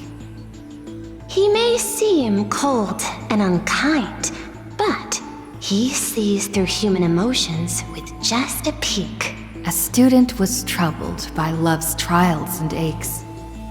With one sentence, he guided them away from heartbreak, letting destiny's strands weave a path to love and happiness's shape.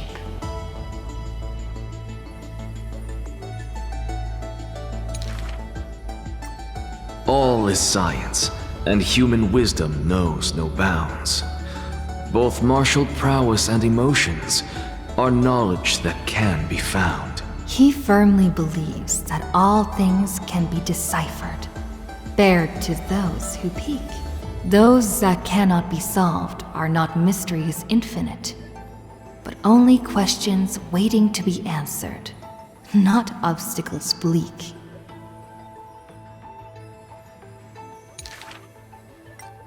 For those who only protect themselves, the world cannot see their intentions. In sorrowful, parting hours, the scholar refuses trifling matters. Isolated in a corner of his library, he fiddles with instruments of crafters. Colleagues suspect him of creating new blasphemies, while students believe him to be making new miracles of mastery.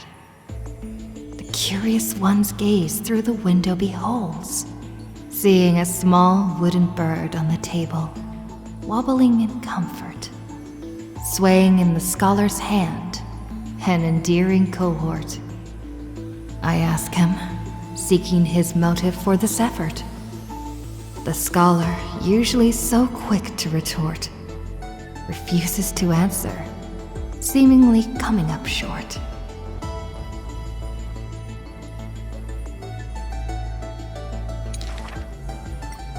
Creatures that through his hands pass, all change their functions, invoking wonder peerless. He once removed his hat as others witnessed, then walked on the hat over water with success. They also saw him light a flare, fearless, instead creating chilling cold air, not so harmless. That bird was once a toy, and now his messenger. Or perhaps still a toy.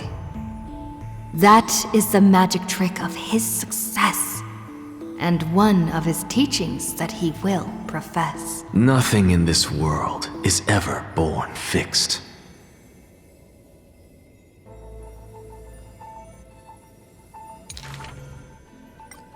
The far-seeing must be far in thought. His teachings are like prophetic delight, yet he opposes prophecies with all his might. It's a time he refrains from looking back on, traveling all lands, chasing prophecies, trying to prove the priest's words were not unchangeable foresight.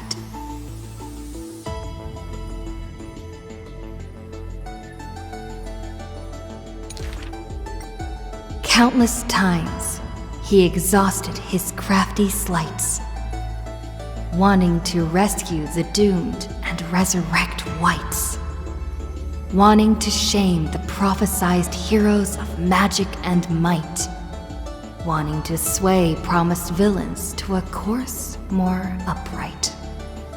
Perhaps fate could not guess his goals, but it could trample over his plans overnight.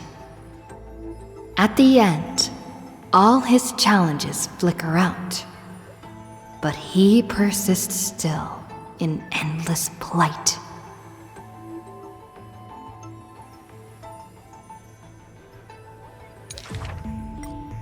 His ambitions are too lofty, and so failure follows him never too softly. Through moments of defeat, felt increasingly common, the scholar learned one thing he has never forgotten. Respond to defeat with a smile haughty. Not from optimism, nor from a defeat of the heart. I thank this misfortune's severity. The laughter oozes with self-mockery, but is also full of a different emotion.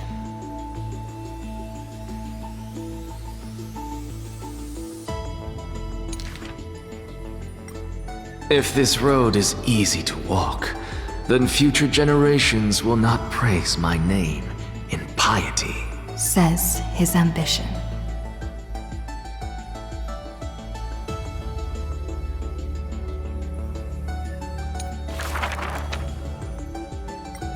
On the day that the grove fell, he accepted his defeat and demise, as if embracing truth and heresy. Believe in Titans, and you'll have a happy death.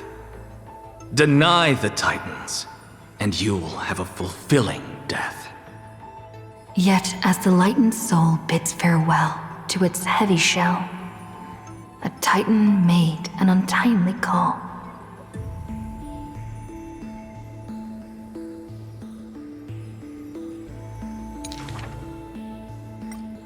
Do not be startled, child of humanity. You have a final query in this world. You finally came. He does not seem shocked, and lets the core flame take over his shell. Be more punctual next time, if you will.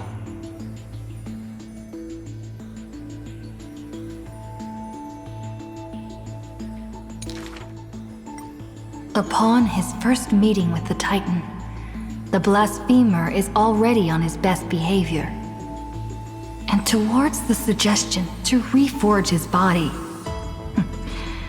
he paid no mind. I have so kindly offered you the best body.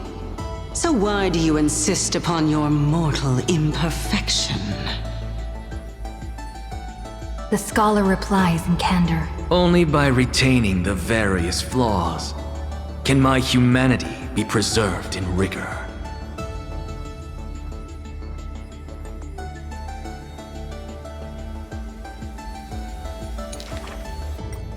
His form remains in the mortal realm, while his spirit walks the river of soul shores.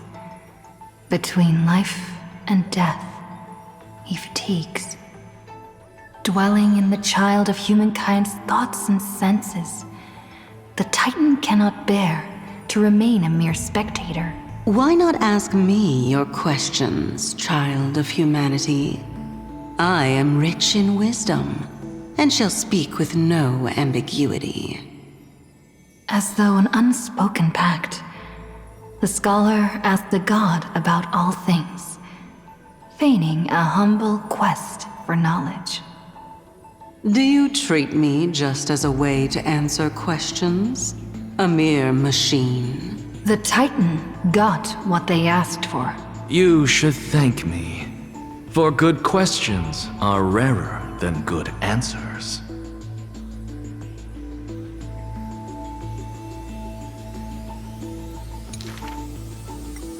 Compared to the joy of a new life, the scholarly breakthrough, carried home alongside death, filled the scholar's heart with more fervor. He returned to the Scourged Grove many times, and the black tide followed. Despite his defeats, he never sought help or permission. But at every desperate moment, the Titan would eventually take over one half of his body. The union of man and God, a flawed and clumsy choreography.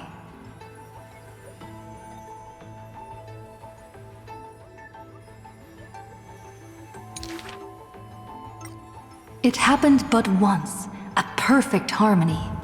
One man, one God, speaking in one breath. Stop stepping forward at the same time as me.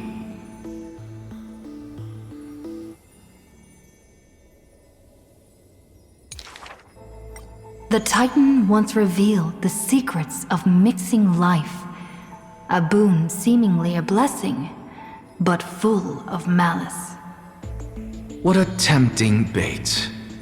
But that's not my desired chalice. Divine power is within his reach, but the scholar is not moved by that essence. This long and abnormal temptation is also a trial of elevation. For the sage can achieve all things, but shortcuts alone he abhors with silence.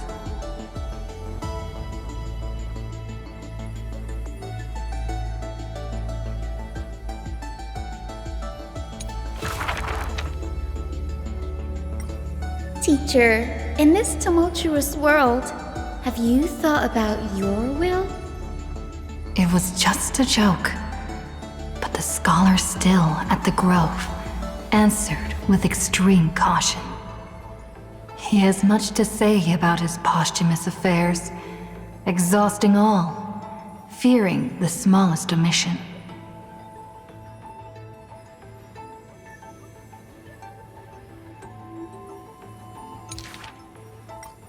Teacher, could it be that you fear death?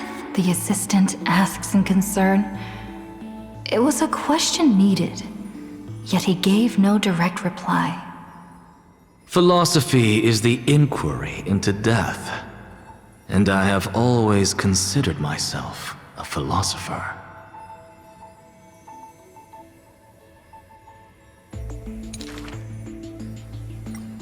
The assistant recounts all the scholar's final wishes, each mighty as a mountain, asking what seemed impossible. The tombstone must be made of my treasured rare stones, carved with Dromus patterns. But that stone is a miracle of alchemy. Tough beyond measure, no chisel could have shaken. That's also his plan. The assistant softly reveals the hidden plot.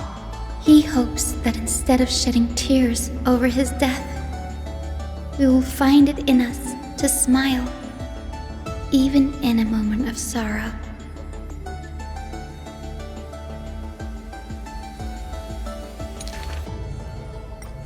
It's rumored that in the depths of the grove, the scholar left a teaching ingenium, imitating himself to the utmost detail.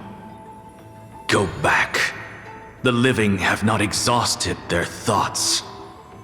Go back. The dead have no desire to teach their works. The ingenium's words are cold and detached, like the deceased man himself. But if you have no one to talk to, fine. You can sit and converse.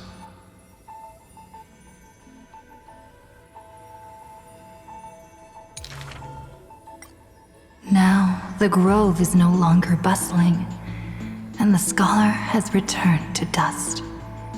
Thus, few in this world now know how he was also troubled by solitude in life.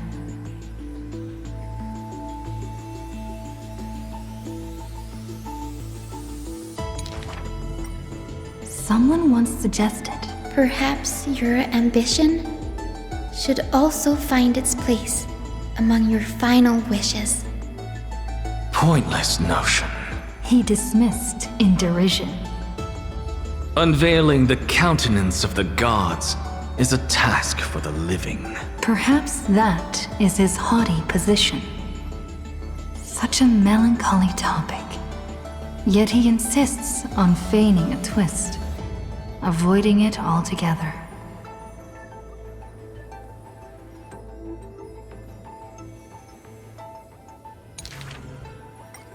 Perhaps these chapters should not be retained. Most are from the scholar's handwritten drafts, shown without his permission. Yet there seems to be a voice there in remonstration. It's just the past. What harm is there in revelation? Even in passing, his hubris still resounds in reverberation.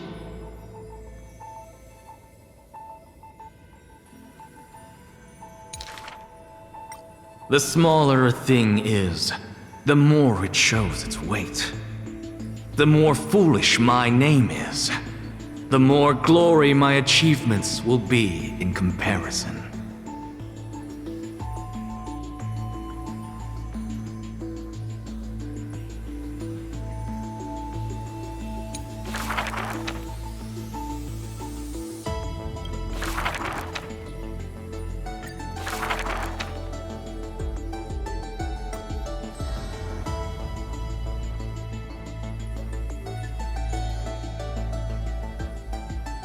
The epitome of magnificence, unbounded benevolence.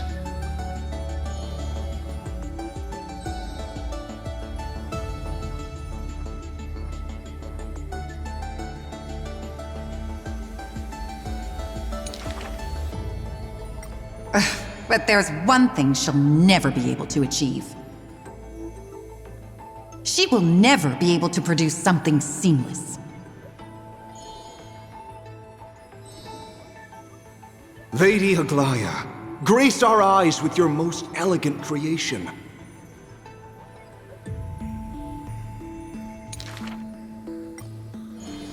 Ingratiating words do not sit well with me, nor do duplicitous machinations.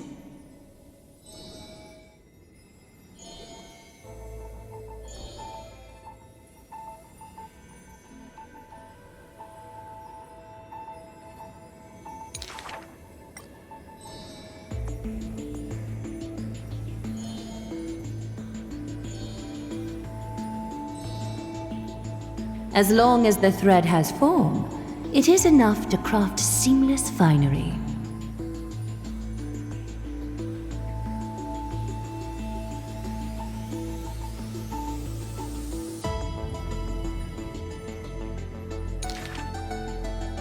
Hardly a challenge. None of these pose a challenge.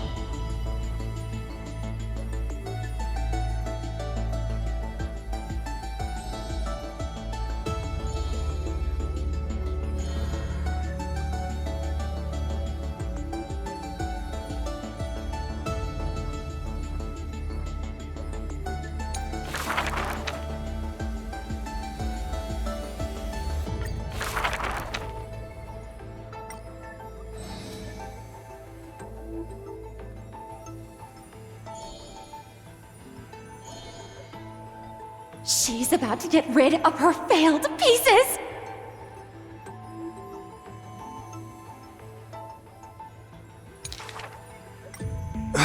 Now I see why the Holy City is free of worries. Even as the end nears, they're still obsessed with lavish clothing.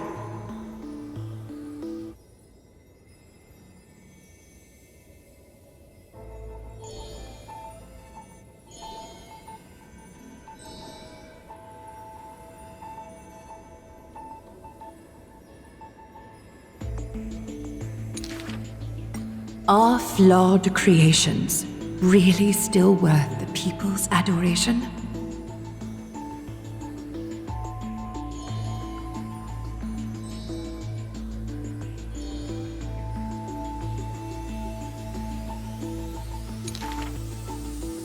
Me!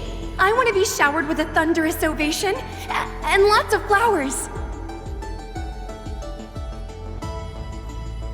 I want to stir her emotions. Do I fit the bill?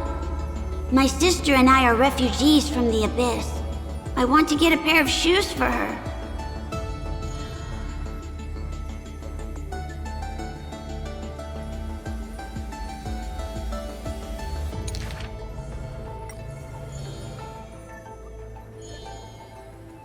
Go. Go to the 3 children in the city.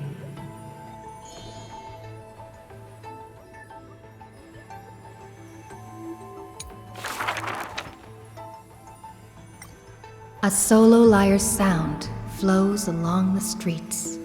Oh, my lover, why does your mood change faster than the clouds above? The audience's face is covered in sorrow. Oh, how I wish she has clear eyes that are quick to anger and laughter, and dimples that crease in smiles and frowns. For the maiden he longs for has a body of alabaster and fingers carved by scalpels. In her runs blood of gold and a heart woven from threads. She has neither eyes nor dimples, lacking even a face. For she is Aglaya's garment maker, merely a demigod's serf.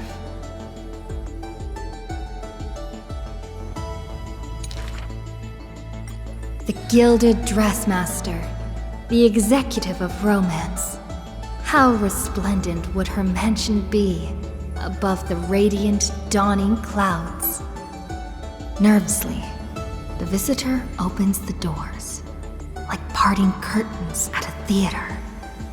But one with golden thread in hand is revealed, standing betwixt figures of stone. Lady Aglaya, I am Apollos' retainer, here for an outfit to take to my master. He casts sideways glances as he bows, for the garment maker he adores is flanking her mistress, silent as a leaf accompanying a flower.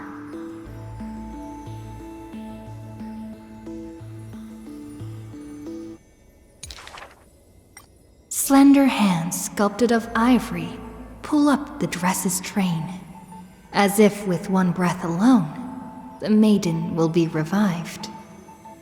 The creation of love and beauty indeed. As the visitor thinks thus, his thoughts prickle the golden threads in the room. if you wish to embrace such fantasies. She declares thus on the other end of the golden thread. You must beware of the scissors that can pierce through the chest.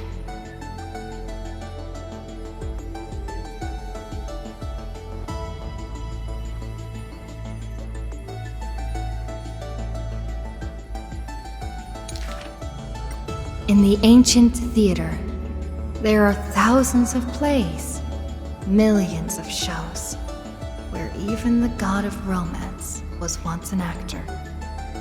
The weaver below the stage savors the show for inspiration. The ostracized poet finally returned home. The adoring lovers separated by misfortune. The hero betrayed fires his deadly arrow into the traitor's heart. The thread known as romance is knit by all beings, by all love and hatred, beauty and sin, memories and prophecies. All that occurs are clothing indeed. Look, the despondent servant buried his love. The dressmaster plucks it up, and into the garment maker's dress she weaves.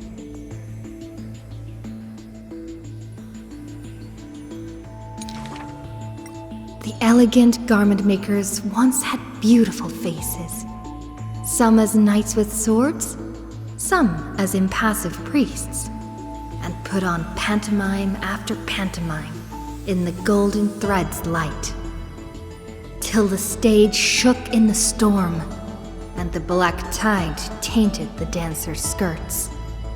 She wiped clean their visages and instilled armaments instead of silk.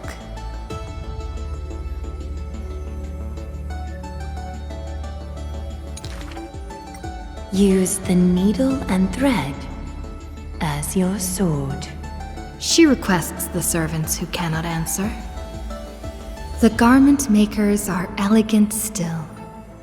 They turn bloody and stained slaughter into lithe rondos, for only then can they still dress in new gowns. Only then can romance survive into the morrow.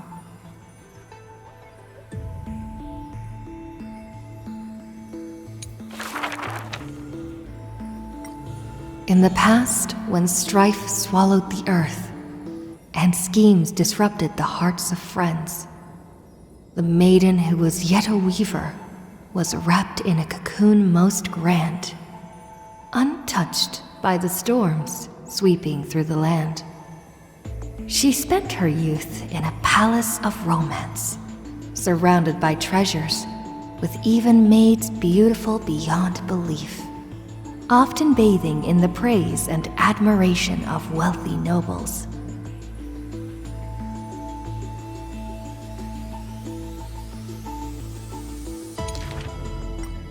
Till warfare set the threads aflame, and the devoutly praying priest was slaughtered before the altar.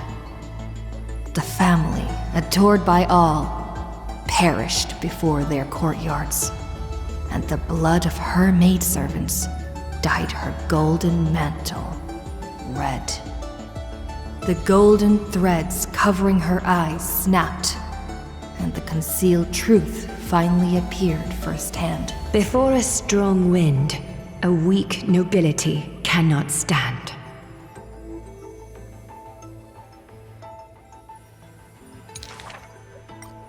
In the long, endless war, the Goldweaver family was shattered by the sword, and the legacy of romance became a tragedy. She had a broken mansion and an empty house. The nobles who once loved her, none now willing to help her. All the romance, talent, peerage, and beauty, what use are they in a disaster?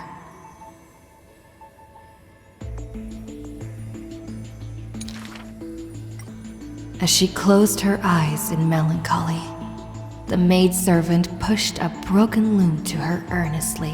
Miss, would you like to pick up the shuttle again and weave for me? The young miss wanted to laugh, but she could only respond with shock. For the maid's face was now covered in scars as she fought to protect her mistress's safety. Though I can no longer see, I still want to don the garments you weave.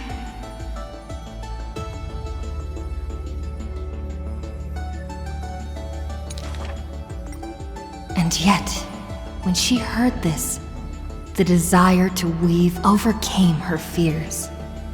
Therefore, in the broken shadows of a house, the loom of romance moved once more.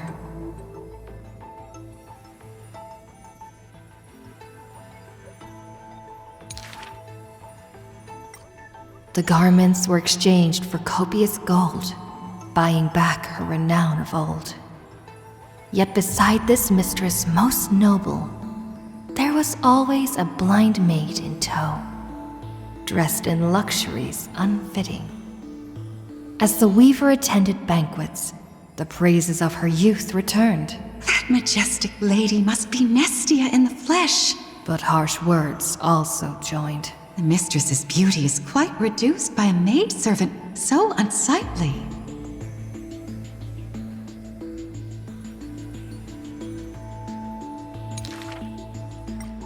The maidservant apologized in embarrassment, lowering her head. My mistress, I have brought you shame.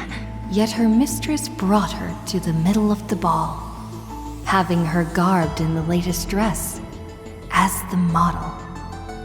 She now knew that praises and ridicule were both untrue, and that romance cared not for beauty of the face. The golden thread of gods exists only within.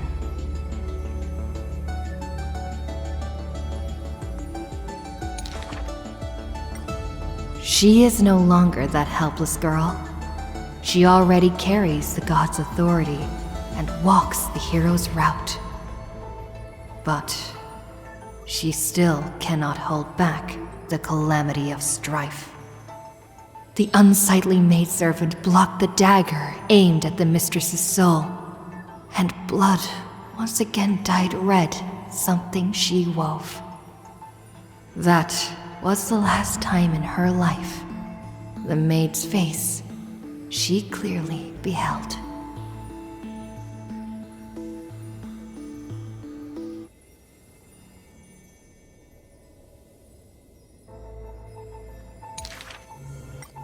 When sewing the death shroud, she could not control how her fingers shook, often pricked by the needle sharp and acute. Thus that pristine white cloth wept with tears of blood and gloom. And when the day of the funeral came, she saw the commoners' endless graves, and the nobles dressed in silk, frolicking in the groves, and sadness overwhelmed her in droves.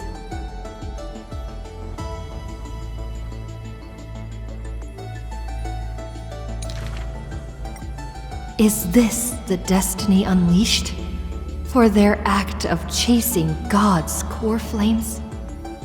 She kneels before the divine statues and prays to Nestia of romance to look at these garments soaked in blood from the flames of war. Why are those that appear so fair in fact ugly in truth? Why do faces unsightly contain souls cut from noble cloth? Why can the blind see the light? And why do those with eyes only see night?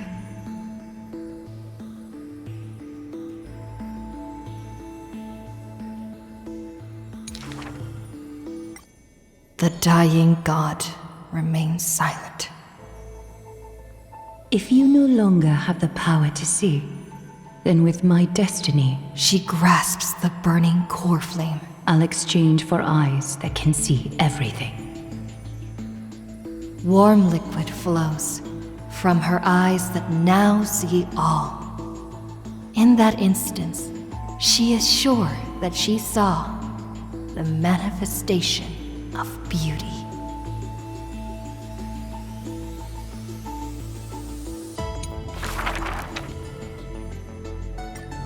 She can see the most delicate colors, the most distant contours. She can see the most secret desires, and through the most perfect liars. But being able to see everything is the same as seeing nothing. Countless mirages and cacophony surround her with stimuli plenty, casting her into another kind of blindness overwhelming.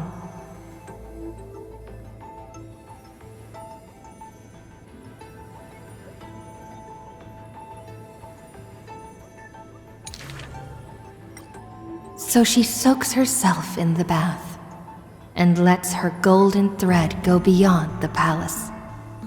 When the water drops on the thread vibrate and shiver, she closes her eyes and listens to the echoes silently.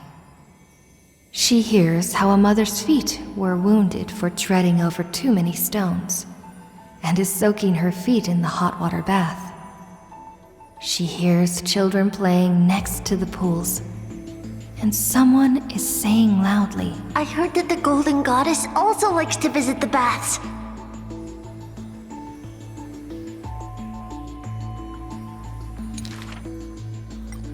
She is used to bathing alone.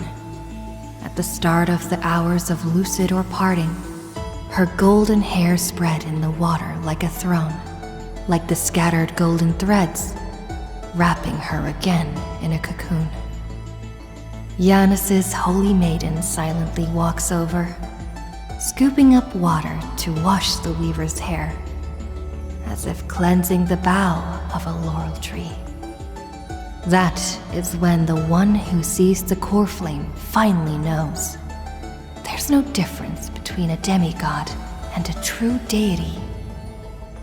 The golden blood that congealed through divinity only in this heavy heat can temporarily flow. And let this golden butterfly feel a fleeting warmth, just as she had once touched her own face. Falls the final tear her eyes will ever produce.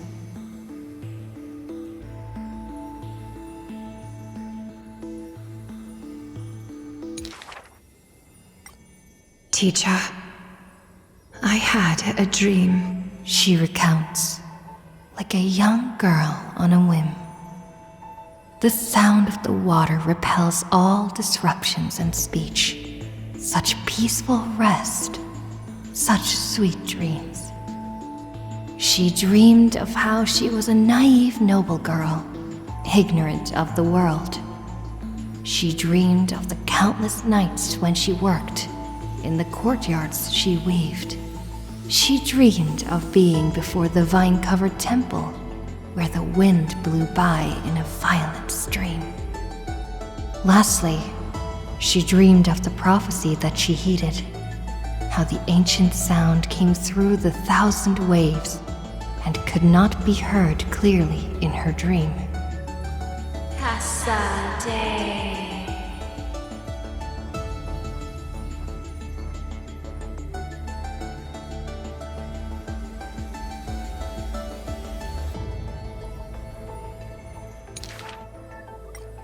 The dawn device is always glittering, and birds are always chittering. The children of Akama like these kinds of songs. Why not trust in the promise of an era Chrysia unending, like how children believe in fairy tales, passed down unceasing? But will the dawn device truly shine forever? Will the voices of songbirds not one day turn hoarse? In the golden bath in times gone by, she pierced her eyes, for she saw the all-too-dazzling future of everyone.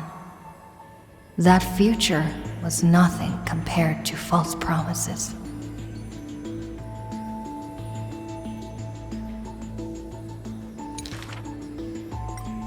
The gods have already determined her destiny and her passing. She knew. She has long known.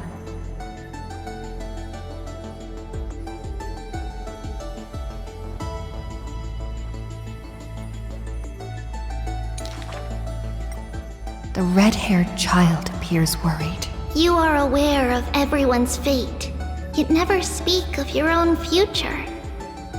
The child who passes along the prophecy understands that to lay such a heavy weight on one person is comparable to the dawn the world-bearing Titan shoulders.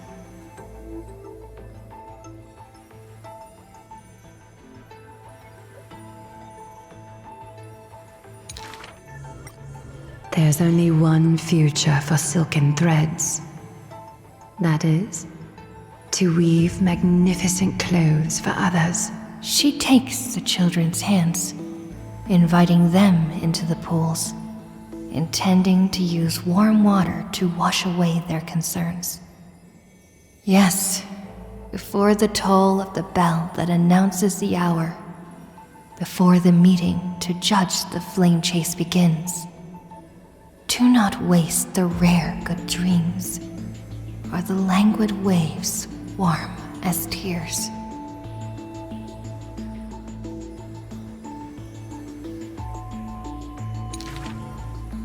She mutters as destiny slumbers in her arms. The one that wears this elegant attire in the future must bear the weight of the silk threads.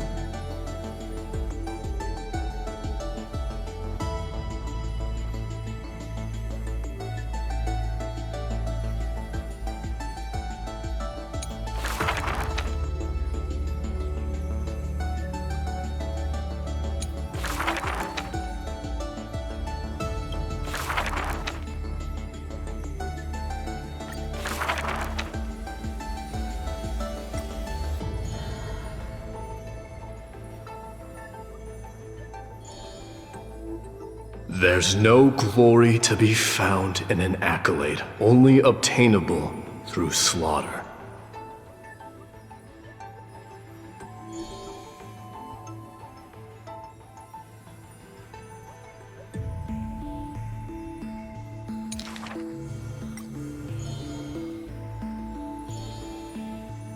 Huh. He managed to survive all of that? Even the god of death turned him away.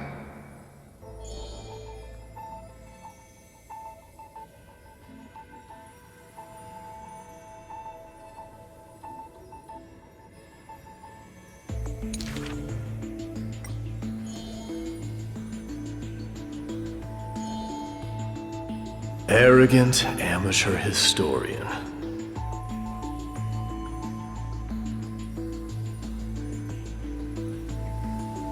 This is pomegranate juice.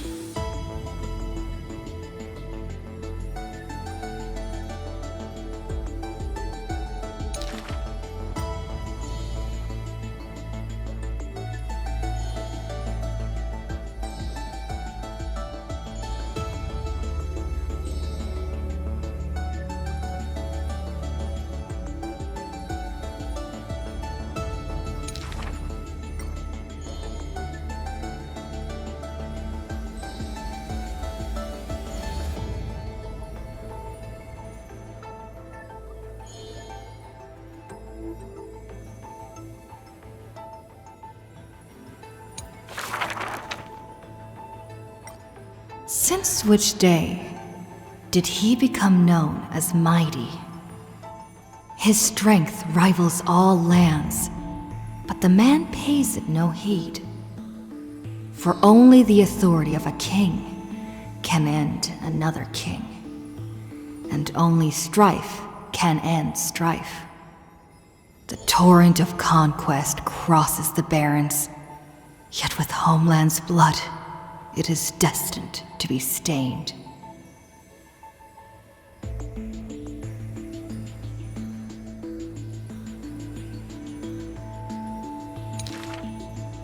None dare to shake his hand in greeting. For his hands burn as the blazing sun, soaked in the might of the flames. What a mighty feat it is. In the aftermath of defeat, the man digs graves for the deceased soldiers, burying thousands with his own hands. In that fight, he crushed all invading blades with his fists. A body immortal may never fall, but tears of pain in his heart still flow.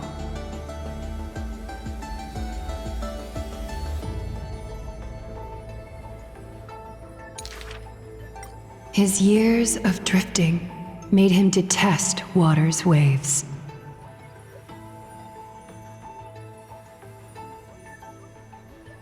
But in Idonia's blizzards he once did cry, a tear shed among the storm and frost that bloomed into a lily stained with blood. Like his undying body, the flower never wilts. In time, the entire world will turn to ash. This haughty man shall be the one to leave behind the world's final beauty, though none are willing to believe.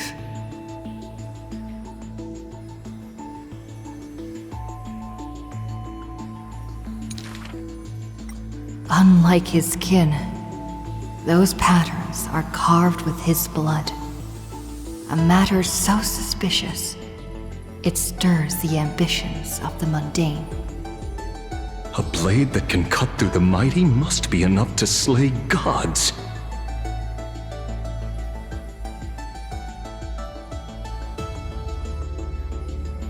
Do not let your enemy notice that you're bleeding, and thus convince them that you are someone unsurpassed, a warrior supreme.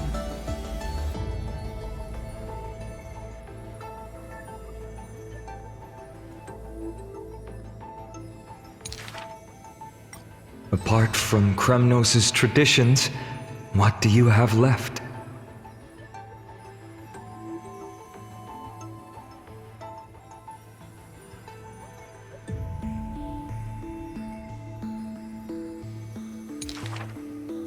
The man goes silent and still, his gaze burning into the horizon, looking for a distant past. In his days of wandering, this same question was asked by thousands upon thousands, and he never denied. That is why I walk on this path.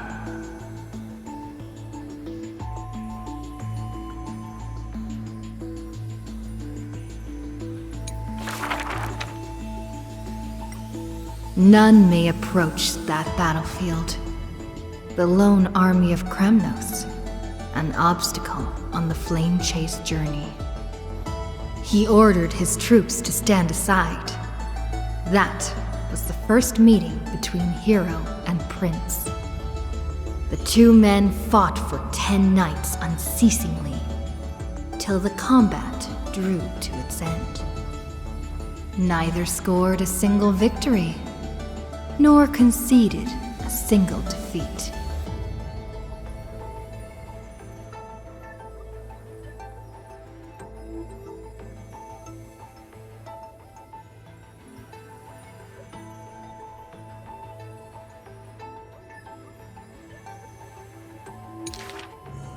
None know why this man's fate is always overshadowed by a lone number decreed.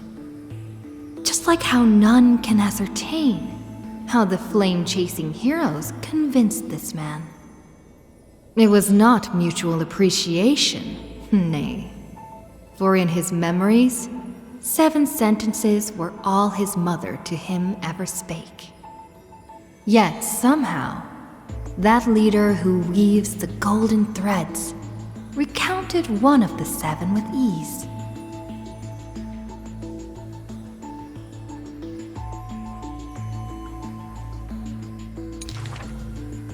There is no right or wrong in the man's heart. The lion has its own historian. And the history of the hunt should not be held by the hunter alone. And thus, he speaks little. Others once guessed he regards the holy city as his home, for he seeks a land to belong. As the king to his people, it is the first gift to them he brings. But as per the rule with gifts, once given away, the gifter will never repossess this thing.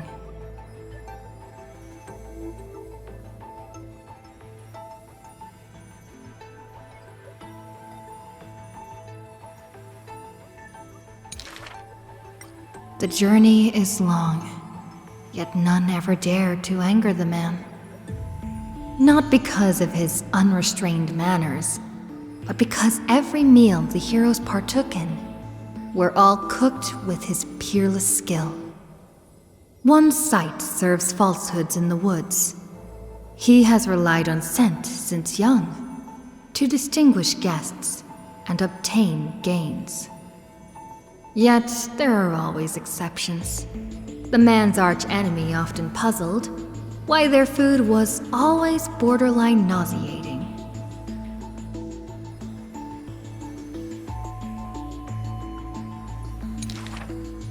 He still recalls the day he entered the holy city. One who worships strife is bound to have rumors rife.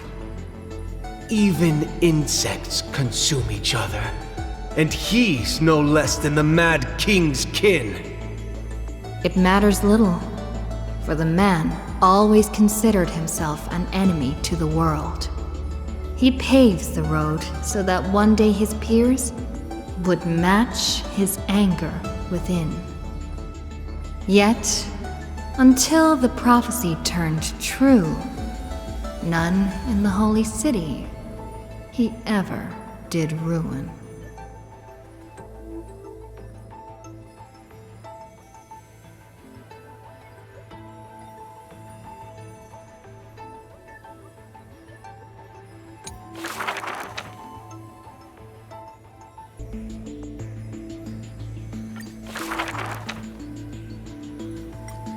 To die for glory is not eternal sleep. This is a lie all Castrum Kremnos keeps. The world after death is superior to reality and basks in light. But such vague poems the Crown Prince would not easily believe. Cowards who dare not to look death in the eye. He declared thus on the day he returned from the stream of souls. Longing for a martyr's heaven and reciting self-deceiving stories. His words are sacrilege incarnate, more arrogant than his blood and family. True warriors should treat that paradise with spite.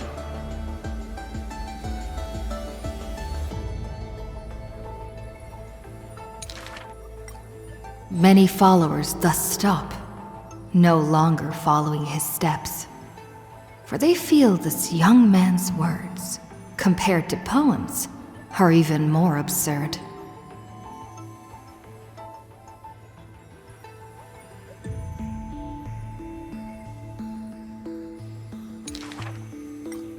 A body immortal equals not perfection. The man braved dangers endless, simply to seek his weakness. In his greener days with more amateur skills, in crises where death denied him even after kills, he learnt why curse is a synonym for blessing, for he saw that visage of terror at life's closing.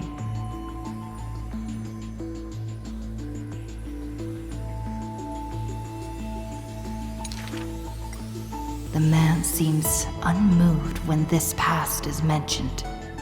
Having braved death 9 times, he who was once lacking now excels above everyone else, still rising. Yet, when asked if he's still as ticklish as when he was a child, He does not answer.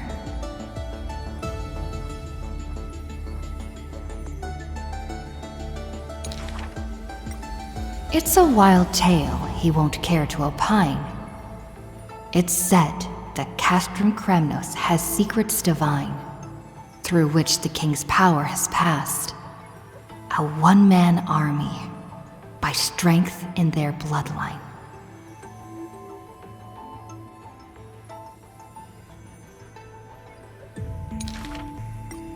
Therefore, a traitor who does not inherit the throne is a king most infirm. As the protagonist hears these words, he refutes not, but openly responds. These are not rumors unfound. But will they matter if my deeds eclipse those of all other kings, achieving glory beyond?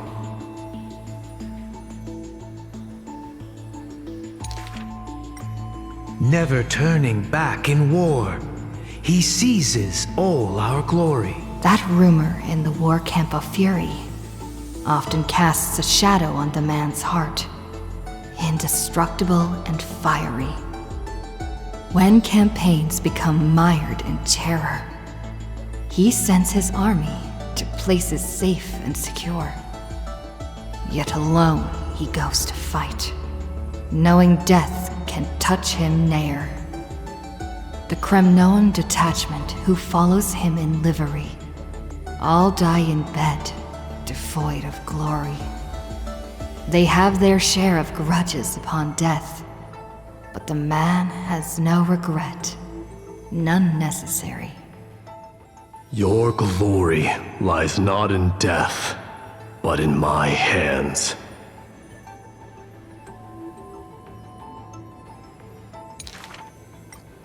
The dust settles, and strife calms.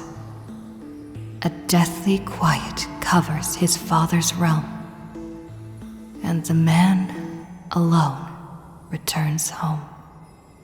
A question seems to sound from shadows of the past around. Did you already walk that flame-chasing road, O King?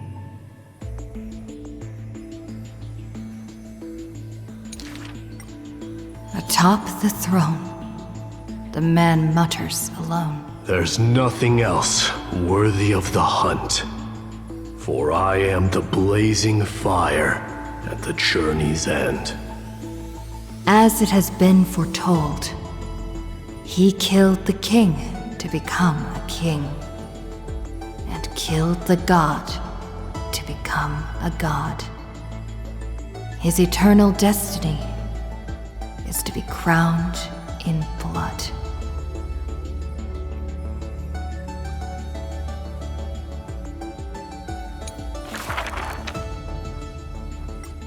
As always, to perceive the man's fury, one must do so 7,000 paces away.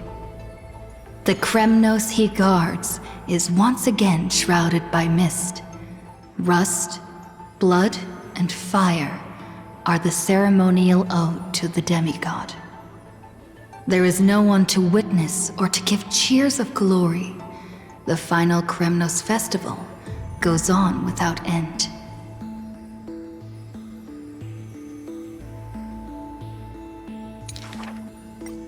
The victor shall embrace death and silence, and his glory will only be remembered by the defeated array.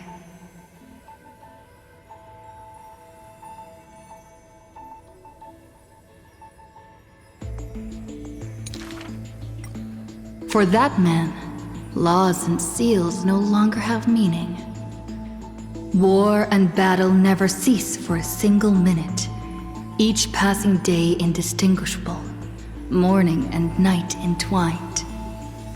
The corpses pile up, filling ravines, forming mountains strong. He carved time with peak's edge, and counted the fleeting years by fires of war.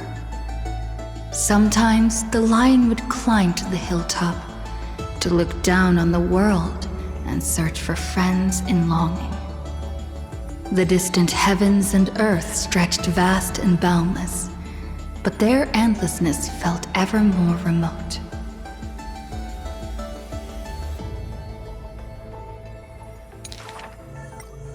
Like Nikador, he cannot escape madness's clutches. Guarding the city alone and embroiled in war, the murmurs of the Black Tide constantly sound in his ears. Yet a flame soars up his chest every moment, casting a light upon the indomitable path behind him.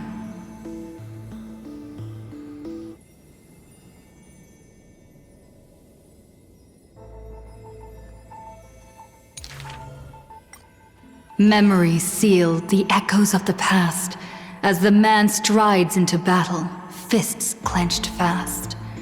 He is the wound this world must bear, the new king before whom old gods despair.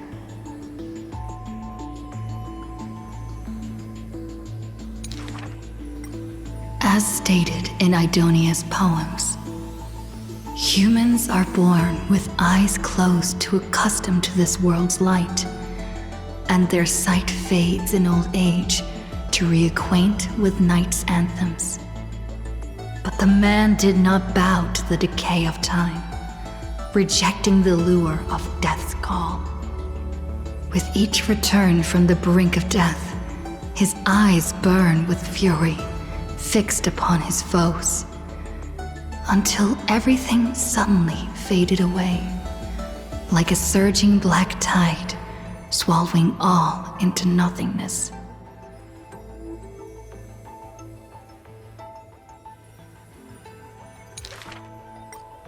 The world dissipates in the roiling black tide's requiem. Even the lion will one day die, a departure with no way back. With a sudden fall, his pierced chest hits the ground, and slowly flowing into the underworld is his golden blood departing his system.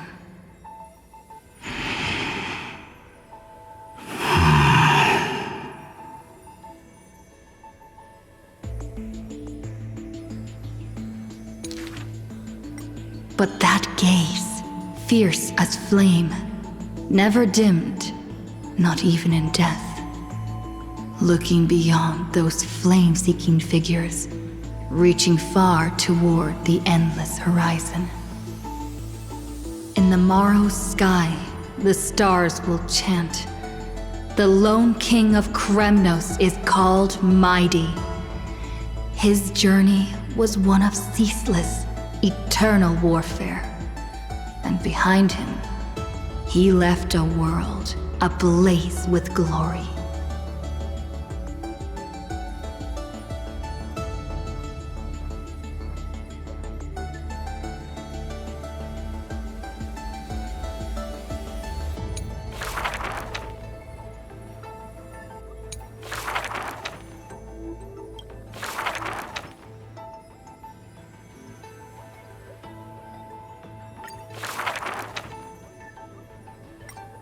I see a sword that grants death, a shackle of destiny next to the silver-haired girl, worshipped at the demise's hallow.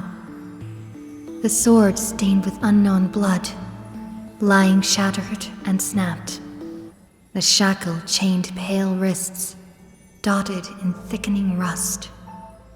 The priest asks with a shaking voice, "Upon whose fingertips will the butterfly perch?" The girl never answers, like death itself, wreathed in silent solemnity.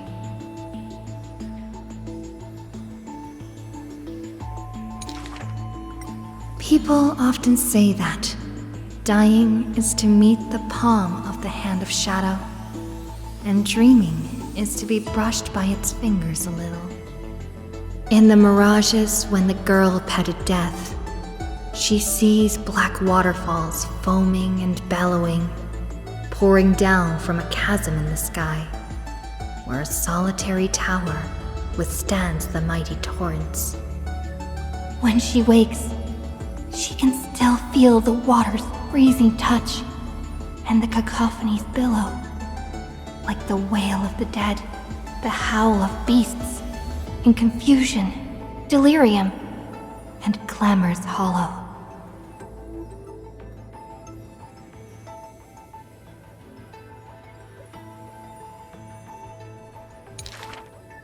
The girl's embrace is not meant for the living. Thousands have entered the eternal sleep in her arms, granting to the dead solace and dignity. She mentions a ferocious warrior, feared in battle. She did not go with a smile, but to me she cursed. "Oh, life's end, how ugly you are, how despicable." And from that day on, she adorned herself. Her dress, white as a radiant moon, became always dotted with flowery petals.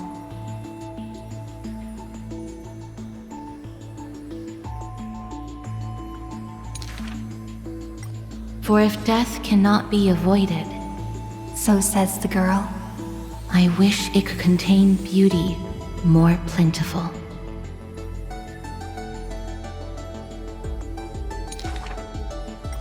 Among the thousand ceremonies in life and death, the ones she knows with most intimacy are funerals. One burial after another she presided over, from the angelic visage of a babe passed in the cradle to the despairing eyes of the mother drowning in sorrow, from the scars on a war-battered general's torso to the unending tears pouring from his bereft widow. Yet, she remembers not a single living human she had seen. Even in the mirror, she thinks her own face strange, with an alien glow. And the countless words buried in forgetfulness, the only thing she manages to gleam is a mockery to fate, a sarcastic whistle. Stay alive.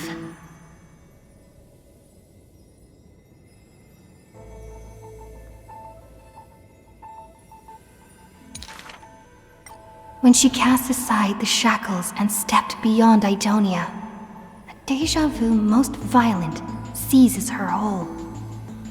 Did she, perchance, conduct some previous escape?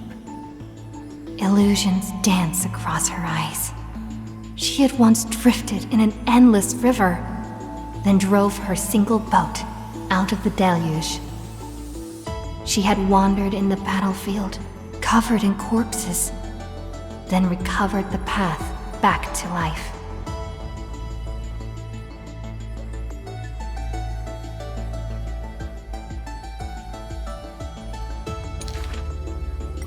Why must she escape? Over and over again. She now knows the answer and quivers, for it is a ludicrous surmise.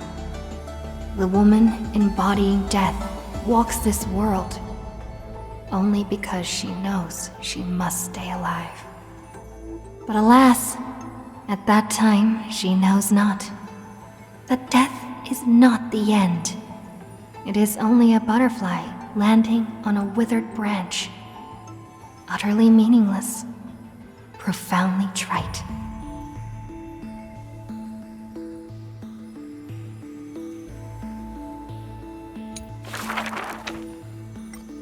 Born with an evil curse, her hand dips into lethal cinnabar and white lead to personally decorate the faces of the dead.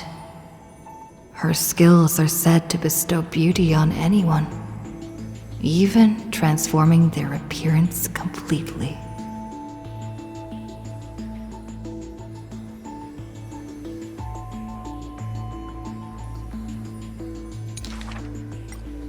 Many skills were born out of her seclusion, but it painted her dwelling in a gloomy vision. Only a select few have set foot in this mansion, and the thief and the weaver were two such lucky persons. The girl converses with all items in the house, specimens, tea sets, and even pillows in profusion. as if she can hear the responses of these non-living things. I have always lived in isolation. Out of courtesy, this is how I practice my words and actions.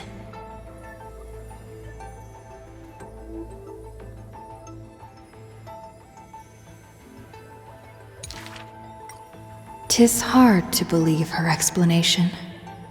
Her face when talking shows such a gentle disposition that unless she is telling fabrications, she must regard her partners as mere children.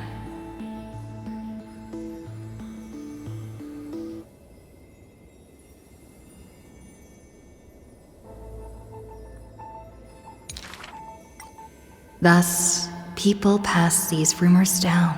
In the Chrysium Bellum, death was once moved by a hero's bold statement. That's why she sealed off a certain battle, making it her first specimen. Within the area of her encirclement, all things became frozen, escaping time's increments. It is an exaggeration, that is certain. People only found an ancient lion's head in battle's ruined armaments. Those words are true. The head itself was nearly dead.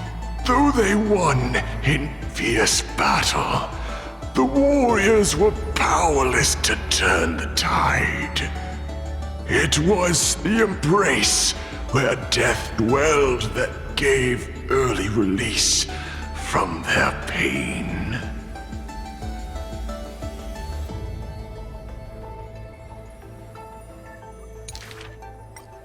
This is how death escapes time. She keeps every final embrace hidden in her immortal heart.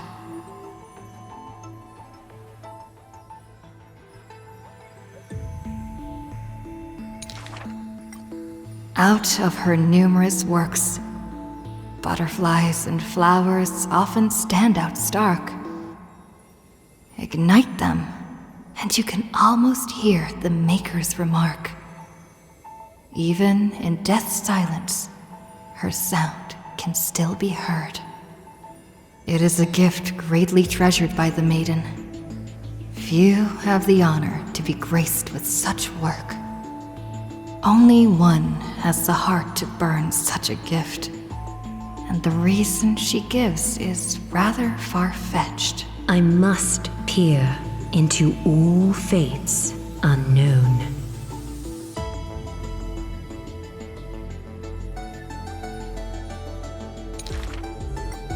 The power of time is boundless, but there is one thing that it cannot conquer. Death is abominable in humans' eyes. Apart from my identity, there's nothing about me worthy of praise. The beloved gold weaver hears this in distress, then tries to teach her the art of weaving and threads. It has been said that the maiden has works that the holy city possesses. But this is the judgment the gold weaver expresses. Ah, well, none can know all things, nor be skilled in all crafts. Her works are too early for the living to comprehend.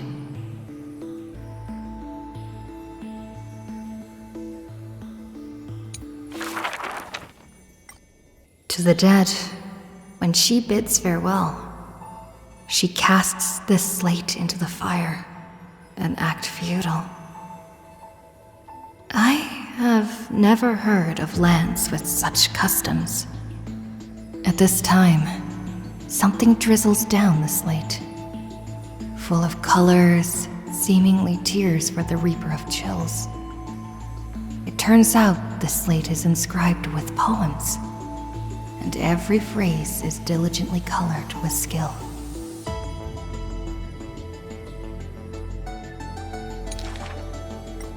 Before people pass away, I write down these poems. That is the limit of the girl's answer, and she only responds with silence for requests to read these poems.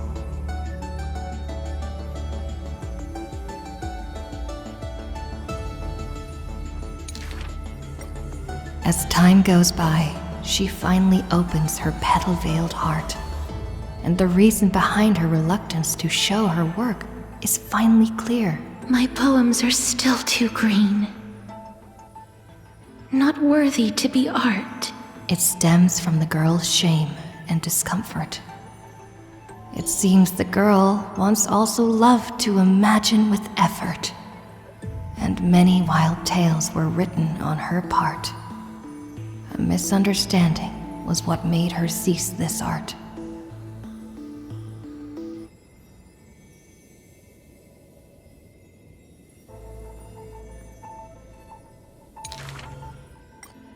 It was a pair of arch-enemies who gained fame in the war. One of them burst into laughter after reading the girl's poetic words. He and I clearly wish to kill and tear each other apart. But in your eyes, you think we are close, unable to part.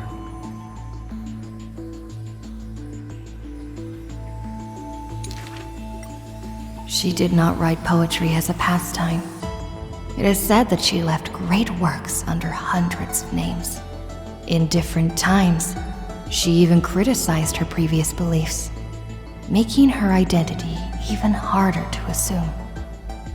I still found her weakness after many twists and turns.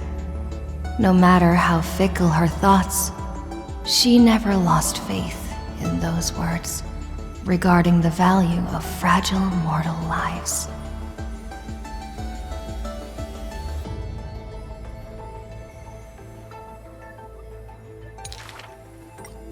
She is heartbreaking and enchanting. She is the fingertips of death and the ghost of love and poetry.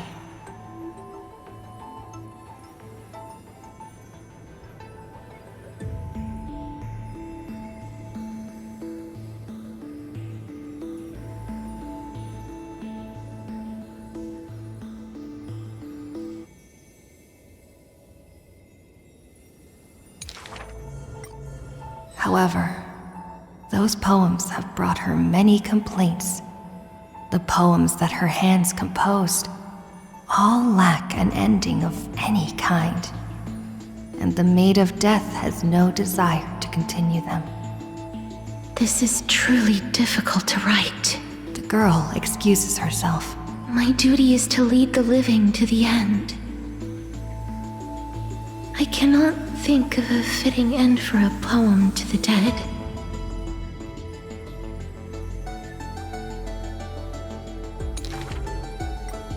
Such is the epitome of lies. One who's grown used to death remains inexperienced with farewells.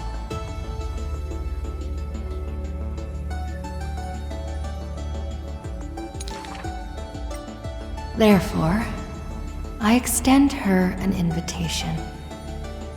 In this story belonging to herself, she can leave an ending reserved only for her. What she brings is not only death. She thus replied when we first met, and when we meet once again for the last time, she again deliberates over this closing statement.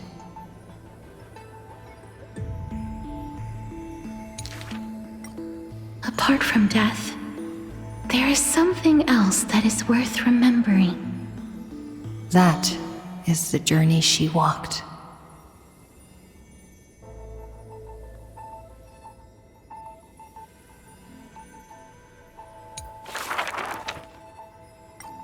The two girls frolicked in the wheat fields, fleet as doe deer, making ripples in the shallow puddles and pools clear.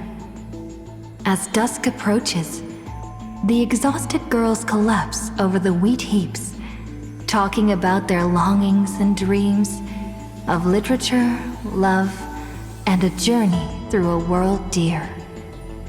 Oh, Sky, slow your closing gaze. How I want to keep this moment in my hands forevermore. On that day, the breeze was warm and gentle. At that time, death was soft and fair.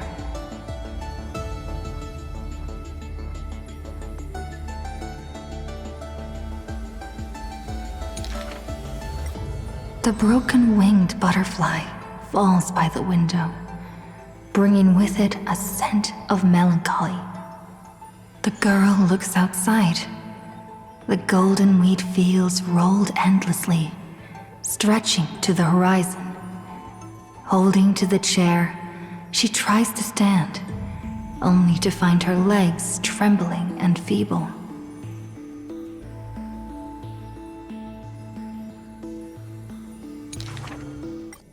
Don't worry, Pelixia. Her older sister whispers beside her ear, and on her sister's shoulder, the girl weeps mournfully. And time thus becomes silent, painted with sighs only.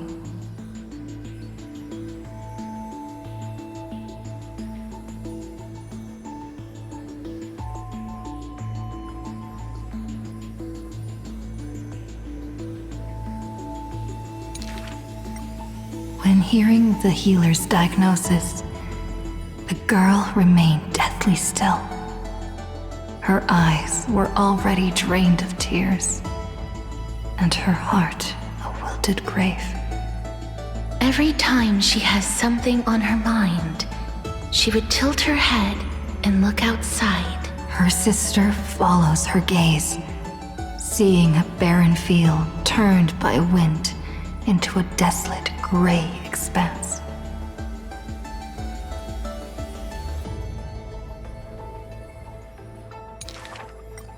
Till one day, when the girl looks outside, she sees a dash of dark blue, most brave.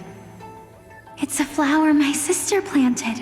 Like the torrential river of life, it pours into the depths of her heart.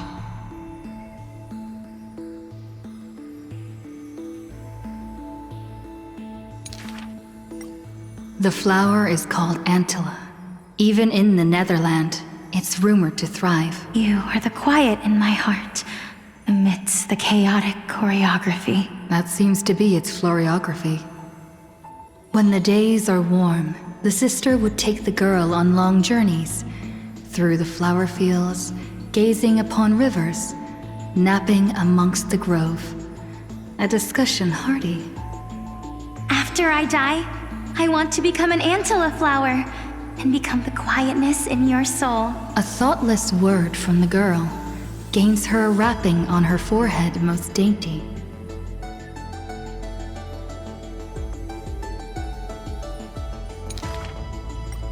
Do not speak of dusk when you have yet to see the dawn.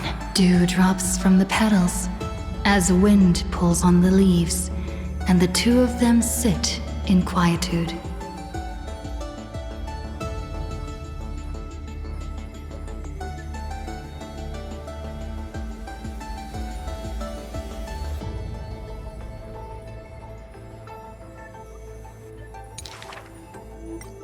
The girl asks for the means to tend the garden, and while her sister sounds concerned, her heart is relieved. But the concern is well-founded. The girl tripped and fell into a mire.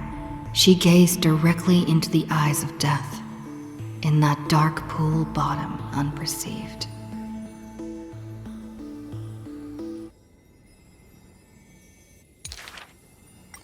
I've been the weight upon my sister's wings.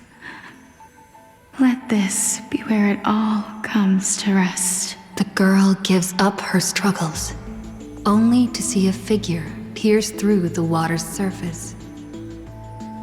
I won't allow you to walk through the dusk alone, or enter the night of no reprieve. Her sister sobs without end, and the girl has to gently hug her and softly relieve. And then, this distant memory turns bleary, difficult to retrieve.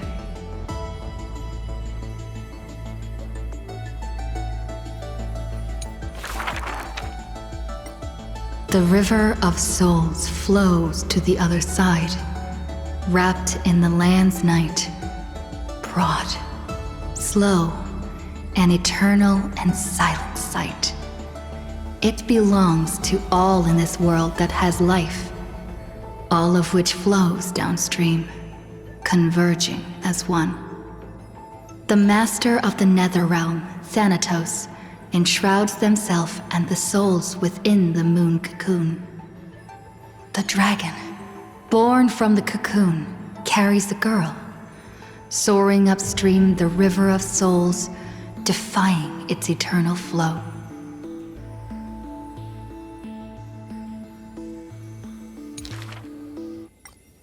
Their connection flows tighter than blood, and the key that opens the Netherworld's gates is the sisters' selfish plight. Back then, the boreal winds cut through to the bone. Back then, death was a bitter and stabbing fright.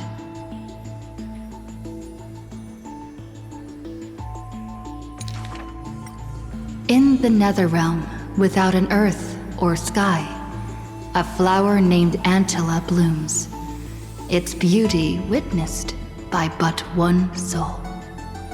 You are the quiet in my heart, amidst the chaotic choreography. The younger sister scores through the blooming Antilla fields, never finding that promised dark blue sprig. She silently made up her mind. Death, leave all your dark nights to me, and save the dawns for her. The younger sister gazes at the moon cocoon high above and plans a trip to the mortal realm, a distant flurry.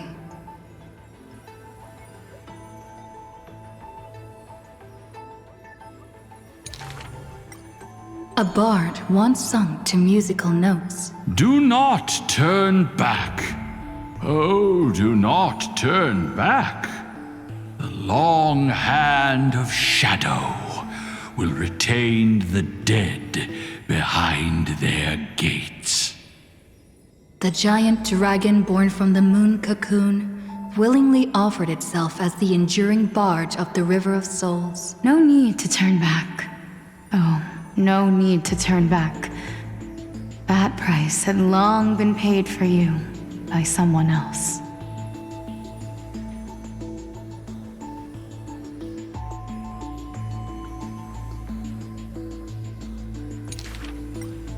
The dragon lowers its long neck and places the girl on its back. In slumber, she will unknowingly greet the dawn of her rebirth.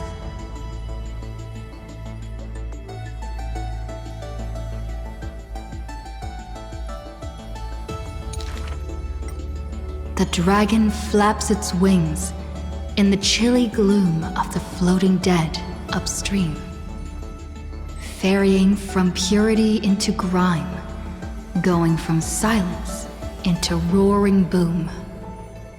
The souls of countless poets flounder past, their distant rhymes endless like foams.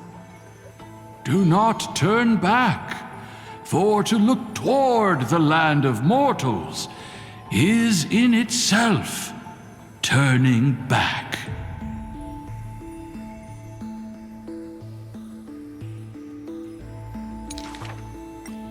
In this pale dawn, the sun's first rays light the night ablaze. So the dragon crosses the sea of souls onto the shores of life and strands itself in the gleam.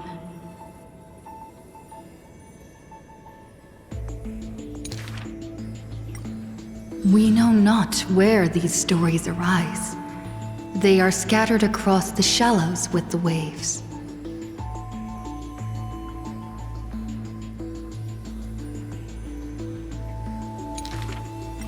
The confession the girl made before her departure still echoes in the tide's heaves.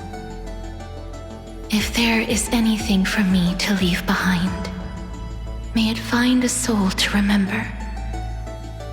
This is the ode of my life, and I've already penned my last stroke.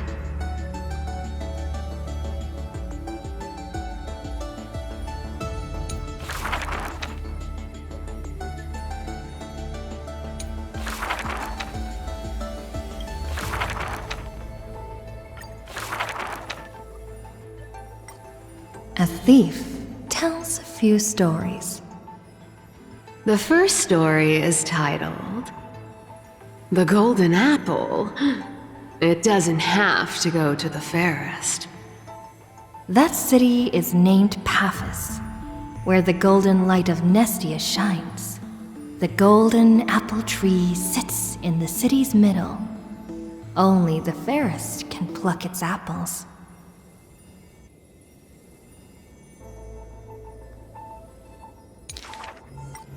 The beauty pageant begins on time, as the fair ones stretch their supple arms, trying to pluck the fruits above their heads.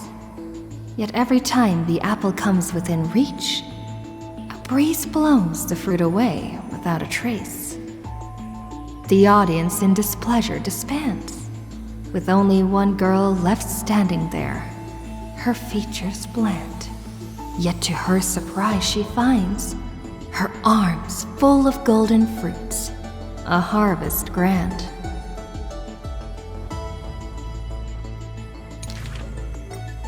The second story is titled Trying to Argue?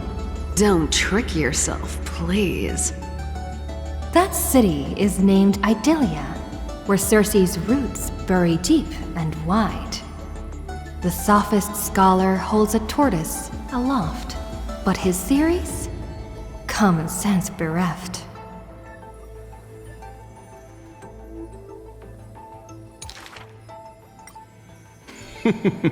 Even the best athlete could never catch up to this turtle. None can overturn him in arguments, and he obtains the champion's crown in merriment. Yet, as he is about to leave, a wind blows the tortoise in front of him, and behold, his paradox becomes truth. To catch up to the turtle, an entire day and night he spent.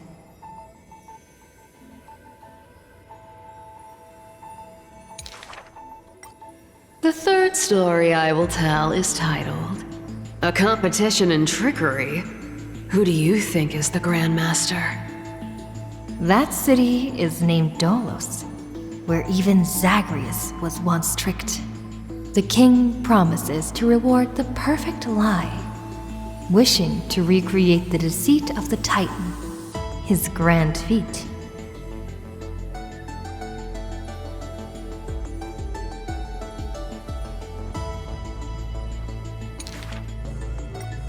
I think the world is a gourd. In truth, we are all already dead. The liars take their turns in the challenge, but no one pleases the king. With a gust of wind, the girl emerges before the king's face. And when she leaves, she already has the king's promised gold in a pouch. The others are curious as to what lie she raised. Zagreus can only tell lies, and I am Zagreus.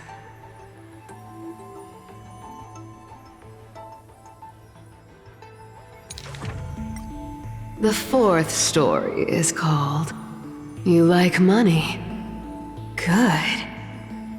But you must pay the price.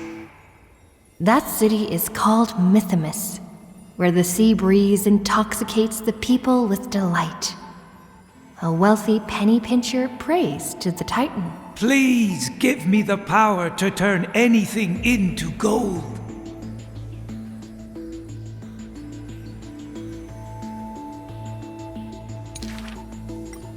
With a breeze, the rock in his hand turns to gold. But his joy is fleeting to behold. For with one embrace, his wife turns into coins, scattered on the soil. He howls at Fagusa to retract the blessing, but sees a girl in a hood in passing. The girl laughs hilariously, holding his hand in hers. Go back and check your vault.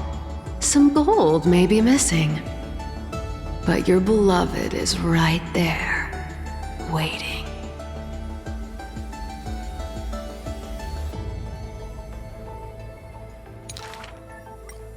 Cyphera, You took another long journey. And we want to hear your fun stories! The girl with the hood dangles her feet in the bath as 2 coins dance and fly between her fingers. Basically, I visited 4 places, tricked them to my heart's content, and came back fully rewarded.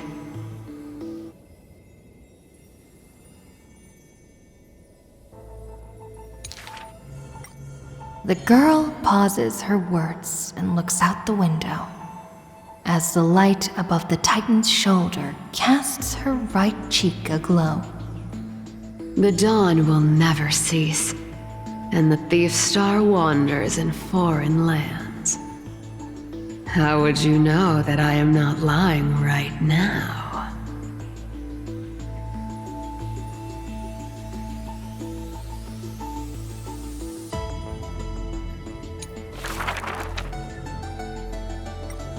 In Dolos' suburbs, in a tiny weaving workshop, the silk-weaving old woman busies herself within, as her smart child wanders outside on a whim.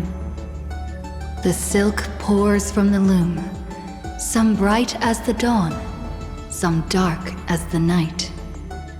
The woman had lived her whole life in poverty, yet through her business, she never deceives.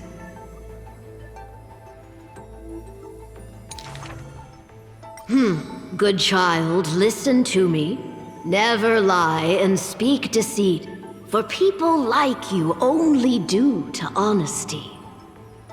The girl smiles and nods, but her heart is drawn to the boundless desires of the bustling streets. And the grandmother is unaware that her handmade white dress has been stained by the mud of conceit.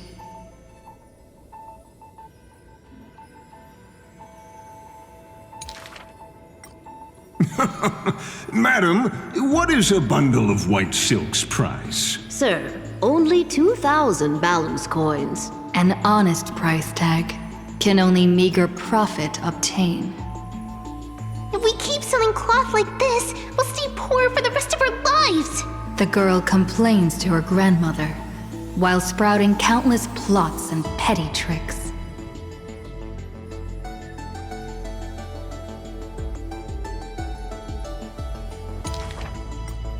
The woman smiles and does not reply, only weaving with night-shaded silk a suave hooded robe for her little spark. Why don't you take some of our goods and go into the city tomorrow to try out those pranks?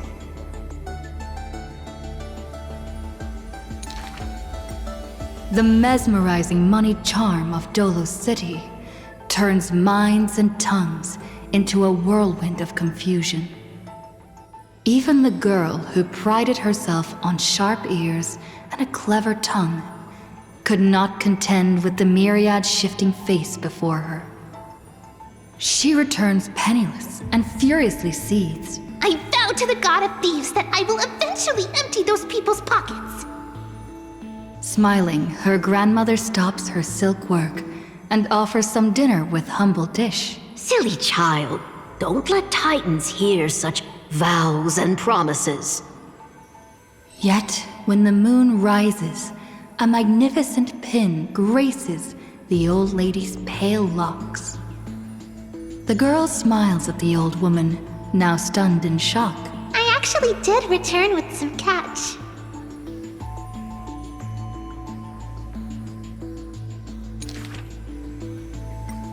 The brilliance adorning her white hair drew all eyes, and its proud original owner arrived to stake their claim.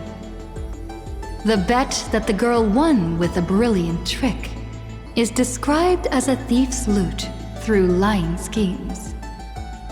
The old woman in her panic shouldered the blame, confirming a sin that was but a fabrication. By Dolos' laws, we must also execute all her family! To protect the girl, the old woman reveals the final secret unseen. She's not my family, but Just an orphan picked from the street on a whim. People thought this to be a lie, but the girl knows that her grandmother cannot deceive. Just like how she always glossed over questions about parents and kin. Your parents went to a city-state far away. The girl never bothered to unravel the threadbare lie.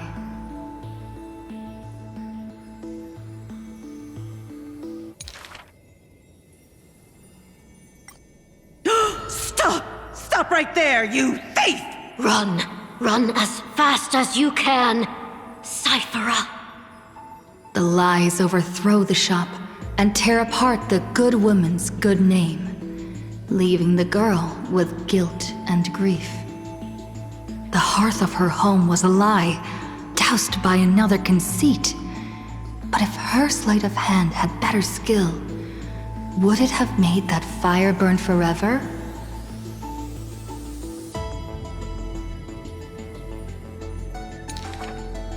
The girl pulls down the hood and sinks into the starless dark. I vow to the god of thieves. And from that day, she never left empty-handed, her words woven with deceit. However, back then, the girl did not realize that the people did not covet one simple pin, but the golden blood flowing beneath her skin.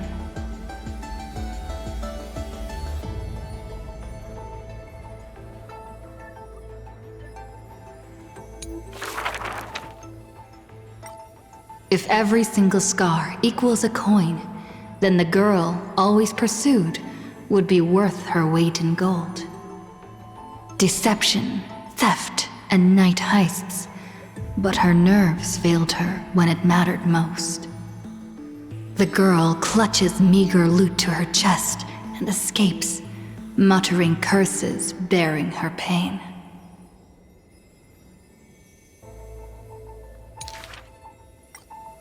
If we're head-on, I definitely win next time. She always longs for the coin of whimsy's blessing and creed. Yet the coin in the air always suddenly disappears, as if in reply from the trickery titan.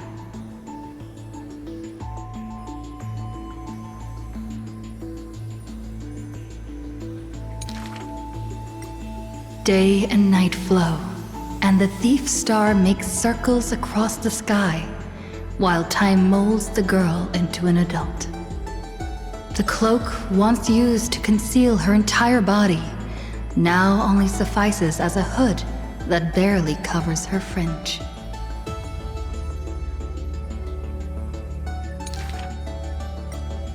No matter.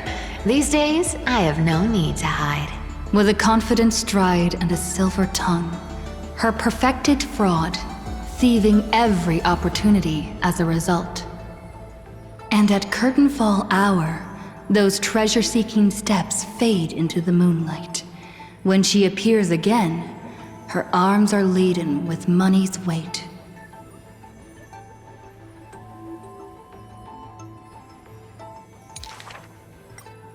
What is the art of thieving? Stealing from the poor. Not enough loot. Stealing from the rich. That's a boring task to boot.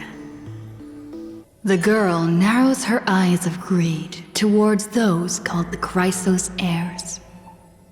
The golden vines of the sages' homes, the sacred carcass of the deathward realm, the divine lyre of the seashore's pearl, and the crystal chalice of the 1,000 gates.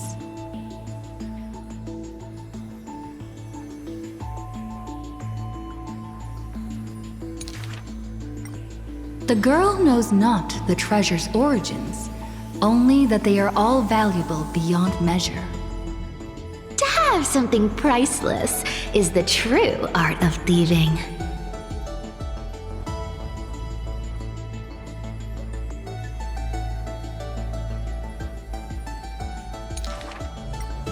A pity that deceits are all eventually revealed, and the thief meets a rare defeat. A golden thread discerns her meticulous disguise, and the heroes hold down her third hand to imprison in this thief star made of human feet. I take defeat with my head held high. Spare me your sympathy. She frankly faces the accusations, knowing that escaping would be nothing more than child's play. So the Chrysos heir outside the cage smiles sweet. Would you like to see my most precious, a treasure bride?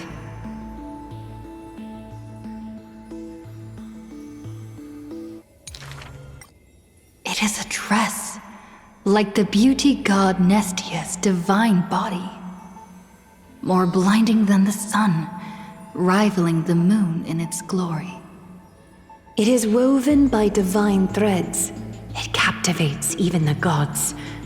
But all the lies and deceit are revealed under the golden thread's query.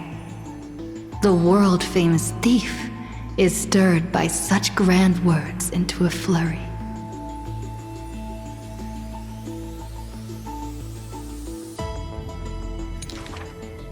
Then just you watch. This wondrous dress will forever remain in my own gallery.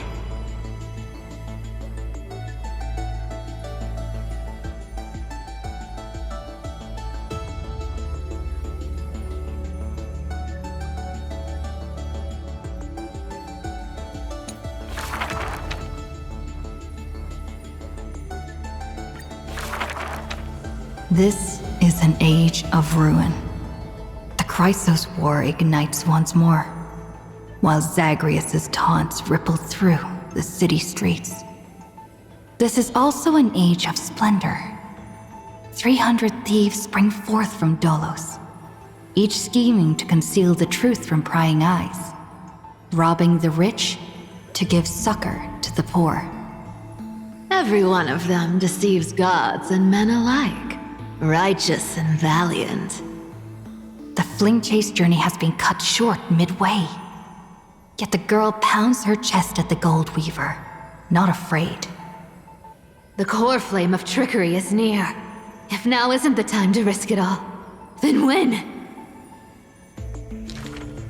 The prophecy reveals the Titan's trail. Golden threads bind the fleeing god of thieves.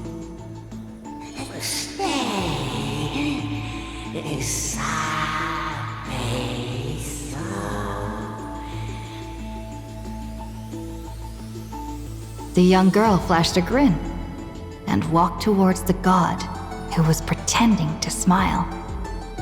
I once vowed to the god of thieves that I would force trickery to reap what they have sown. The Titan whispered from the vortex, the god of trickery's earnest plea. They made a promise to the girl who entered the trial, that the whole world would be bathed in light.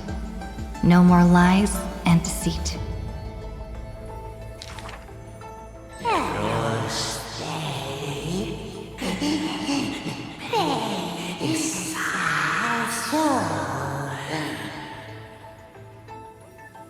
The young girl recalled the hearth fire of her childhood. Cyphera, only honesty is well liked. She pursed her lips. That does sound like quite the ideal society. Of course I didn't accept. How boring would a world without deception be?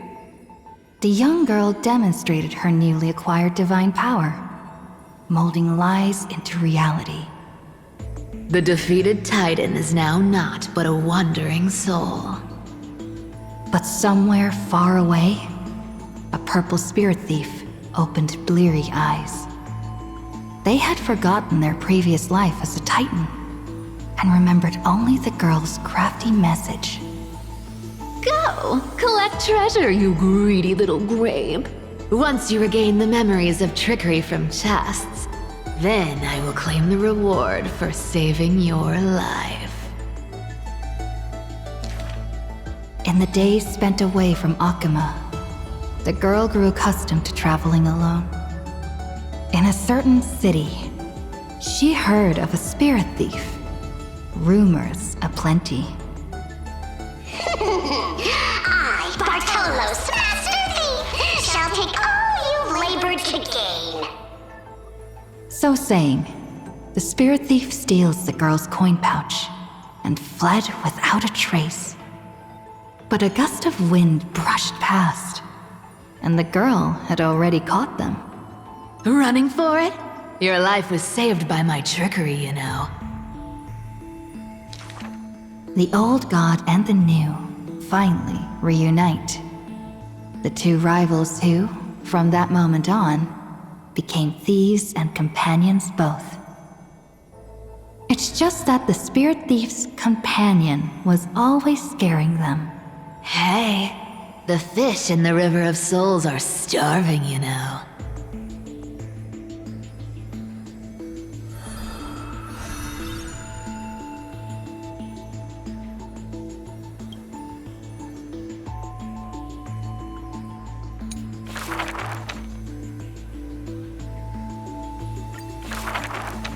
A thief reveals a few lies. The first lie is called... Fellow thieves, come on and deceive gods with me. The world has already forgotten that feast. Lies unnumbered that drowned the Day of Souls. Schemes uncounted, burning for a night of revelry. 300 thieves shackled in imprisonment, in exchange for a Titan's resigned confinement. To have managed to trick the Grand Master of all tricks. I can die happy now. This was Dolos's great achievement. The deception of the gods, where even Zagreus was fooled. The second lie is called... The god of trickery is now not but a wandering soul. Why did she spare the Titan's life? The young girl knew not, even after asking herself. Was it greed for the treasure they promised? Or had she vaguely perceived their lonely fate? It's because you're every bit as despicable as I am. It's such a relief not having to deal with the noble. The girl dismissed and made light of herself, only forgetting trickery was once a god that supported the world. The third lie is called... Oh, eternal day! Endlessly illuminate the holy city. At Dawncloud, the chaplain's secrets foretold the coming of that endless night. What if my lies are more... sophisticated? Can the dawn last forever? No end in sight?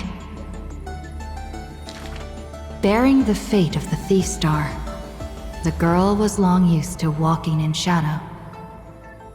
But as she gazed towards the holy city's dawn, her duty became fixed in her heart, stalwart in might. The fourth lie is called... There's no reason! I just don't want to see you again! The girl tried to mask her nonchalance, but could never fool the Golden Thread's questions. But it is the false-hearted malice that most powerfully forces belief. A true flame chase hero willingly faded from attention, while the wayfaring traveler grasped tight onto fleeting light. She used divine power to forge a mask and conceal the last of her true heart.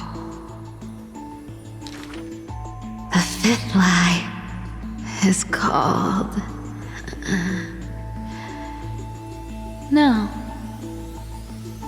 There are... no more... lies... left.